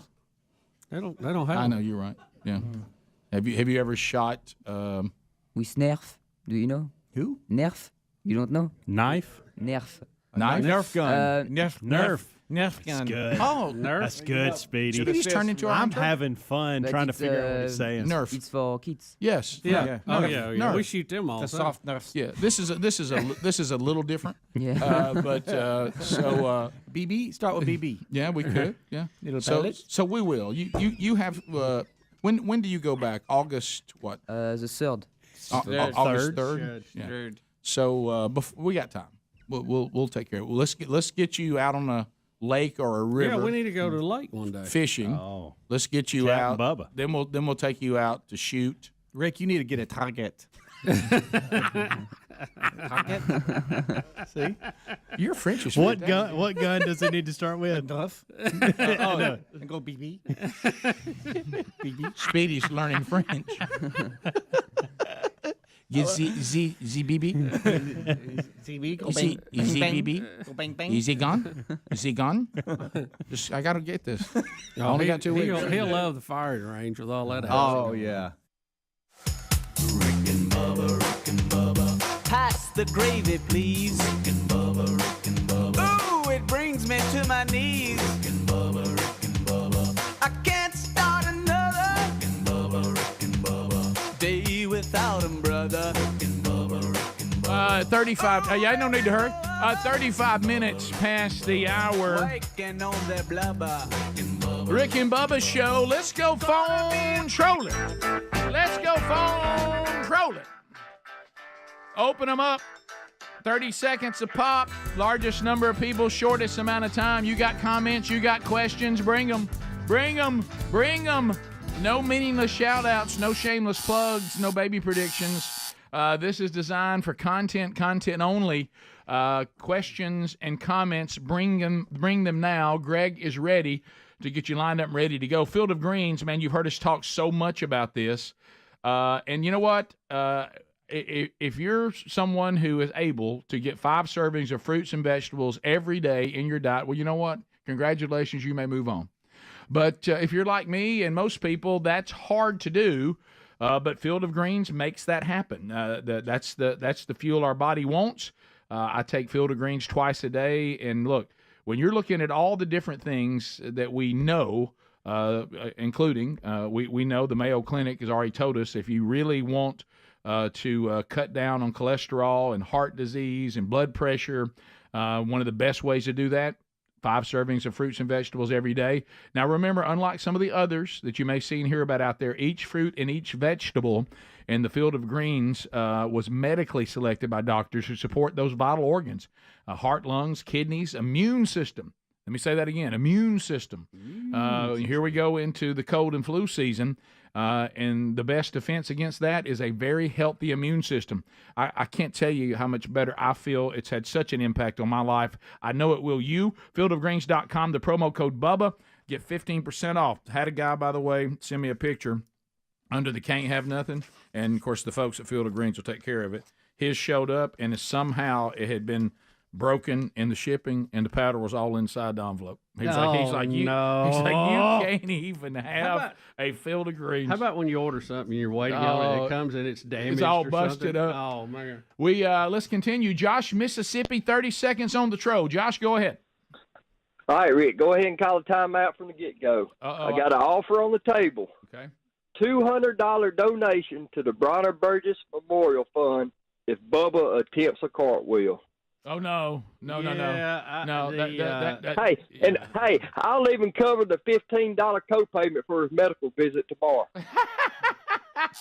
You know, I'm going to show you something. There's an old saying about discretion being the better part of valor. Right. And I'm going to do something that really a lot of people in our society need to do now and go, no. Right. Thank you. No. Bubba, I appreciate I'll cover that donation, Rick. Yeah, I was about to say, I appreciate the man at that rate. I think you, me, Speedy, well, not Speedy, but the rest of us may cover that just so you won't do it. Yeah. Right. You know, we've come out of a rough spot. No need to tempt the rough spot. We go further. Let's go to Rodney in Alabama. Rodney, 30 get it right. Rodney, go ahead, 30 seconds. Hey, Rick, back when I was a senior in high school in 1990, I think only people listening were Birmingham and Prattville. Yeah. But anyway, what is the furthest caller that's called in? The other day, I heard a man call in from France, I believe, over across the water. Mm-hmm. We've actually had people call from China, and you can't go any further than that. I would say China. Yeah, we've talked to the space station. From the space station? Yeah. Well, it was on, I mean, you know, technically it's only a few hundred miles up, but it's still, we don't know exactly where they were in the orbit. They could have been over China. Yeah. Ben in Gadsden, Z93. Benny, go ahead. Good morning, gentlemen. Green Acres to you. Thank you, Benny. Go ahead. You know, in the chaotic of the world today, and everybody's just hateful and all that. You know what? Just take a second, be polite and kind, because that doesn't cost you anything. That's right. Well, there you go, man. Buy somebody's meal at the drive-thru. Well, there you go, trying to get another meal. No, you I'm sound just like saying Speedy. you should do that. I do. You know, I like to do that sometimes. 866 we be big. Yeah, everybody can at least try to be kind. Yeah, I agree. Yeah, it's not easy sometimes. No, but we can try. Yeah, That's right. And it doesn't cost anything usually. Well, just to be nice. Not to drive through. Right. I mean, Okay. nice, Monty in Louisiana. Monty, go ahead. 30 seconds. Good morning. I was going to say Green Acres, but Ben already did. Okay. The early or the kickoff hour, I hear it from these guys. I'm 64 years old. I've heard in a bind, in a bad spot. I have never in my life, until I started listening to the early hour or the kickoff hour, in a handle. Could y'all explain where that Monty, comes from? How long have you been Is listening that to an the show? Alabama? Is that an Alabama thing? Oh, it goes further. It's a Calhoun County thing. It's real specific. Okay, Yeah. okay. Yeah. I think it's even on the Rick and Bubba dictionary. That was actually a phrase that rose up out of the culture that Greg and I were in at the high school where we went to school. And then we brought it to the show, and now the show uses it. And a lot of us have things that were brought by various members of the show. But a handle, it was like, think about it. I've got to handle something. Mm-hmm. Hey, the I'm in a handle. Yeah, there's a water Don't leak. give me a handle. There's a water leak upstairs. I got to go handle that. Hey, I just got a call. I got to go home and handle this. So we began to use it as to represent anything that was going to cause you hassle. Yeah, from time to time, my parents would use it. They would say, "Don't give me a handle on this." Yeah, on this topic. But we are the only people that would turn it into a noun. Yeah. And say, "Don't be a handle." Right. And so that just means please don't be the kind of person that causes trouble for everybody else. Yeah. And puts people in binds. That's what that means. Yeah. We continue 866 We Be Big to Junior out of Alabama. Lines are available, and we got time if you want to get into 866 We Be Big. Junior, go ahead. Yes, I'm just riding with Biden and listening to the old Temptation song, Standing on Shaky Ground. I love his voice. What? Nobody believes this guy can continue on, or does anybody believe he's currently right? I mean, not even currently. Can't. I mean, that's not possible, is it? No, I don't think so. I mean, I hate to keep saying sleep tight America, but but I'm like this guy. Do you not feel like we're just sitting here just teetering? Yeah. I mean, and every time he goes to the mic, you're like, here we go again. You have to just have faith in the universe and divine providence that we won't fall off the edge. Right. Or hope in that, I guess. And I wonder, and I've been there. We've all been there, and a lot. And I know we can all be like Fonzie. It's hard to say we were wrong about anything. Nobody likes to say you were wrong. It's not a lot of fun, and in our human nature, we fight because we don't want to say it. Some of y'all that voted for Biden, can y'all say it? I mean, can't you just look around and go, look, we thought Trump was mean. We didn't like him. We did this. And remember, we had people call the show. They were not sad. They would not vote for Trump under any circumstance. Right. But are you kind of willing to say that probably putting Biden in there in the state he is probably was the wrong decision? It's okay. I mean, we all make mistakes. I mean. But sometimes you got to own them. Yeah, and I've noticed something this segment here. You've brought up me and buying somebody something twice, and I want you to know Tuesday I bought something. I bought lunch for my mom. Wow! So the tribulation's right around the corner. It was Hormel turkey. Hello, it Rapture. was a natural choice, and it was double stuff. Hey, hello, Rapture. And suddenly an angel is pouring out something in the Euphrates River. And by the way, only a cheap person would want to be applauded for buying their mother something. I was trying to. That's a given. I mean, that's the woman that brought you into the world. I bought her a sandwich. Actually, it was just the meat. It was just the meat. Yeah, well, she needed it. Marie in Washington, D.C. Marie, go ahead. Hi, guys. Good morning. Hey. I just have a quick question. I just wondered what your opinion is on the government admitting to the UFOs. Well, that explains a lot. It explains Congress. Yes. Now, what part have they Walmart, admitted too. per se? Can we ask that question? I'm sorry, I didn't hear you. I said, what part have they admitted, or what are you referring to? I'm referring to them admitting that just that there are UFOs. Well, it sounded like you said just what you said a minute ago. Yeah. Are you talking about them holding hearings and taking testimony from people? Yeah, that's what she's talking about. Yes. Yeah, I think it was historic they took the testimony, but we still didn't see proof. We have eyewitness, But again, remember the star witness in this was David, I don't know how you say his last name, starts with a G, Gresh. Mm-hmm. And he even admitted he had not seen them firsthand, but he talked to a lot of people who had. So I think releasing some of the footage is very intriguing, but we have yet to get across that bridge to here's the ship, here's the bodies. That's what we need. Right. All you really got was, to Bubba's point, Marie, is, okay, we acknowledge that we have pilots and we have people that have turned in things that we can't explain. That's really all we got, wasn't it? And we had some encounters with pilots that we can't explain that was buzzing fleets. And But I think it's good we're talking about it. Yeah. I really do. Yeah. All right, I'll be back. Coming up next, I will put out a sincere apology to our audience. Apparently, I've made a mess, and it's on me. and I'll take full ownership of it. Oh, no. Or at least some ownership of it when we come back. Rick and Bubba, Rick and Bubba.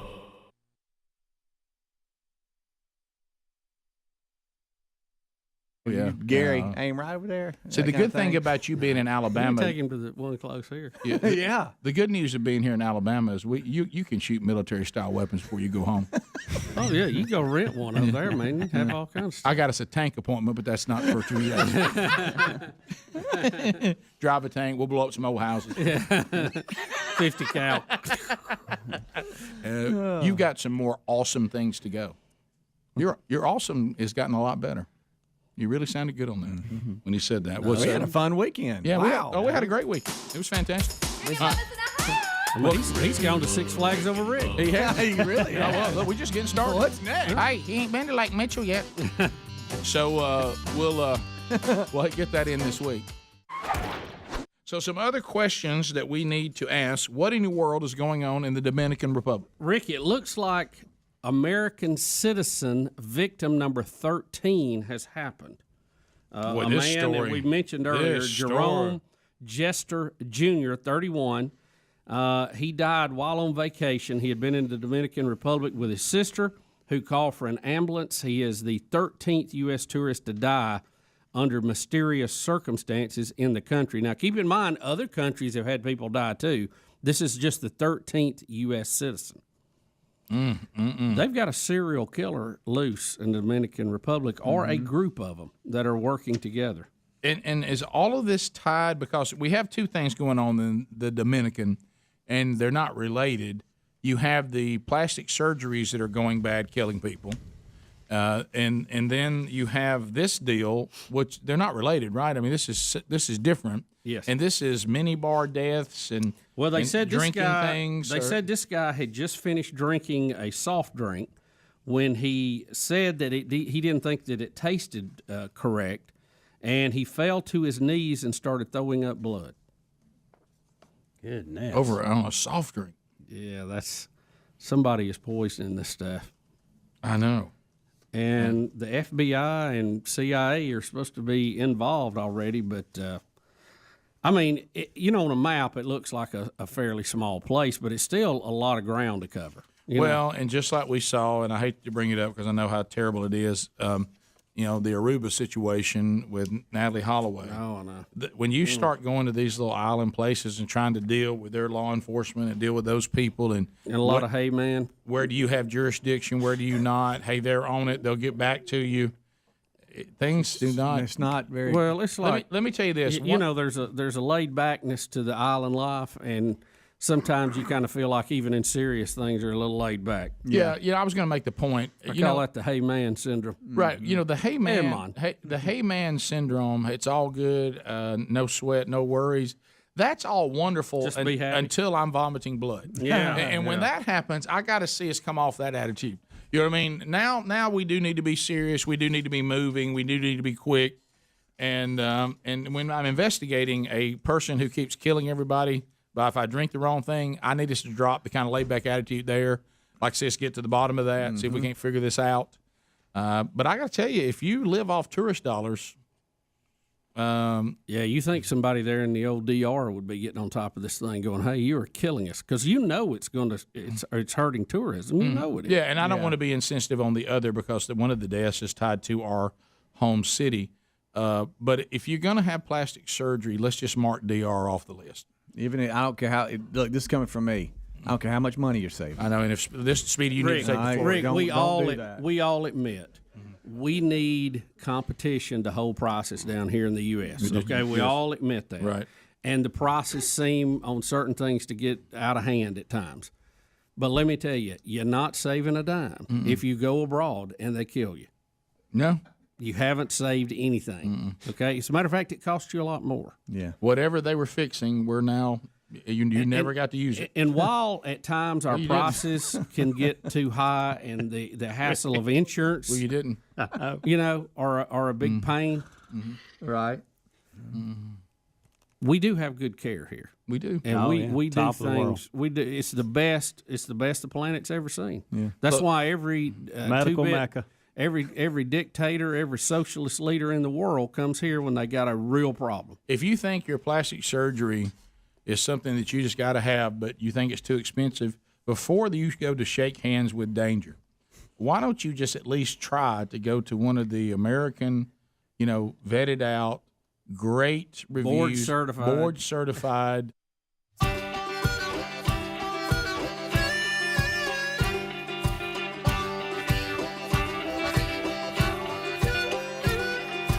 Nine minutes to the top of the hour. Rick and Bubba Show. Thank you for being with us on today's edition. All right. Okay. Time to, I've been told many times by my friends, I know all of you in here have experienced this, by my family. That would include our spouses. Hey, you guys with your little show, y'all can be reckless with it. You can be reckless with your little platform. You just throw things out. You don't realize what's happening out there, what you're causing. And I will have to say today that I apologize to all husbands all across the Rick and Bubba family. I owe you an apology. It is on me. I would like to, if I could, have others share in the blame that I think should, namely Greg, my little brother. Look. I know we all do this. I don't know, and I know when you know what I do for a living, you think, Rick, I cannot sit down and watch the news right now. I got to the point where I just could not watch it anymore because basically whatever network I was watching, the hosts just repeat the same things over and over all throughout the evening. And it's if you hear just if you hear 20 minutes of it, you're updated. You can move on at that point. There is no need for 24/7 news. Or sports for that matter. So there's just not a lot to watch. Very few things are any good anymore. And Sherry and I have kind of tried to get on the same schedule in our empty nest years where she goes to bed when I go to bed and gets up when I get up. And so, if neither one of us have anything going on or we're not anywhere, there's always the, hey, what do you want to do after dinner? Do you want to, we don't have kids there anymore. You want to sit out here on the deck? Sure. Hey, it's dark now. You want to watch something before we go to bed? Sure. And like a lot of people, I mean, we're just always looking for something that might be okay. I don't think there's very few things out there that are great. Right. And so I heard what I think really of nowadays what can be one of the most dangerous parts of our show, and that's the kickoff hour. That's a dangerous bunch. That's a dangerous hour. All right. And so I was listening to it on the way in, and guys, you're right. You're right. Everybody that's upset with me, you're right. You have every right to be. I even had a neighbor that took the time to text me and said, "What are you doing, man? You're killing us." And I do. I mean, here we are getting toward the end of football season, and these are big games coming up now. Yeah. We got the World Series. Mm-hmm. I understand. It was reckless. Totally reckless. All three major sports are playing in October. It's the only time of the year it happens. How about that? Here's Adam. It's a little much. Here's Adam. Rick, last night. What in the world have you got me into? This is the saddest thing ever. I'm through episode 1. My wife has dug in. Mm-hmm. I've been listening since '98, and I can't believe you've done this to me. Mm-hmm. I'm watching Virgin River. Rick, you brought it up. There were more. Did you say it's sad? Yeah, that's what he said. He said, "This is it." Well, I don't know. This guy said this. I think his situation is sad. You like the show or not? Yeah, and so here we go. Here's another one. This comes from right up the street. Okay, this is somebody who used to like me. Hey, thanks a lot for recklessly shouting out on the show about Virgin River. Now my wife begged me to start watching it last night. 2.5 episodes in, and I finally said, "Look, I can't watch this anymore. It's glorified Lifetime movies. It's terrible. It's terrible." And now I am stuck. Oh, Rick. He goes, and just settle in. He goes, and I don't just blame you because I go to church with this guy. I blame Pastor Chuck because your comment came right after his sermon on marriage, so I got nowhere to go. And I got, you know what this I got is. about 5 of those last night, and this is people I who just really didn't like think, it. I didn't think when we say things how dangerous it is. They're lashing out because they actually like the show, and they're trying to act like they're mad that it's on, but they actually like it. It is. It's not a great show.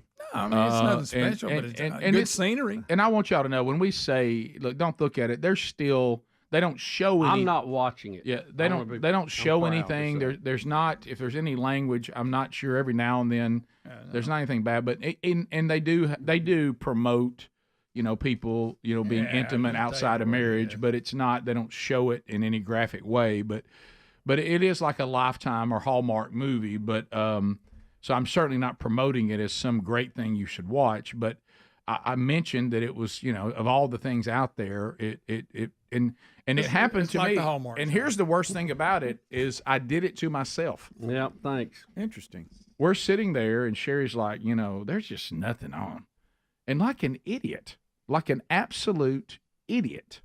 I don't know if I just didn't have anything to say. I just wanted to keep the conversation going. I wanted to look like I was being intentional about trying to find us something. I don't know what I was doing. I don't even know why I did it. I don't even know what I was thinking.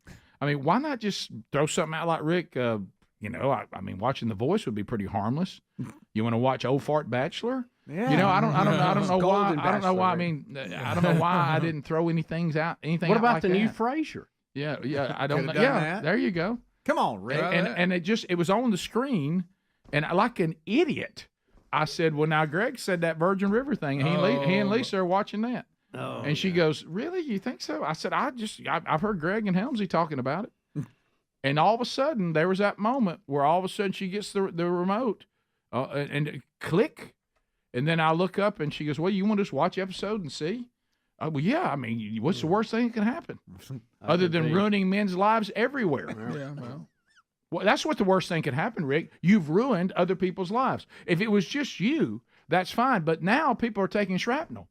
People are getting hit innocently, and I've destroyed evenings in front of the television for men everywhere, and I have to own it, and I have to take full responsibility that it was reckless, it was grossly irresponsible, and I'd like to apologize profusely to all the men that I've done this to, because it is indirectly on me, but I have to own it. Because I took something from the kickoff hour and I brought it into the big show. That's what I was saying. I never went to you and said, "Man, you need to see Virgin." Sort of. I know. I did Kinda. not. I just said I did. Started with Lisa had it on. I said I got caught up in it. Same thing happened with Knots Landing when we first got married. So Greg and Lisa watch it. Yeah. What was I doing? I don't know if you like it or not. I don't know. Greg, it's about. I mean, I would give it if don't go in with high expectations. If somebody put it in front of me and said score this, I'd give it a 78. Yeah. Oh, absolutely. Okay. I agree. I mean, But got you a know good what? beat and easy You know to what it dance is? to? Good enough. it's all right. It's good enough. Ain't nothing great about it. I mean, You got to be careful what you bring into your home, Rick. I know you're 100% right. This is wrong. Is this the one Tim Matheson's in? Yes. That's a Well, high Rick, it was bar, either though. this or Walking Dead. You might Yeah, as and well. I don't. Rick, anything Otter's in is good. He's old. It is. Well, just picture Hallmark and Lifetime. That's Does what he it give is. any great speeches lately? Oh yeah. How many seasons? He does is give it? a few. How many seasons does it have? 4 or 5. Four One of them, or this five? last one, they've shown half of it, and now it comes back in December, and it's holiday themed. I can't wait. I'm at the point now where I said last night, do you care if I continue to watch this? Yeah, baby, I want you to watch it with me. Acting like he don't like it. He's acting like he don't like it. Top of the hour. Rick and Bubba. And say, hey, could we work out a payment plan? Yeah. Okay. Because you may it's save financing of the money, whole. Rick, but if they're putting caulk in you instead of whatever we do here, it's not good. Let's break it down. From down at Home Depot. It doesn't. You don't save anything with that. Putting semen in your body. No. Let's go back to this, okay? Let's go back to this. If you did not save a dime, if what you got a deal on killed you. Yeah. Yeah. Okay, it's true. You didn't. It cost you more, Rick. It cost you more. It cost you a lot more. It didn't win. That's a no win. No. So let's just make a note there. Then and some procedures are not available in our country, and I understand that because they haven't been declared safe yet. Right. Two things. I don't want to say this vacation is so beautiful. I'm willing to risk my life over it because there's a lot of pretty places, a lot of islands. Yeah, that you can drink soft drinks and not drop to your knees spitting up blood. Yeah, Sherry and I went to Antigua. It was just as beautiful, if not more beautiful than anything I've seen in the DR. Okay, and I'm not. Look, I know those people need the money. I don't even know where that place is you went, Rick. I don't but either. It sounds very lovely. An airplane let me out, and I got back on it and left. I couldn't tell you where it was to save my life, but I sure did enjoy it. Yeah, it sure was nice. But it's not where I want to be to have major surgery, and I don't want to go to an island that says it's so beautiful that are you willing to risk a soft drink killing you? No. I mean, there's other places. Hawaii's not bad. No, a lot of islands out there. And so it's a little haul out there. It is. Look, it is. Caymans are fairly safe. I went there twice. It's Hadn't had just any problem. Vacation. I like to take. You like to see bank signs? There's a lot to look at there. Yeah, I don't want my vacation. When I'm going on vacation, I don't want to have a sense that I've suddenly decided to be a daredevil. Yeah. Hey, yeah. Honey, I dare you to drink this. Hey, how about this? Let's go have the vacation and walk on the line of death. Rick, there's no need. The views are beautiful, but they could kill you. That's a movie. Yeah. That's not a vacation. Yeah. Okay. Rick, I could, string up a wire and walk down Broadway, but I'd prefer not to. Right. I can't be gripped in fear over the mini bar or the soft drink machine. Yeah. I can't. Bubba's right though. We got a serial killer or somebody here right. that's. I may be more than one. This is pretty widespread now. I'm wondering if there's not a group of them. You need to watch. Uh-oh. If I went to investigate, always follow the money. Mm-hmm. Who's their competitor? Who's the island next door that's competing? Well, that's old Haiti with some problems. Rick. What's Haiti need? I'll say this: Haiti looks better today than it ever has. Yeah, but Rick, nobody. That's easy. Not no, look. But if you're you go you're there Haiti, to help, you don't go there. If you're Haiti and you're trying to get it turned around, right now people say, "Oh, yeah, that's a tough choice: the Dominican or Haiti." Well, if you want to try to get your PR up there a little better.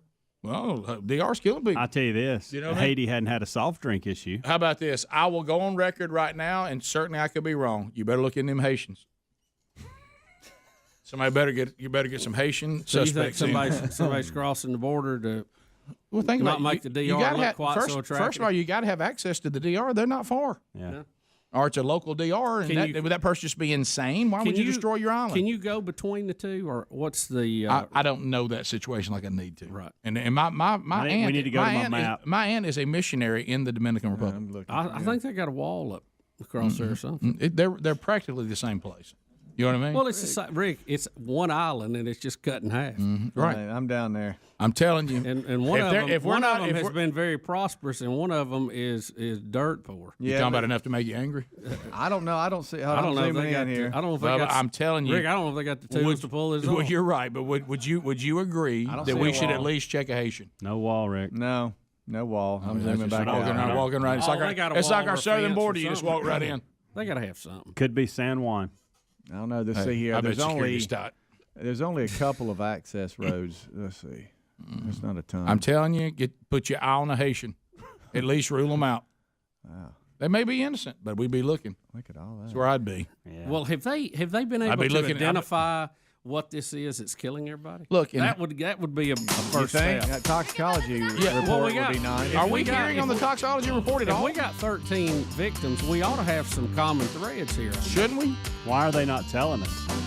They know. Trying to keep it down. Any way you go to the Dominican right now? No. Any way at all? Zero chance. Rick, I wouldn't drive over there to pick up a bag of $1 million and come back. Oh, wow. Huh? I think I might, but I'm just not going to drink anything. Rick and Bubba, Rick and Bubba. Rick and Bubba, Rick and Bubba. This is the Rick and Bubba Show. Watch more at blazetv.com/Rick and Bubba.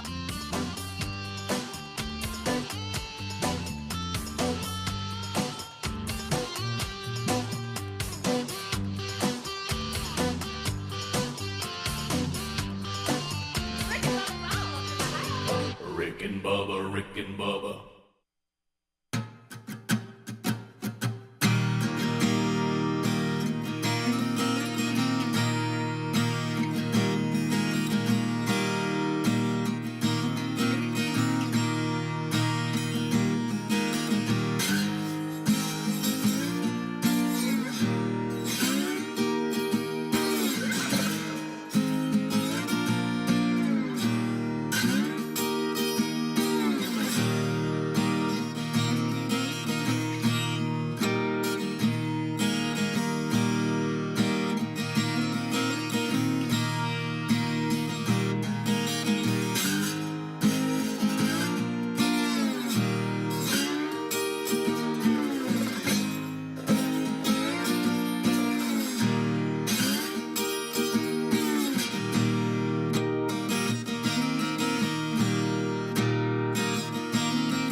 almost 6 minutes past the hour.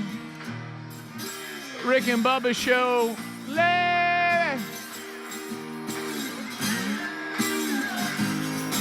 Smelling like a rose. Yeah. All right, as we start a brand new hour, the gang here, Speedy, Greg, Adler, no Helmsy. And welcome back for a brand new hour, the pride of Cedar Springs, Alabama, Bill Bubba Bussett.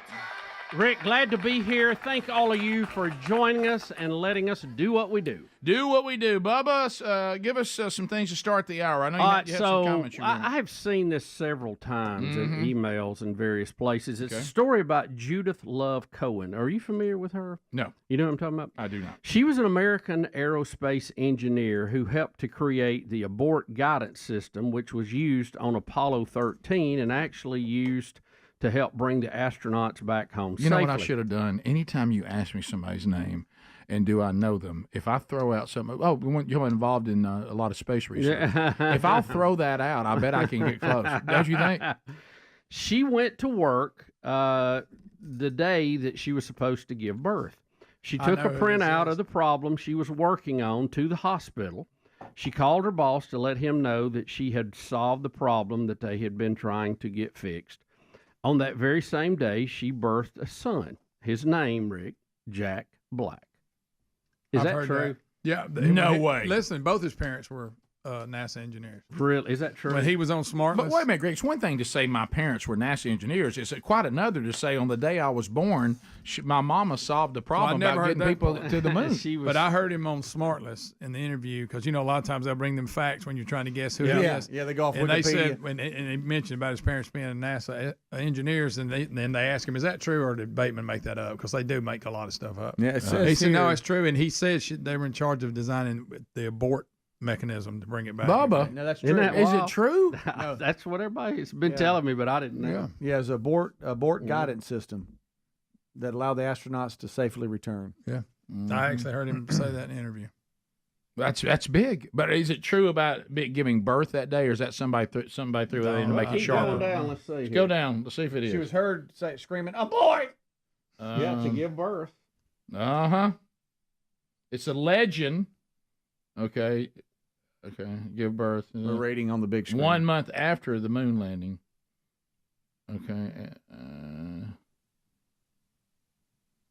Okay. Okay. It says that's what happened. Is that true? I guess. Isn't that wild? I mean, there it is. Okay. I guess he didn't follow in the family footsteps. He did. No. You know what? I thought I was the biggest family disappointment. I think that Jack Black may have beat me. Yeah. I mean, it's one of the funniest lines we used to love is when we had the Marsh brothers, and of course, one of them, of course, is a banjo player, and the other two are high-powered lawyers and politicians. And when the banjo player said, "In regular families, I would be considered the successful one." Yeah, I know. That's one of his funniest quotes, by the way. Adler? After the Apollo 11 landing, Judith said, "Come in here!" And that kind of gave it away that she was Jack Black's mom. Okay, there you go. That happened. There they are. Science. Real smart people. Science. Real smart people. Does that mean like a lot of people, and I don't want you to read anything into this, but a lot of people who do comedy, you find out, are actually quite brilliant. Right. And, geniuses. We just, but I bet he probably genetically should be pretty sharp. Yeah. Well, I guess. I think to do comedy, you have to understand the situation, so have a good grip on it. But I don't think that's a prerequisite. But well, I don't want to put words in anybody's mouth. Just saying. So I don't know. And then now I know another thing that you told us in the here. break. I'm just going to give you the headline of this. Okay, this is from the Daily Mail today. Okay. Read Bubba's reading it from the news. Okay, everybody, calm down. He's reading it from the news. And I quote, FDA says getting COVID shot on same day as certain flu vaccines may raise risk of strokes in elderly people. Not what Kelsey said. While children aged 2 to 5 slightly more likely to suffer seizures after a coronavirus booster. So that's the headline. I just want to be sure I have this right. we are currently running commercials telling you to get them both together. Saying, look, if you don't want to be hassled with 2 different trips to get 2 different shots, just get them both while you're here. And now the FDA is saying, now that could be problematic. Should you continue to run commercials that say that? The COVID vaccine may be linked to a small increase in stroke risk when given alongside a high-dose flu shot, according to health officials. And they break down the numbers here. A lot of that in the minutia of this whole story. They said that it's the second time they have analyzed data by health officials to flag a possible association with strokes in seniors after getting the combination of seasonal vaccines. Now, they went on to say they're not sure if it's a combination of the two or it's just the flu vaccine that is causing this. Mm-hmm. Both types of stroke are caused by blood clots that block blood flow to the brain. Mm-hmm. The group that received a high-dose flu shot and the Moderna booster had an increased risk of transient or mini strokes of 35%. Hey. The Pfizer booster had a 20% increased risk. Mm-hmm. The Florida Surgeon General is recommending that people under the age of 65 do not take the booster shot at this time. Yep. Dr. Joseph Ladapo. I'm not a doctor. I know a lot of you didn't need to hear that. But I think that we do tote, at professors at Rick and Bubba University where we hand out degrees in common sense. I think we do tote some logic. And to me, this doesn't even require a lot of logic. I think it's probably wise to minimize the amount of pharmaceutical going into your body at any one given time. Yes, I think that's wise too. I think we made a mistake when we started grouping vaccines together, especially when I was told the main reason we're doing this is so parents don't have to come to the doctor so often and keep getting these vaccines for their kids. I thought you were going to give me a more scientific reason for it. Not we don't want to hassle people. This is just easier, but it may be also more dangerous. And like I said, I'm not against vaccines, but I'm against being reckless with vaccines. I'm not ever going to live in a world where I can't question or decide I don't think I'll have one, or maybe I don't want my kid to have it.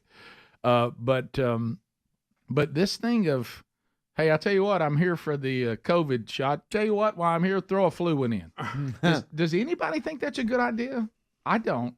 Just from logic. And I'm low on my tetanus shot. Go ahead and give me that. Give me throw one of those in there with a rusty too. blade. Hey, we have these shots that would probably be good for you going forward. Really? Can I just take them all today? No, we probably want to space those out. Pneumococcal pneumonia. Yeah. I like that one. Yeah, I just careful. But I still, Bubba, if this story is accurate and it's from the Daily Mail, I guess it is. I guess you can check the FDA yourself.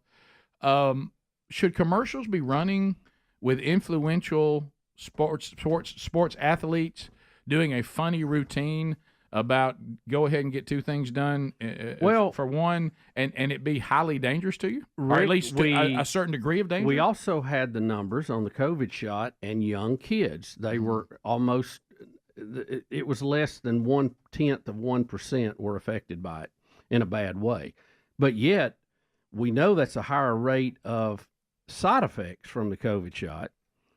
But we're promoting openly, and I've seen commercials about getting kids vaccinated. Yeah. Now that they're 2. Remember, Elmo stepped up. Ain't no way I do that. No way I do that. I wonder how Muppets, they done a study on that? How they've done it? Elmo took his. 15 minutes past the hour. 866 We Be Big is the number. If they get sick, you put them in the washing machine. Start over. We'll come back. Phone calls are next. Speedy takes the realm. And we'll chat with you, or the helm. That always reminds me of Helmsy. And we'll take your phone calls right after this. Rick and Bubba, Rick and Bubba. The folks.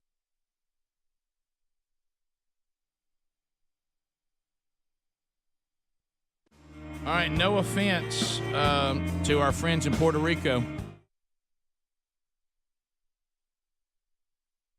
Coordinated effort. Let me tell you what Haiti is eat up with: witchcraft. Oh, yeah. Eat up with it. You see how he looks around. Eat up. I didn't know that. Oh yeah, a lot of witchcraft. Oh yeah, you didn't know that? That's like witchcraft. Witchcraft Central, baby. HQ. Yeah. Headquarters. Yeah. Let me ask Adler a That's one question. reason that place has done so well. And do these feel like spells?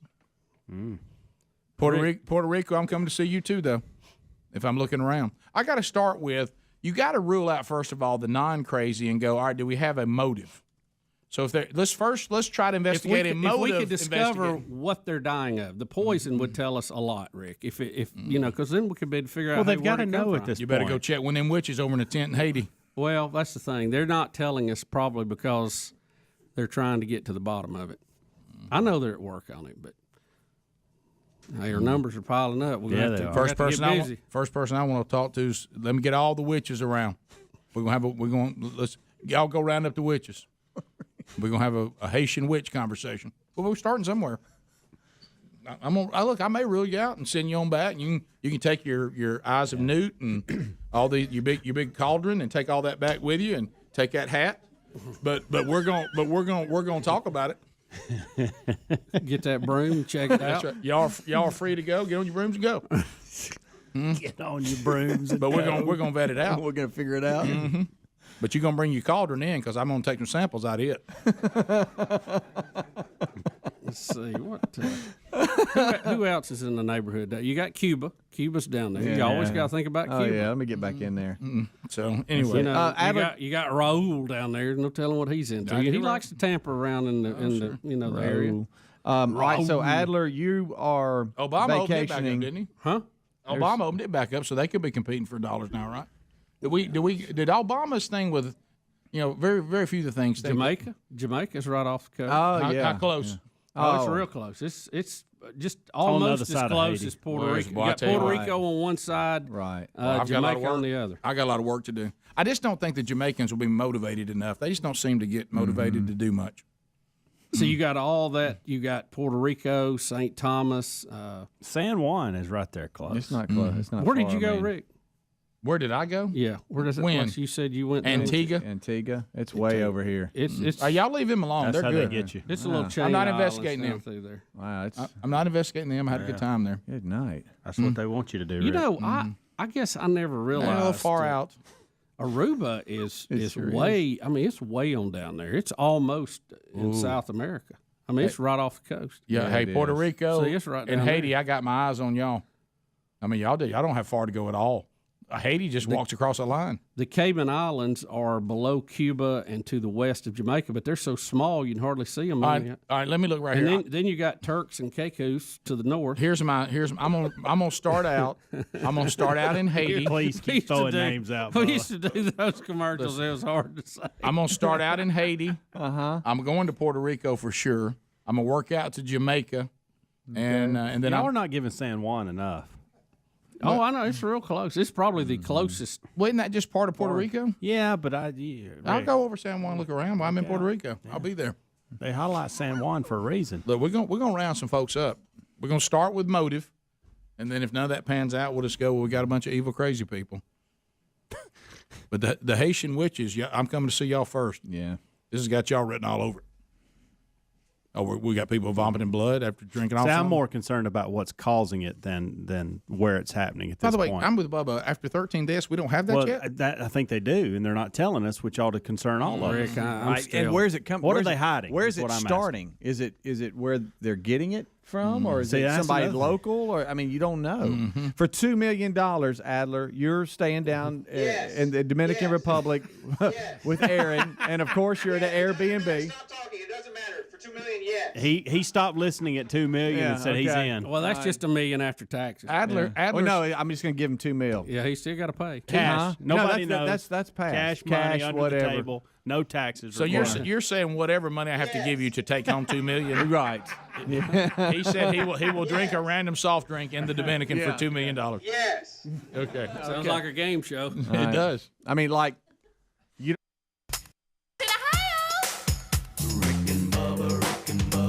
Pass the gravy, please. Rick and Bubba. Ooh, it's 21 minutes now past the hour. Lines are available. Calvin, Speedy, Wilburn, taking your phone calls right now, and you can join us. And we'd love to chat with you and find out what's on your mind today. as you kind of bring the information, the topics you want to talk about, things you need to know about. Yesterday's Wednesday Bible study archive is available, and it was, we took on a pretty intriguing question yesterday, looking at the New Jerusalem and the new heaven and the new earth at the end of chapter 21 and into the first of 22 as we're getting to the end of the study of the Revelation. And all those archives are out there over the last 10 months if you want to go get those.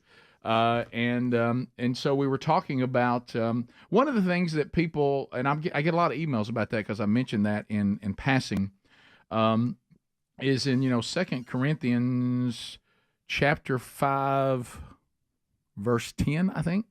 The Apostle Paul says that we will all appear before Christ, not just the, there's the white throne judgment, and that's just for those who rejected Christ, and of course their name is not in the book of life, and then everything that the sins they've committed are all there, every thought they ever had, basically the Lord saying, you realize what's about to happen is justified.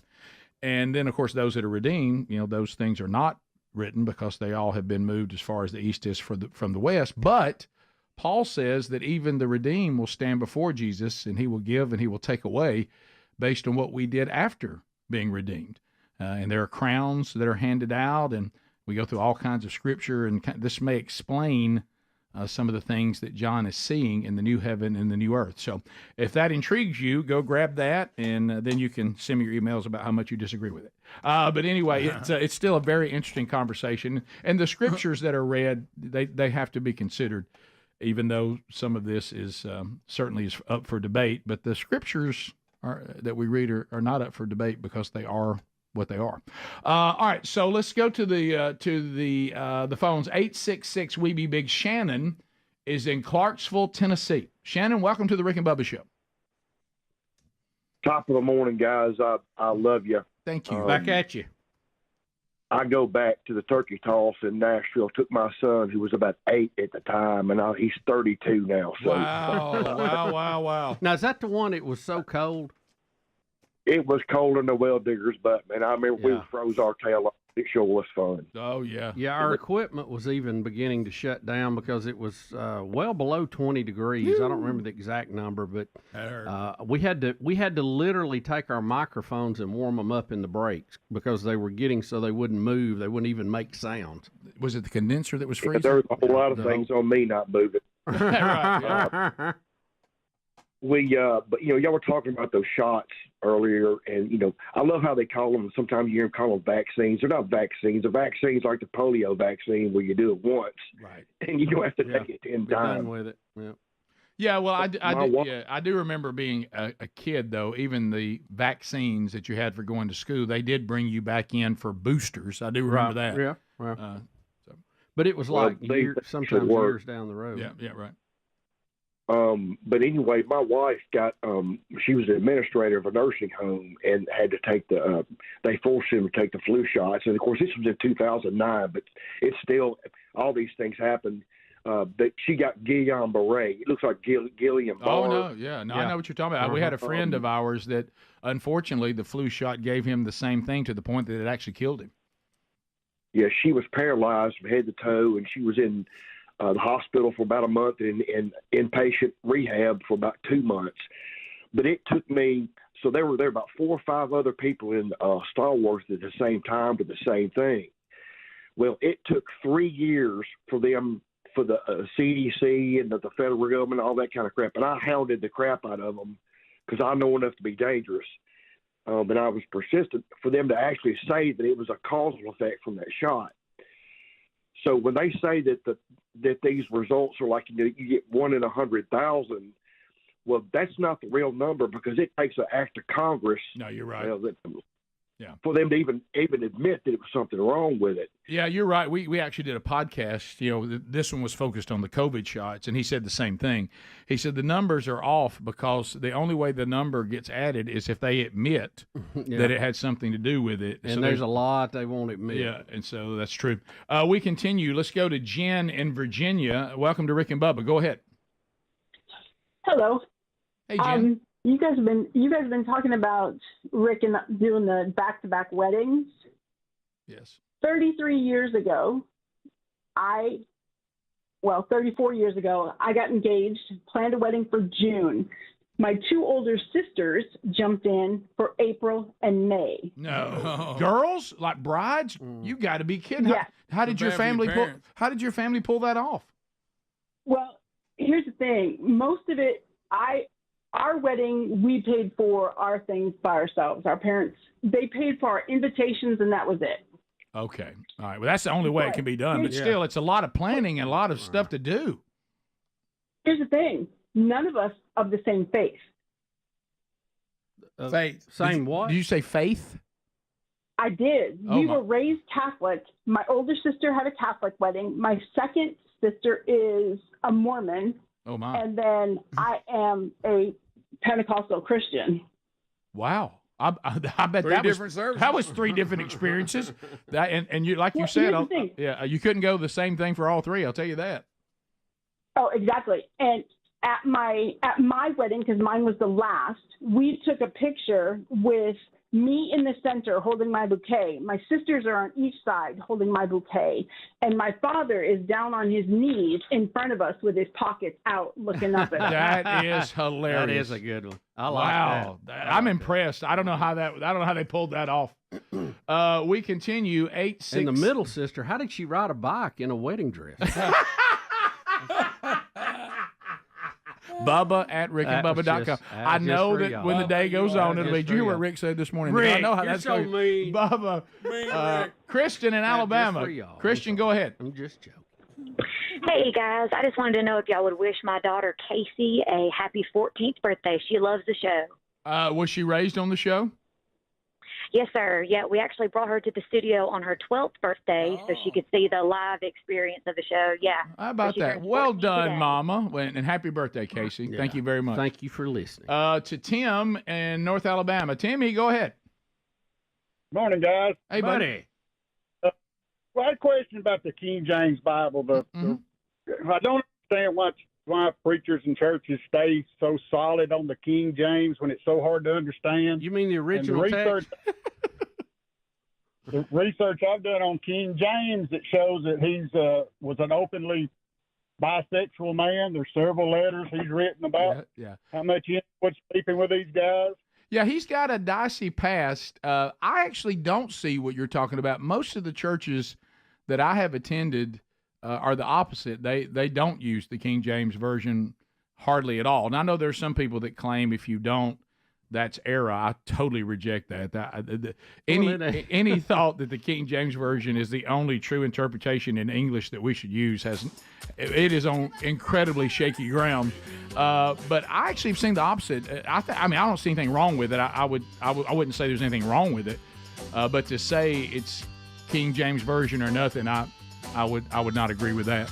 And you're right. Some of the other interpretations are actually even more updated. And, because of things we found since. Dead Sea Scrolls and all that. Bottom of the hour. We'll be right back. Rick and Bubba, Rick and Bubba.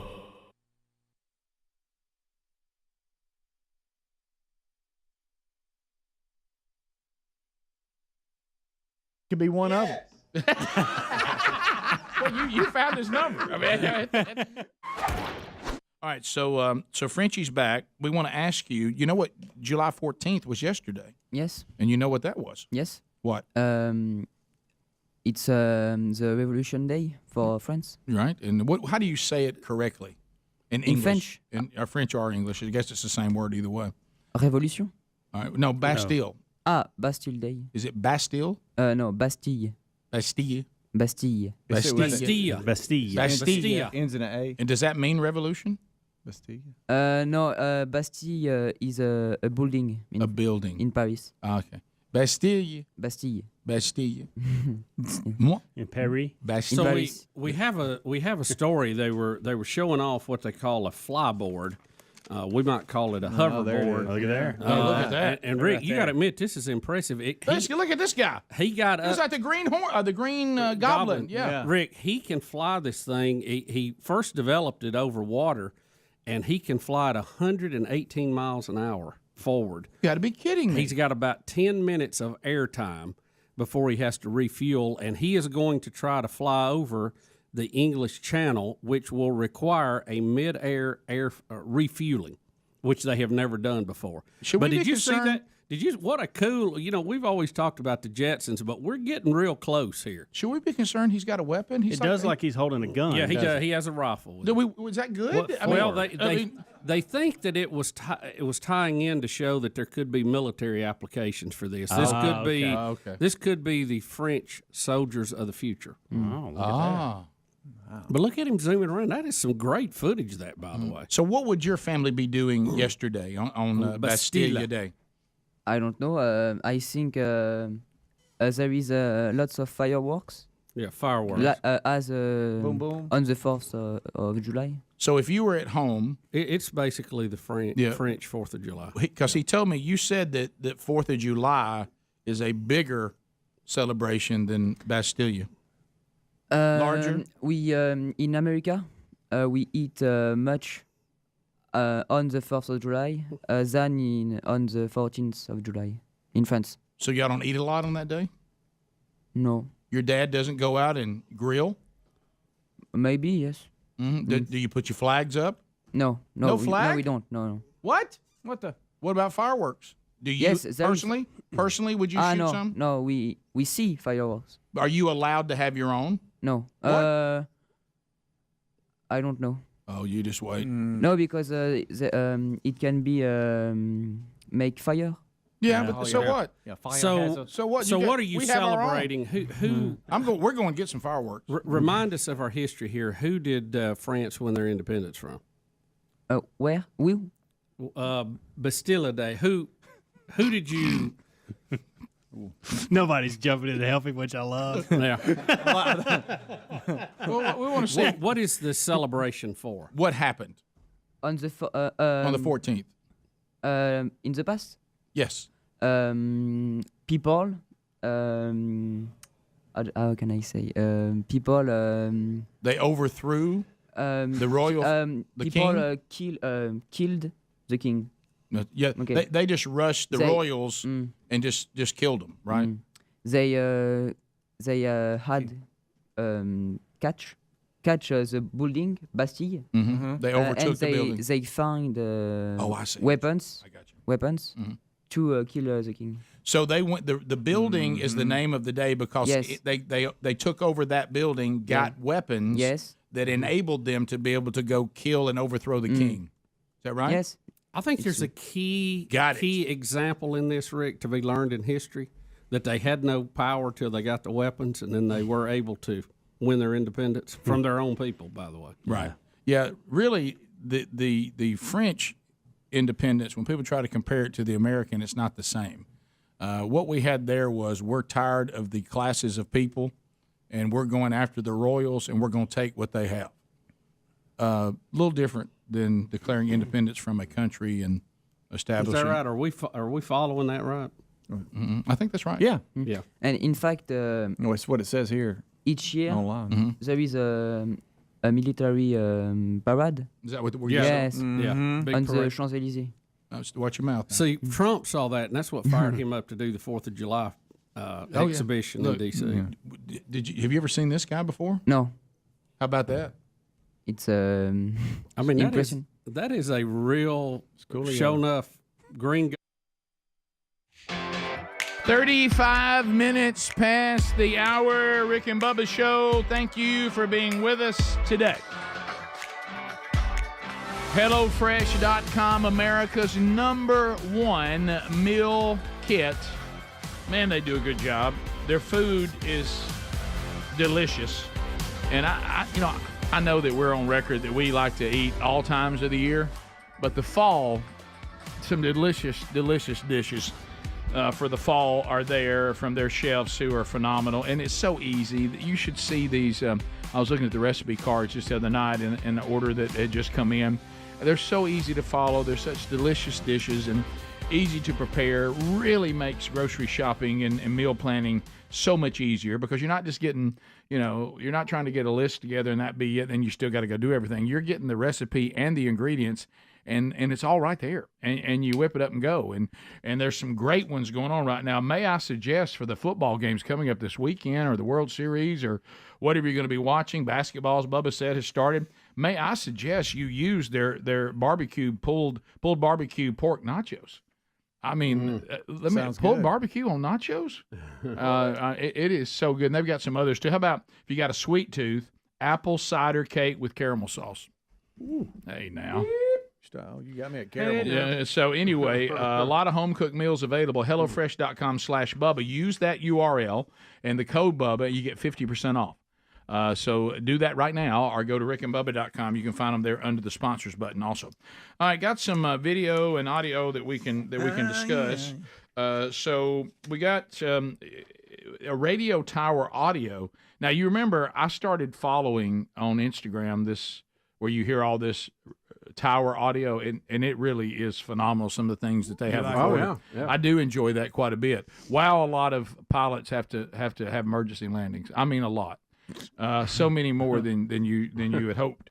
This one, unfortunately, involves two private jets colliding, right? Yeah, and I actually found a quick package before we hear the radio tower audio that kind of breaks down how and why it happened. Yeah, set it up. If you guys want that. Sure, let's do it. All right, here you go. In Houston, an airport grounded its flights after two private jets had a collision on its tarmac.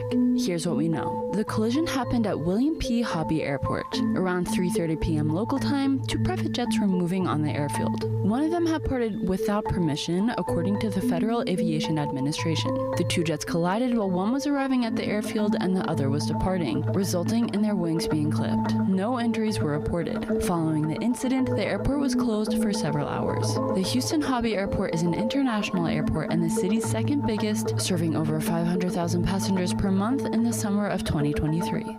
So really, we're just talking about an expensive collision. Yeah. It will be expensive. It didn't blow the plane. Could have been bad. Yep. But think of all the passengers that were delayed when the airport was closed. Yeah. It caused a lot of hassle for a lot of folks. And how do things like this happen? Because the fender bender there is a little different than out on the road. Yeah. So here is the tower audio of these jets. I guess you hear a little bit of their discussion about what happened.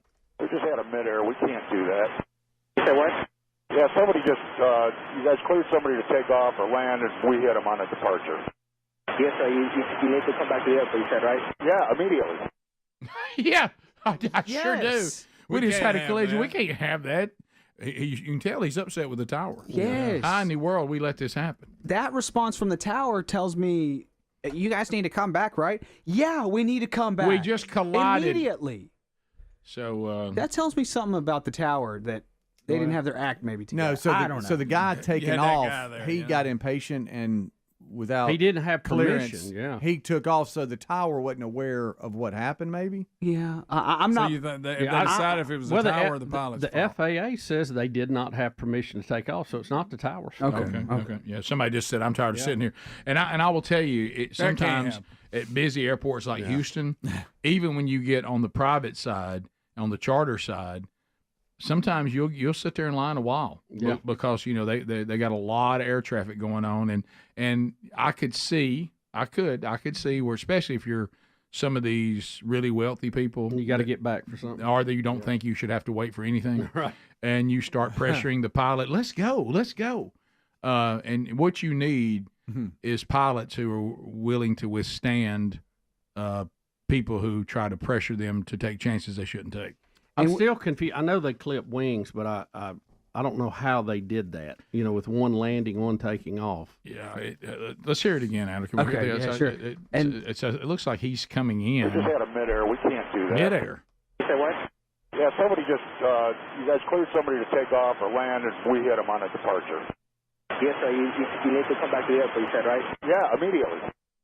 Yeah. So the tower's not. They're like, what? Yeah. They don't know that they. I don't know. That guy sounds a little bit like. He sounds a little flaky.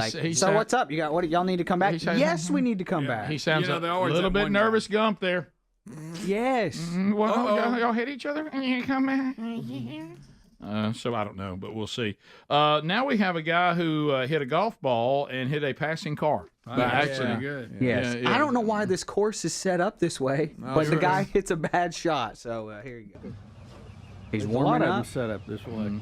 with the car. The car just rides right in front of it. Oh, good night. See his face. Yes. But wait a minute. Yeah, I mean, the car is driving right in front of the T-bone. I thought he would be out on the highway. I didn't know the car can go right there. They're hitting over the road. It That's did fine. save him from going to the trees. Well, you know what it did. And Boy, it hit Hope that. the person's okay. That, Good night. that can't be a road that people use. Oh, Rick- I heard that go right through the windshield. Rick, if you're wondering what your face looked like when you hit the chandelier, that's the face.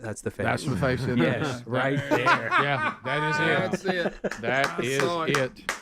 That is Hey, it. look, there's some golf courses close to this studio that have roads. Don't go through the fairway, but they run alongside it. Yeah. And there's a lot of times that ball's in the air, and you're like, wait for it, wait for it, wait for it. And sometimes it just hits the street and bounces you're like, like 30 woo! foot high into somebody's yard. Sure. Greg, and all of us, these things come up in the way the reels. Have y'all seen the one? I don't know who the golfer is, and it was a fabulous story, and a joke that he set up, and he's speaking at some banquet, something to do with golf or whatever, and it comes up, and he's talking about playing with the guy that hit his ball off in the woods, and they're looking for it. Did you see that? And he puts it in his pocket. That is hilarious when he sits there and he says, so you go ahead and you hit, and he goes, you're in a position to putt and to birdie. He goes, he can't find his ball, and he says, if I don't find it, I'll just take I'll take a stroke and I'll go back and tee off again and start over. He goes, but then you go up to put your ball, and right before you get there, he comes out of the woods, it lands on the green, and it gets this far from the cup. And he comes walking out. He goes, so you pull his ball out of your pocket and call him on the line, SOB, who's cheating. So do you pull his ball out of your pocket and show him he's cheating? Or you just let him put it in. Which one do you do? You just let him put it in?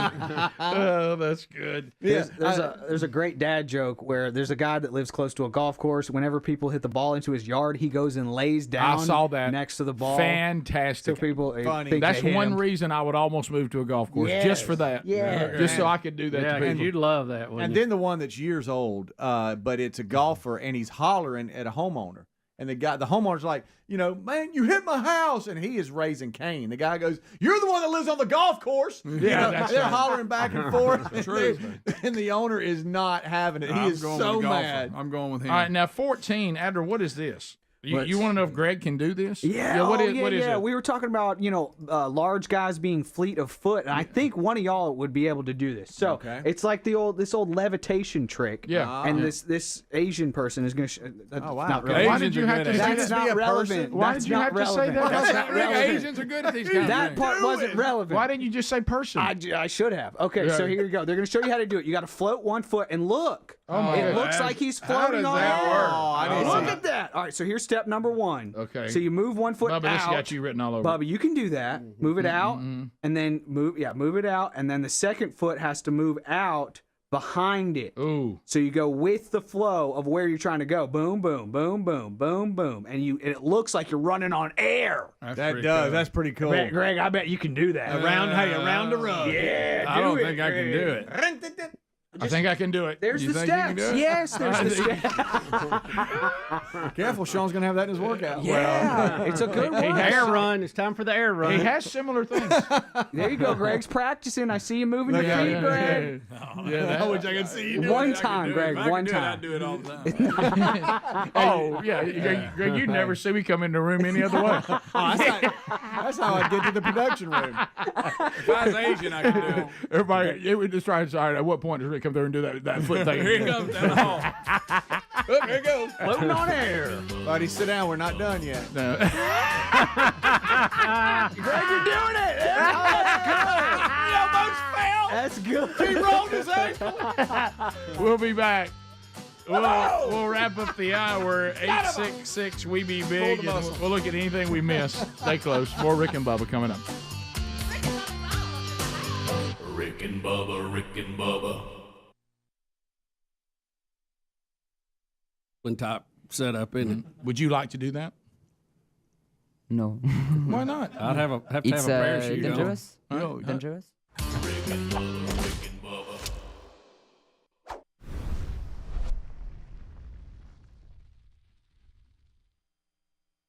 Rick and Bubba, Rick and Bubba. This is the Rick and Bubba Show. Watch more at blazetv.com/Rick and Bubba.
10 minutes to the top of the hour. The Rick and Bubba Show, 866-WE-BE-BIG is our number.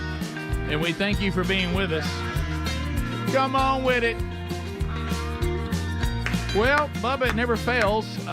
If there's any nutrition story or health story out there, our old producer, Mr. Speedy, is going to make sure that it's on our stack. Now, you and I usually try to work around it throughout the show, but eventually he keeps bringing it back and putting it back on top. We want to be aware, right? Yeah, so Speedy's at it again. Today, foxnews.com, I'm sure other sources today, if you want to avoid a heart attack. What? These are the best and worst foods according here we go. to cardiologists. Mess everything up. So cardiologists, they know about the heart, and they are going to. What makes them think they know something? I haven't even looked at this story, but I have a feeling we are not going to fare well. Yeah. What makes you think that? Because Speedy keeps putting it on top of our stack. Well, it's in the news. I think we need to know, right? Yeah, it's just at the top of the news and health. When it comes to our health, Speedy has spent 30 years being passive aggressive. It's like, come on, I want to take a look at that. I mean, if you got time, you want to look at it. Yeah, good job. Bubba, there's a picture of fried chicken in here. Oh, of course, Rick. Is that on the good side or the bad side? Well, Greg, I'll let you guess, and I'll give you one guess. Okay. Good side. So it says it's that, white meat. Yeah. And this is one of the things, too, that I know, and I've been there, I've done it. But one of the first things they say is you can't control factors such as age or family history. And if you want to adopt a heart-healthy diet, it can reduce your risk, kind of like our cardiologist tells you and me, Greg, since we have genetic, a genetic issue when it comes to heart disease. But here's the thing he says. The goal is not to go on a temporary diet for rapid weight loss, but to come up with things you'll do for the rest of your life, promoting an overall well-being that you'll always have. And this is from Bradley Serwer, who's one of the cardiologists. He's the chief medical officer at Vital Solution, which is a Cincinnati-based company that offers cardiovascular services. So to all, I guess he says hospitals all over the country. So here's what you want to avoid, some of their tips. Are you ready? Here we go. Foods that contain high levels of trans fat. And here it comes, fellow. You transphobic? Tell it. Here it comes, all of our fellow Southerners all across the country. Fried foods, some of the worst offenders. I'm going to say that again. Fried foods, some of the worst offenders. You talking about the good foods? I'm talking about ones that actually taste good. Yeah. Is that what now, y'all do realize, let me guess. And some of y'all may not be aware of our culture here in the South because there's so many places, thank you, Lord, that we are now heard and seen. I'm not exaggerating when I say this. If a Southerner tells you, today I'm just getting the veggie plate, what the Southerner means is fried okra, fried squash, fried green tomatoes. Right. The vegetables themselves will still be fried. Yeah. If you want them to be good. So you have to understand that that would be a fried food because it's not the actual what's being fried that's bad for you. It's the frying process. Rick, I ate a fried Pop-Tart at this event not too long ago. How good was that? It was delicious. Did you almost feel guilty? Did it make your body feel weird? Yes, because I don't think it's meant to be that That's way. a lot coming at you. Yeah, I don't think it's meant for human consumption, but it's good. So the onion in the bloomin' onion doesn't offset it? Is No. what you're Is telling there me? anything better than a bloomin' onion? I'm in. Good night. Count me in. You'll pay for it. He says the problem with your body, because there are good fats, he said the problem with trans-saturated fats is they're artificially created. Yeah. Come on. Yeah, so they're going to be harder to break Well, down. maybe they're made better. Then he goes into horrible things about it I won't get into. But it's all a bunch of words. We don't know what it is. High levels of bad cholesterol, we know, promote coronary problems. Got it. Better That's why I got a known statin. as clogged arteries. So here he comes again. He says also simple carbs can be bad, including bread and potatoes. They are the primary enemy. Well, just don't overdo it. Right. Are we talking about baked potato or like French fries? He said the problem with these is they get absorbed quickly and they raise blood sugar, Greg, and can get converted into bad cholesterol. Also, he says stay away from sugary drinks, sweets, rice. See, that throws me a loop. I like rice. And tortillas. You can eat that brown rice, can't you? wild rice. Foods that are rich in saturated fats include red meat, also can raise the LDL. I like some red increasing meat. the risk of heart disease, but we do need some red meat just in moderation.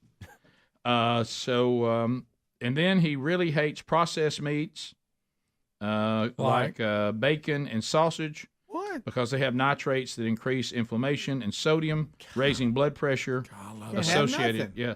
Is there anything we can have, sir? I love bacon. Yeah. What are you supposed to eat and drink? Air? Yeah. He says, you're right. He says, give me a bucket of air, would you? Here we go. Here you come, Adler. Adler, here you come. Yeah. While butter, cream, and ice cream are not heart healthy, they say the reduced fat yogurt, cheese, and milk are safer options for people who have high cholesterol and a history of heart disease. Nah. Okay. I'm fine. Can we get anywhere where there's any? What are you supposed to eat? You've ruled out every major food group I know of. So he also says sugary foods out, high sodium foods out, fast food, highly processed foods out, dairy out, excess alcohol out. Oh man.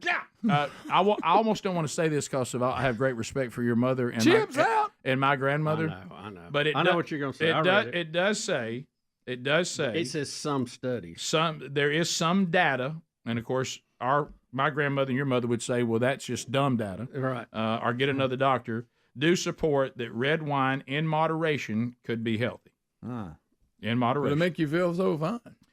All right. So now here we go. Well, yeah, I don't like chips being up there. Here's the things that we should be eating. I'm not going to tell you my argument. That I used to discussion. It wasn't an argument. It was just a discussion. Right. Yeah. Well, that was. Yeah. Was it similar to your country music discussion with her? Well, it had to do with the first miracle in the Bible. Right. And all that. Oh no! Don't go there with them. Do not go there. Everybody knows that was grape juice. Right. When it comes to trans fats, they got drunk on. You've got artificial trans fats that are in like baked goods and fast fried food and chips and things like that. But then you got natural trans fats that are in like beef and chicken and even in butter and stuff like that. And well, he loves to support butter. I'm hearing a lot of stuff about these natural trans fats not being as bad as everybody says. Do you eat a stick of butter? I'm just telling you. A minute ago, I thought he had a candy bar and it was a stick of butter. I eat lean proteins and a green of some kind for dinner pretty much every night. So it's like chicken thighs and green peas or something like that. And I put tons of salt on it. I cook it in olive oil. And I'm pretty healthy, I would say. I mean, look at me. I'm looking good. We'll be the judge of that. All right, I'm fine. If y'all would like to hear what we should be eating, none of this will surprise you. I've only got 30 seconds. Okay. So plant-based stuff helps. Yeah. Things that are high in fiber, green leafy vegetables. They want us there. What's high in fiber? And citrus fruits. Potassium can lower blood pressure. I like citrus. Be careful with fruits. I'm told this by Sean the trainer all the time. Not every fruit's a good fruit. The ones high in sugar, watch them. But there are fruits that contain fiber that supports digestion. Whole grains, and as you just said, and I do a lot of this too, lean proteins. Yeah. Berries are good. Chicken, fish, that kind of stuff. Yeah. So there you go. None of this is a surprise. I'm not big on fish. Basically, these cardiologists have wasted our time saying if you eat a bunch of junk food and fried foods, that's not as good as eating grilled lean meats and fresh vegetables. Did anybody need to be told that? Rick, I had no idea. How much money did they waste on that study? I'm going to say it again. Eureka! Got it! Eureka! Wow! That was a 5-page story. Holy! A lot of research went into that. Somebody was told to go bring a story in. Eureka! Top of the hour.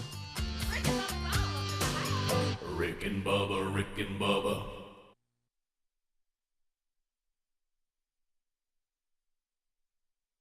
Rick and Bubba, Rick and Bubba. Pass the gravy, please. Rick and Bubba, Rick and Bubba. Ooh, it brings me to my knees. Rick and Bubba, Rick and Bubba. I can't start another. Rick and Bubba, Rick and Bubba. Day without 'em, brother. Rick and Bubba, Rick and Bubba. Ooh, there is no other. Rick and Bubba, Rick and Bubba. Working on their blubber. Rick and